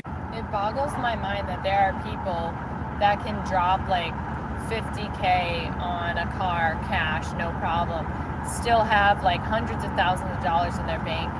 And then there's people like me who are like, I have negative $65 until tomorrow. And then when I get paid, all my bills take all my money and I'm back down to $100 to last me 2 weeks for gas and food. How is it that somebody in America making $36 an hour working full time that doesn't have that many bills, daycare, mortgage, phone, electric bill, food, gas, and a couple of other things, one loan, I literally have 2 of my loans that are deferred right now. I never thought making $70K a year was going to be considered dirt poor. Like, we're talking like, I don't even have money to my name. I have literally negative $65. How? Like, somebody please explain. Yeah, somebody please explain it to me. Yep. All right, we started off with Colonel McGregor, so here we go. I'm voting for Kamala Harris, and here's why. I'm just kidding. I've been drinking, and I wanted to be a problem on the internet today. Buy body armor, because if she wins, well, we're fucked. The only thing more abused than her kneecaps has been my bank account after 4 years of Biden.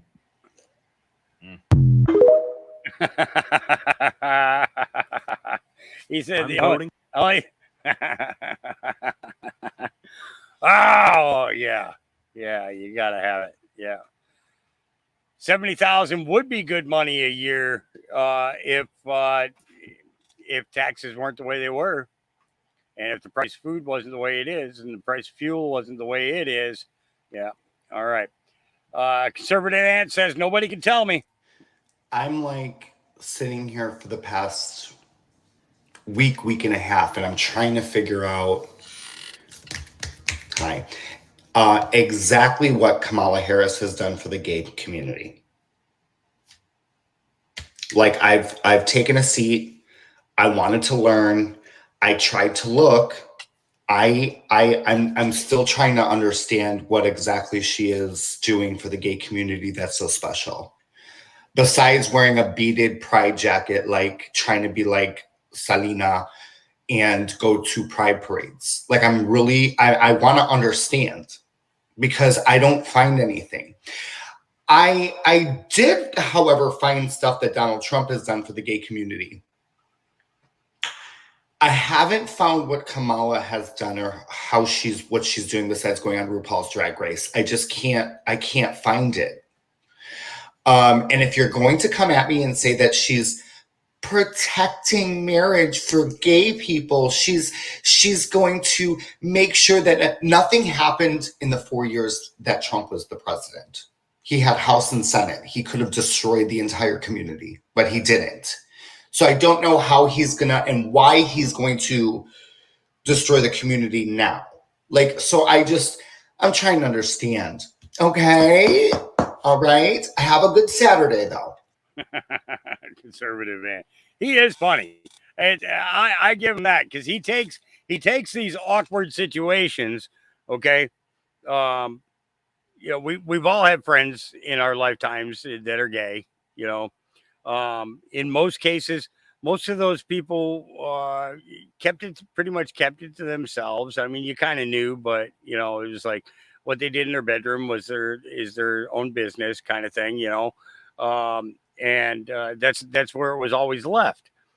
You know, people voted back at the time that you know that uh, they I think it was something like the partners agreement or something like that, where if they had been together for so many years that that the person would be considered a spouse, could be covered under health insurance, also could get the death benefits and stuff like that if their partner passed away.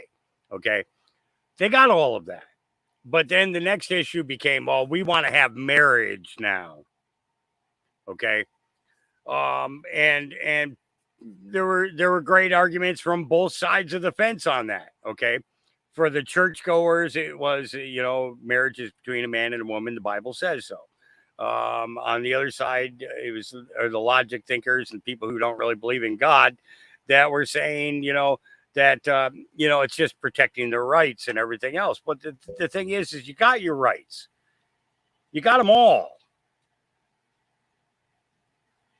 You got them all. But now they've changed the course. Okay, they've changed the course. The extremists on that end, and that's exactly what they are. They're extremists.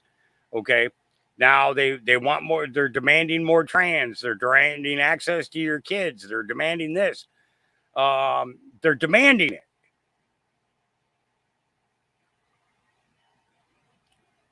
And that's where the line has been drawn. And you see people like Conservative Ant and Robbie Starbuck and a few others, okay, that have come out and are um they look at it the same way that we look at it. You know, those of us that are conservatives. Okay, it doesn't mean you have to be a right far right wing conservative in order to Republican in order to have just good conservative values. Okay, everybody should be able to believe what you know have their stance and they have their beliefs. I think by the end of this that the majority of the world is going to know that God exists. And I think that that's one of the biggest things. It's our duty as Christians, not so much as to be verbally rebuking them and, you know, like we're trying to cast demons out of them, but to guide them. You know, you give them scriptures that you know, it's I constantly say to people, you know, because I see comments, you know, I see people that say, I don't believe in Jesus. I don't believe that he was the son of God and stuff like that. They say that. And I turn around and one of my biggest comments is I would rather believe and be wrong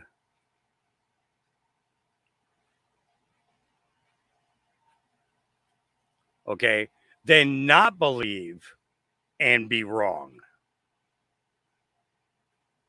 Think about what I just said. I would rather believe that Christ died for me and be wrong than not believe that he ever existed or that the creator ever existed and be wrong.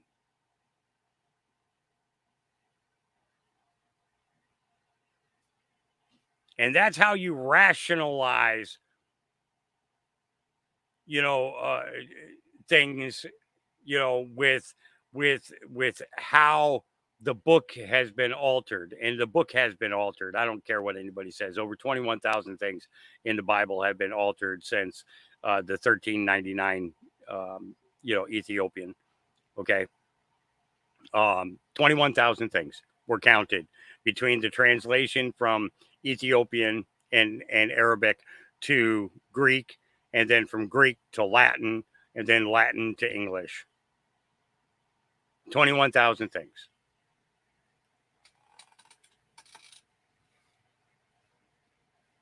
Christ had two very simple words in order to hold his covenant.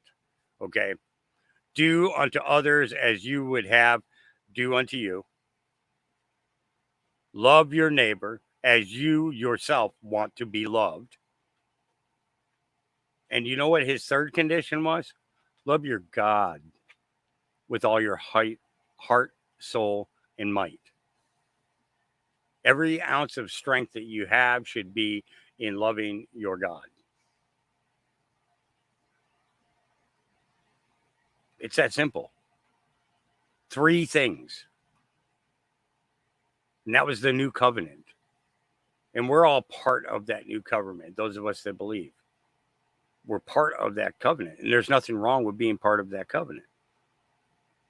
But we were also told not to judge. And the reason that we were told not to judge is because in judgment, it's one thing to sit on a jury and have evidence produced in front of you, and you make a conscious decision in order to, that maybe this person needs to go to prison, that he committed this crime. Okay. But it's another thing to judge daily on people and not just give them scripture. We can just give them some scripture and say, check this out. I think that this might be interesting to you. And if it begins to make them question what they've been doing, then that's great for them, right? But by not judging, we're not placing ourselves in a position to be under that same microscope that we used to put somebody else down. And that's just, it's just not cool, Now, there's nothing wrong with if a person's an asshole, then he's an asshole. And you can say that he's an asshole. That's judgment based upon characterization and personalities. Okay. The person might have great character and still be an asshole.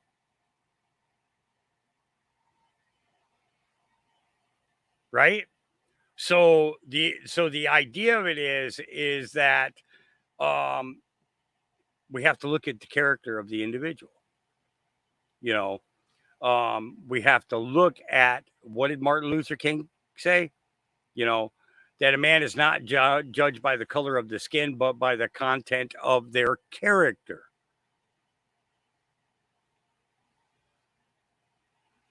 So this asshole could actually be one of those guys who's going out and doing all these different things to help his community. He just doesn't like people. So he acts like an asshole, keep people away from him. But he still does great things for the community regularly. And it's like, oh, whoa, okay.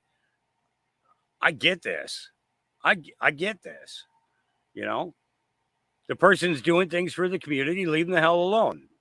He doesn't really like people, but he's doing things for people anyways.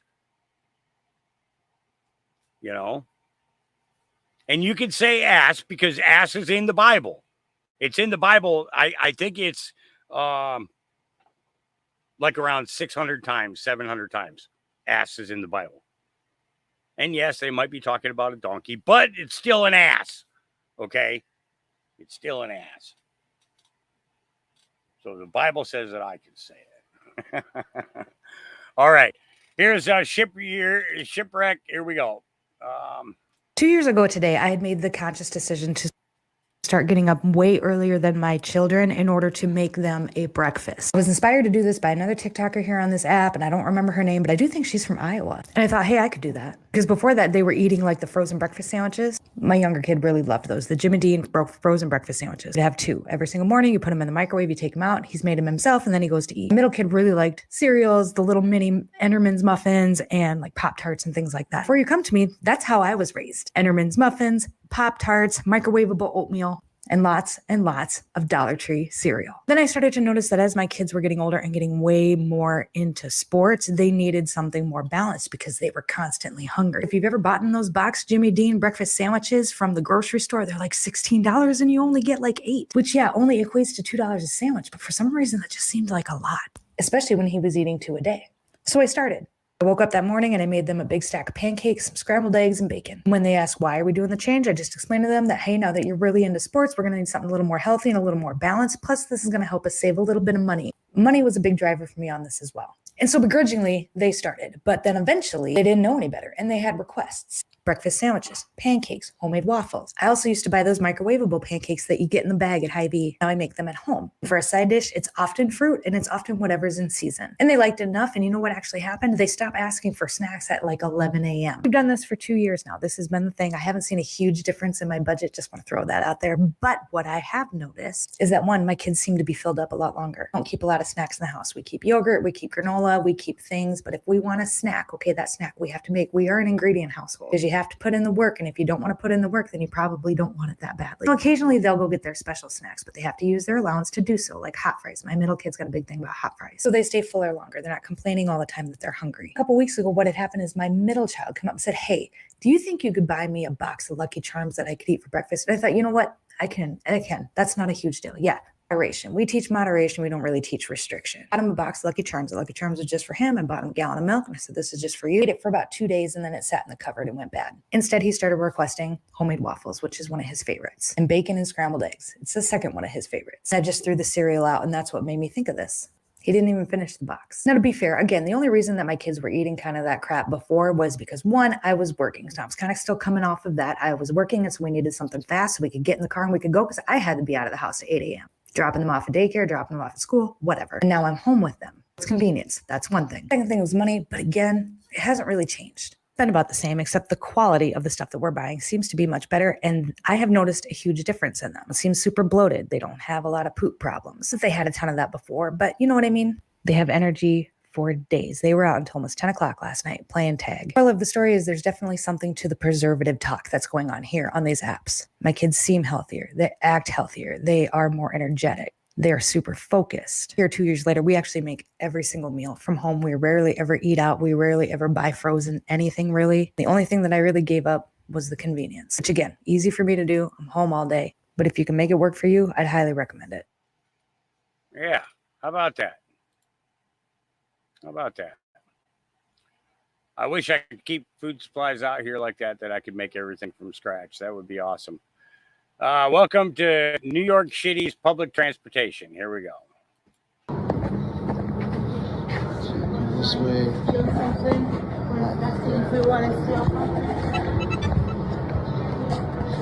Yo, I can't believe this is New York. This way.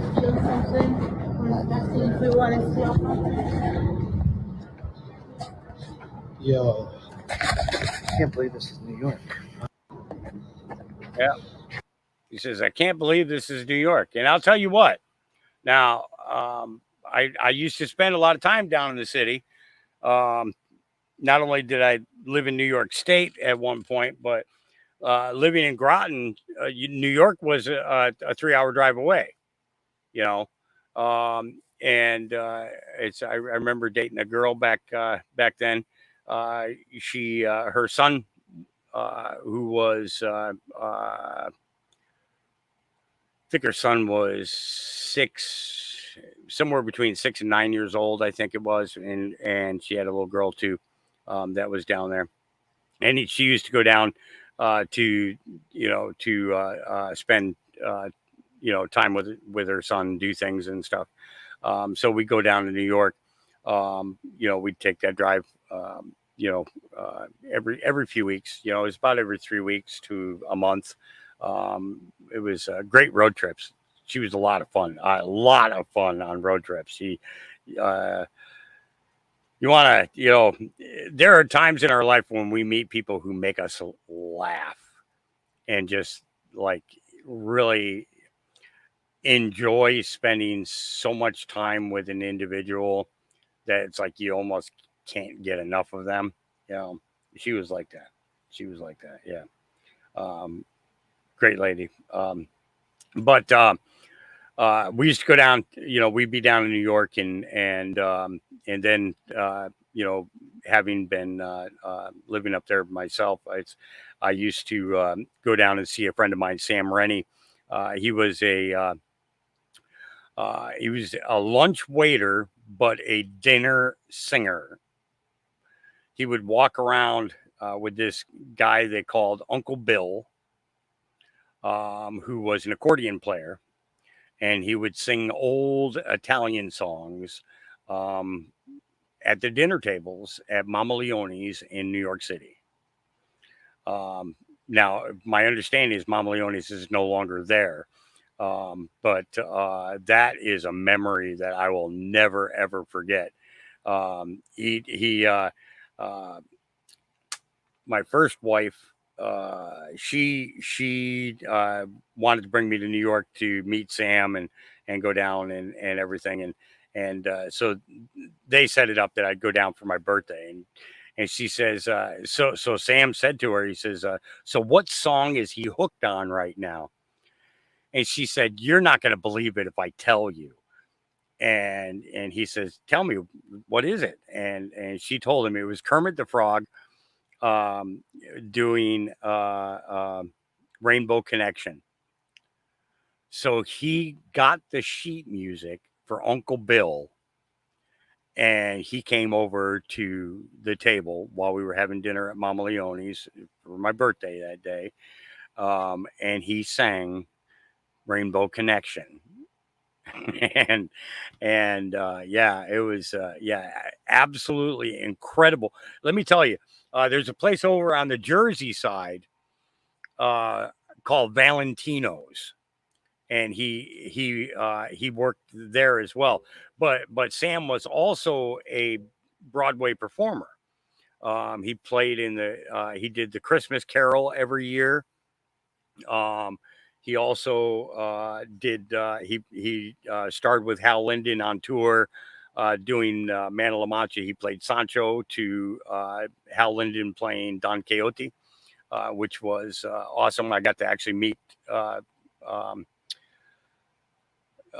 Barney Miller, Hal Linden, and got to have great conversations with him. And one of the conversations that we had with him about was the one where they brought that one guy in, and he was a total conspiracy theorist.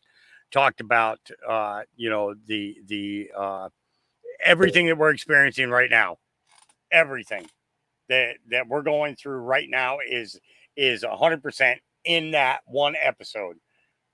Everything that we're going through, New World Order, the UN, NATO, everything, all the way down the line. Every single thing that we're experiencing right now, all jam-packed in one episode in a 3-minute segment. I'm not kidding. 3 minutes is all it took. I don't remember the actor's name. He was a bald guy. Did a lot of comedy. But I'm telling you, it was, and Hal said that that was the hardest episode of that series for him. And it wasn't because it made him laugh. It was because he knew it was the truth. We just hadn't seen it yet. And this was back in, I think, 90. was it 90 or 91 at the Wang Theater in Boston is where that, but Sam toured with him. Sam was an incredible singer. I mean, his operatic of Italian, it was just incredible. I mean, incredible voice. It made you wonder why he was never like the Frankie Avalon or Frankie Valli kind of thing. But he knew all of those guys. He knew Frank Sinatra. He knew Frankie Valli. Knew and was friends with all of them. Also with the that one actor there, the guy who did the King of New York, did Brainstorm. I think he was also in. Dang, I now I can't think of his name. But he does some voiceovers for some of the videos that we like. The one about the lions. Dang it, I'm gonna hang on. I'm gonna do a quick search of this.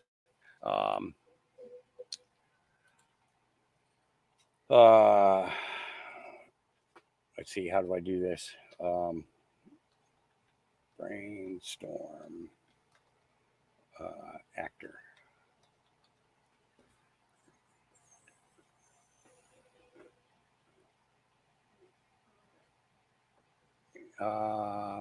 Yeah, that's the one.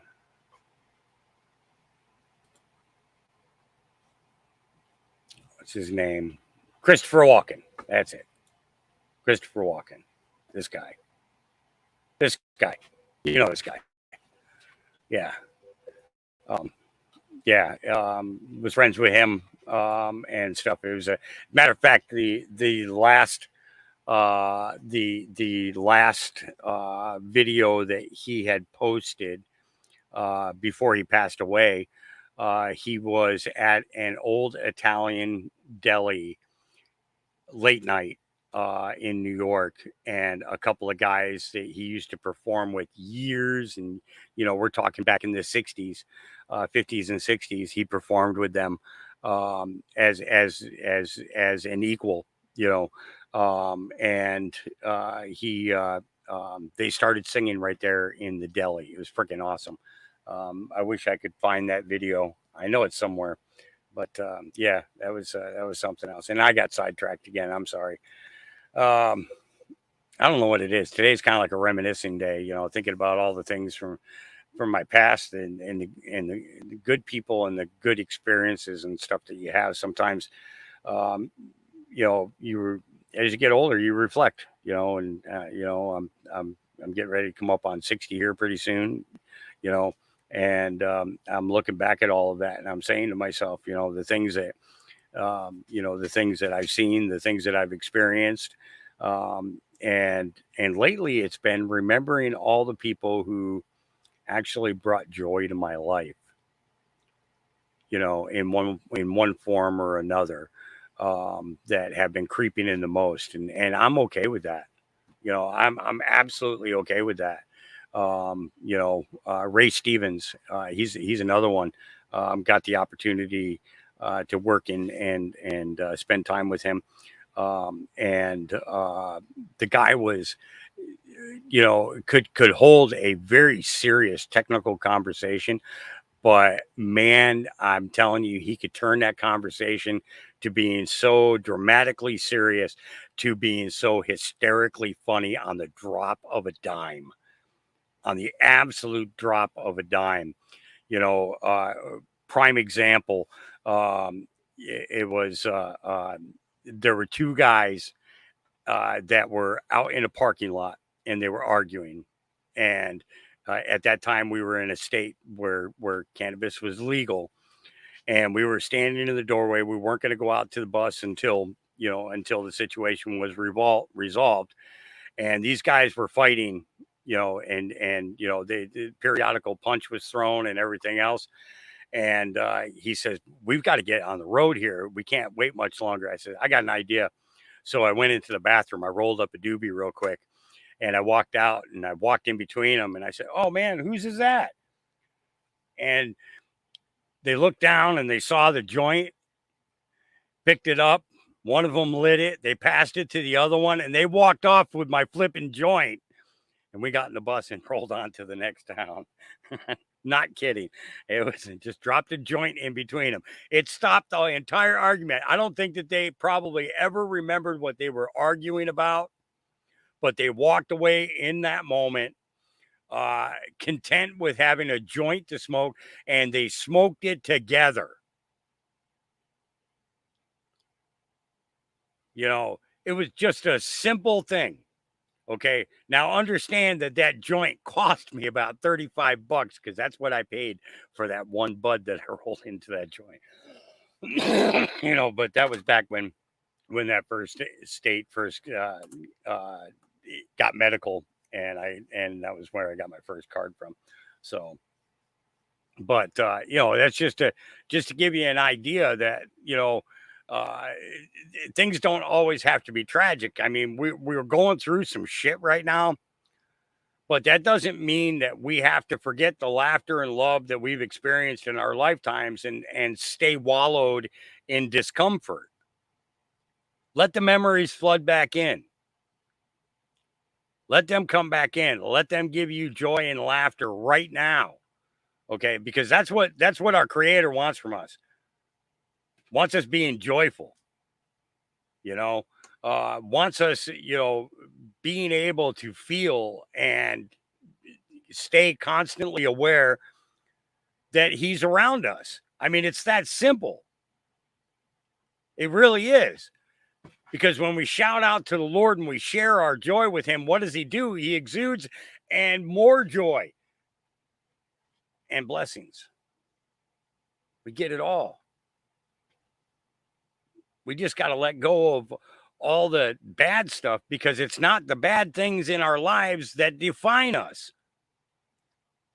Yes, the bad things that happen in our lives help to build our character, make us better human beings. We all fall short of the glory of God. No ands, ifs, or buts about that. We all fall short of it. But you want to know what He did? Because He knew that we all fall short of the glory of God, He gave us a pathway. He gave us a doorway. He lit a light and said, "You see my candle? Like moth to a flame, come to my candle. And through my candle, guess what? We'll get to experience the glorification of our Creator." It's that simple.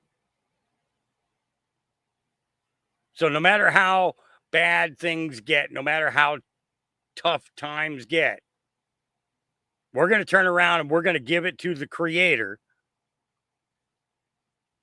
We're going to let Him fill us with joy and hope. Okay, because there's nothing wrong with hope. Now, hopium, that's another story. Okay. If I was whistling Dixie and blowing smoke up your ass, that's hopium.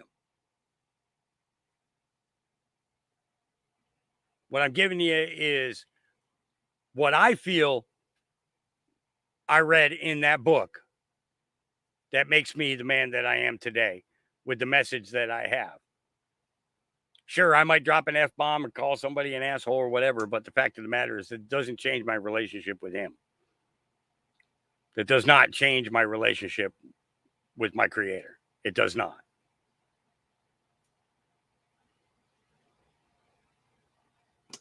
If anything, makes me love Him more. It's that simple. All right. Bo Loudon says in 1997, Trump spent tens of thousands of dollars to protect women from serial rapists. Yeah. Take a listen to this one. And those that believe that Trump did something with that one lady that sued him and swindled all that money out of him, okay, or even had sex with Stormy Daniels, I think that maybe they should learn about this story here. It's a short one, too. This case still haunts me to this day. In the late 90s, I was involved with a case called the East Side Rape case. The case was a serial rapist who at gunpoint raped and sodomized at least 16 victims. It was a terror campaign that went on for at least 3 years. We were doing all we could to capture this rapist. I wanted to do a mailing in the community. The mailer was so important to us to get it to every single person that lived in the areas where he was attacking these women. The mailers cost, anywhere between $10,000 and $40,000 to do. Mr. Trump would willingly give between the $10,000 and $40,000 that we needed, and that happened just within a few days. Donald Trump was definitely a leader who stepped up for the cops, the detectives, and the women in this case. There is absolutely no doubt. This case still. Okay. And understand, not only did he do that in order to pay for the flyers, okay, but he also gave money for mental health care and health care for victims as well. And also, security. Sending people to keep a watch on them to make sure that they stayed safe until this person was caught. Yeah. So, all right. This is one of the saddest videos I've seen. Share widely so this man's son knows his dad is fighting for him. This was put out by Laura Logan. She shared Larry Brock Jr., the highest price I paid for January 6th. Here we go. Hey, son, it is the 9th of August of 2024, and I just want to let you know that your dad loves you. It's been a long time since I've been able to talk to you, and I really wish I could. Again, you're the highest price I've paid, you being taken from my life for peacefully protesting on January the 6th. But I want to let you know that I did that because America is not going to be a free nation, son, if we don't have a freely elected president. So it was important to me to go there. I didn't do anything that deserved to be thrown in prison for, but again, I don't live in a free society anymore. We live in a society where the government is trying to crack down and stop people like me from having a say in it. And so hopefully I'll hand off a better nation to you than what we have right now. I went to Washington on January 6th, and then I came back on January 7th, and that was the last time you and I got to see each other, with the exception of a few supervised visits. As soon as I dropped you off, son, that night I started getting death threats from the American left. And then on Sunday, I was arrested by the Federal Bureau of Investigation and charged with a whole bunch of nonsense, just for entering the building, basically. Your mom filed a protective order, which I agreed to. Now, honestly, son, it was going to be forced on me regardless, on the basis that I was getting death threats from the American left. But Judge Lindsey Wynn decided to terminate my ability to see you. For the next 7 months, I was under house arrest. And finally, the judge in Washington, D.C., Judge John D. Bates, let me off house arrest. And I immediately hired a lawyer to try and get you back to where I could see you. And it was denied by the judge, but she let me have supervised visits. So that's when you and I got to go to the bowling place and the trampoline place, et cetera. And that's why those people were having to trail around me like I was some pedophile or something. Anyway, it was disgusting. But I did what the judge asked because I wanted to be able to see you. And at the end of that, the judge didn't let me see you because I didn't use the right company. Even though I used one of the two companies she recommended at the start, it wasn't the one that was in the divorce decree. And your mom spent $4,000 to make sure that I couldn't see you. Again, your mom has done everything she can to drive a wedge between you and I. And I want you to remember that when you turn 12 and you have a choice where to live, because I will have put my life back together well before then. So last year in May, I had to surrender myself to jail. I was in jail for a year, son, for peacefully protesting the election. Again, it was a horrific experience, but I'm trying to give you a better country. I've been let out, and I'm now under house arrest at Grandma and Grandpa's house. I want you to know that they miss you too. Both Grandma and Grandpa and Papa and Granny miss you a lot. We all have Christmas presents for you waiting for you. And again, I'm sorry that your mother will not let you talk to your grandparents, but your mom has Grandma and Grandpa blocked. And then I think she briefly talks to Granny, and Granny invited her over even when I was in prison. And your mom never took you because your mom is trying to keep you from our side of the family.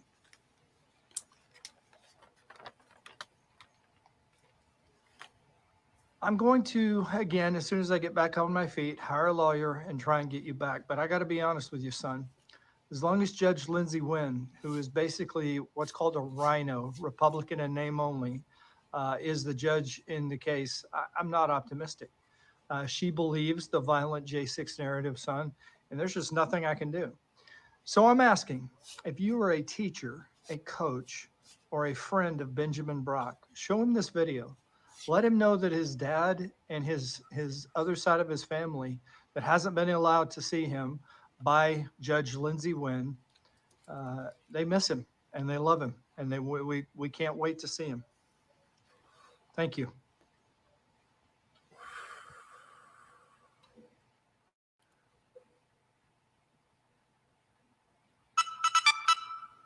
Yeah.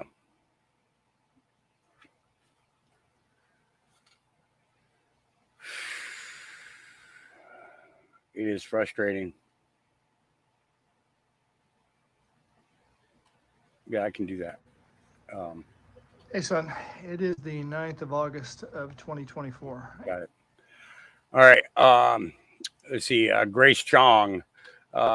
This is one of the things that Steve Bannon said before he went off, and I think that people need to hear this again to understand that it's if we and what we're doing, we need to keep doing it. We can't stop. We have to keep letting people know. Trump didn't need to do this, and look at the toll it's taken on him. Yes, he's strong. He's going to get through this. He's going to win. The second term will be monumental, but only if people step in today and start to take the burden off of his shoulders. He can't do everything. And these people, I'm so sick of people saying, well, you know, when Trump's in the second term, we're going to do this, we're going to do that. Yeah, we got all these great plans. And Johnson, you run around with all these great plans. I'm going to do this, and we're going to do that, and we're going to clear the decks, and we're going to do everything. It's going to be so wonderful and so lovely. Screw you. What are you doing today? What are you doing today to lance the boil and draw this pus out? A certain element of us have to do that. If it's not done, it's not going to get done. Megyn Kelly she saw what she saw, which is the most important thing. What just happened today is a line we can't uncross. And these Democrats will rue the day they decided to use lawfare to stop a presidential candidate. I'm not talking about violence. I'm talking about tit for tat. You just wait, and it won't be Hunter Biden. It's going to be Joe Biden. It could potentially still be Barack Obama. It could still potentially be Hillary Clinton. We're going to have to look at what the statutes of limitations are on the various crimes they surely committed. We're going to have to look at passing laws to revive those dead crimes, felonies or misdemeanors, so that those cases can be brought out of time. What she said is relevant, and we go back when people say, well, Steve, how can you say it's Judeo-Christian, blah, blah, blah, because it's a thing called the Old Testament. The only way to save the republic now is to give them a taste of their own medicine. That's it. They tasted blood today. They're the wolves with the bloody piece of meat in their mouths. That doesn't stop the wolf from coming back for more. And what does that Old Testament say? And when they say go Old Testament on you, it's equivalent to go like rough Roman justice. Hey, the Old Testament is not for the faint of heart, okay? It's not for the faint of heart, and particularly the prophets. They're not for the faint of heart. And they weren't. You know, think about what Samuel did to the king of the Edomites. You know, when Saul brought the king back and was showing him off to his people, and kept all their animals when he was told to slaughter them all, and brought back a bunch of women and children to turn into slaves, which they were told to slaughter them all. He went against God, and Samuel walked in there, took the sword of Saul. No, it wasn't Jeremiah. It was Samuel. Samuel's the one who anointed Saul, and he also anointed David, because of the part that I'm telling you right now was what caused Saul's downfall. Disobeyed God, and Samuel went and found David. Went to Bethlehem and found David. And Saul was soon to be out, and David soon to be the king, would die as a king, and then his son Solomon would take over. Even though Obadiah tried to take it, and there was another son too, the one with the long hair, that tried to take it from his father as well. But Samuel chopped that dude's head off right there in front of everybody. Used Saul's sword to do it. Yep. Samuel was a badass, no doubt about it. All right, Aiden goes off now. Aiden did a podcast with Donald Trump at Mar-a-Lago. He was invited. He wrote to Donald Trump for about a year, negotiations to get an interview done, and the Democrats are all upset about Aiden doing that, bro. Now these bitches, bro, who on the campaign. Like holy shit, idea. It was an amazing idea. Broke the internet, bro. More than all your press, bro. Fuck your news station. It's ass. Nobody watches that shit anymore, bro. Respectfully, nobody watches that shit anymore. To have this guy at Mar-a-Lago, and the guy gives him a Rolex watch and I did, bitch. So what? And a new Tesla that's all wrapped in I mean, this is really. I mean, I know we're all tired of the weird thing, but this is wacko. Wacko, yeah. Somebody got to. Never mind. Why are y'all saying GG's to Twitch? What did I say there? What the fuck did I say there, bro? That was so bad. What the fuck did I say? This bitch trying to come at me. I clap this bitch back. The fuck? I don't give a fuck how old she is, bro. No, I don't give a flying fuck. No, they're mad because I got Trump on my platform and all these hating ass news stations couldn't do it after like 60 years, bitch. 60 years, you're gonna get him? I got him in like 1 year. It's funny how he ended that, but he didn't need to go that extreme with the language, but that's what Gen Z, I guess it is, for you.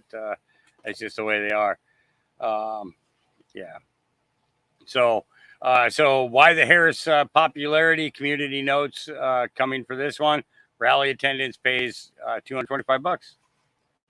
So even it's crazy because rate proposed, community notes. Okay.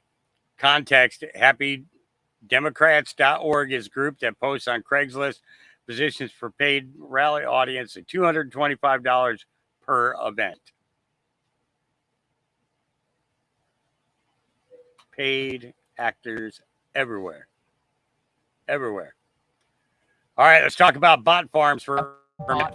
Tech employee created and sustained a bot farm between 2015 and 2018. Give you guys some information because American bot farm operators are pretty rare. Most bot farms operate overseas. I don't know if there's anyone like me in the US that can tell you this stuff is all I'm saying. I'm typically way more secretive about this, but it's gotten so bad I need to talk about it. So what is a bot farm? Something that a company or an individual purchases. You get a set amount of bots that, like normal people, go out and spread your message. Now here's the work that goes into that. I, as the operator, have to create each individual fake person. I have to create a bio, I have to create a picture, a username, a real name. Then I have to generate content. It has to be supportive of the message that the client is paying for, positive opinion of the company or the individual. If anyone has ever tried to create content, that takes time and it also takes ideas. It's not easy. Finally, you need to program those bots based on activity. Bots respond to what you do. You think that you going around and liking things is invisible. It's not. You're leaving a footprint across the app. That footprint is tracked by people like me. So based on what other people like or comment on, I program my bot to go and search for those people, find them, and then interact with them with my content that supports the message that I've created.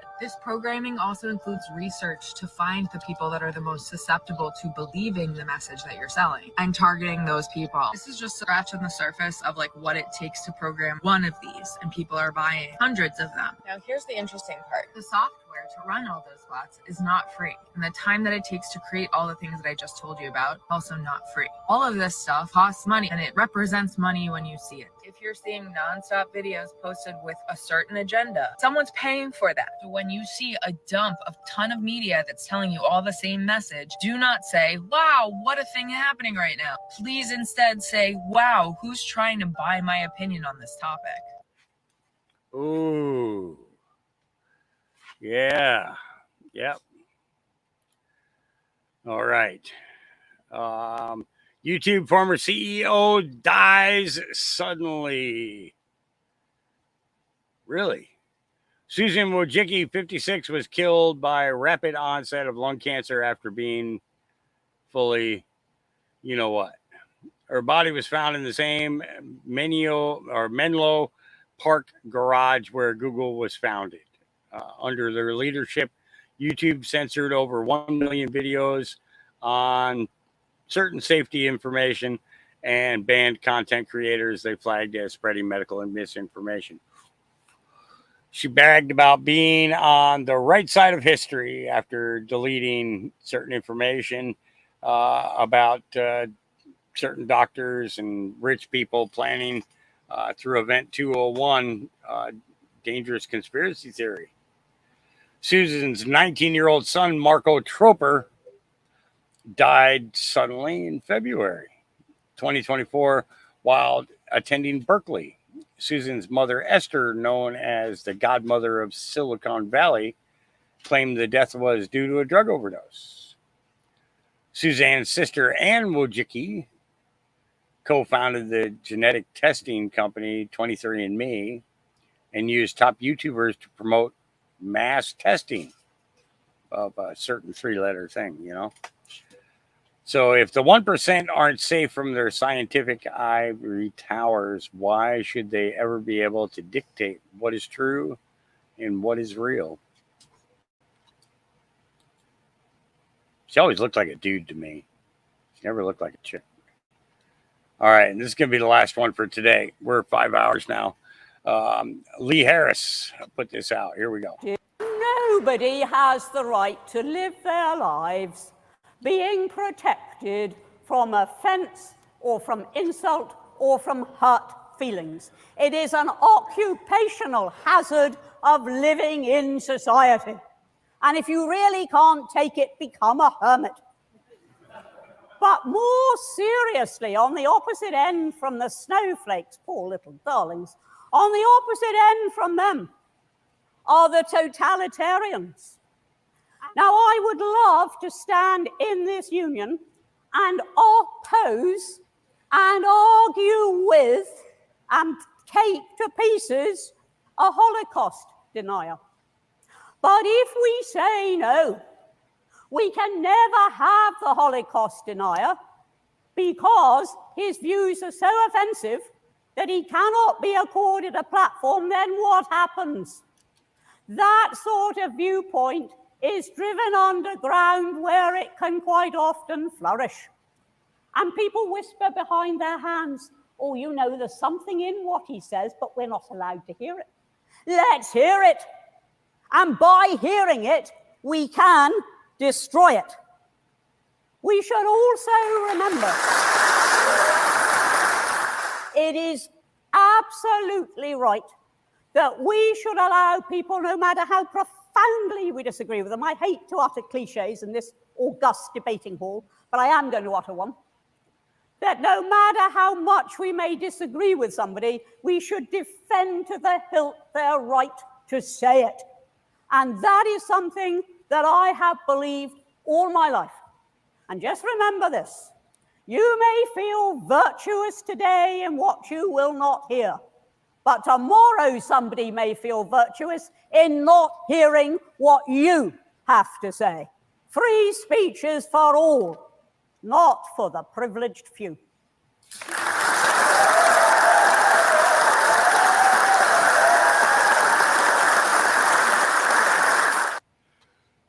Yeah, it's for all, not for a privileged few. Remember, folks, that our Creator loves you. He wants you happy. He wants you joyous. He wants your love. He just wants your heart. That's all he wants. He just wants your heart. Wants your love. Wants you to love his son. Because his son loves you, whether you know it or not. He does. And I love you. We'll see you again tomorrow. Peace.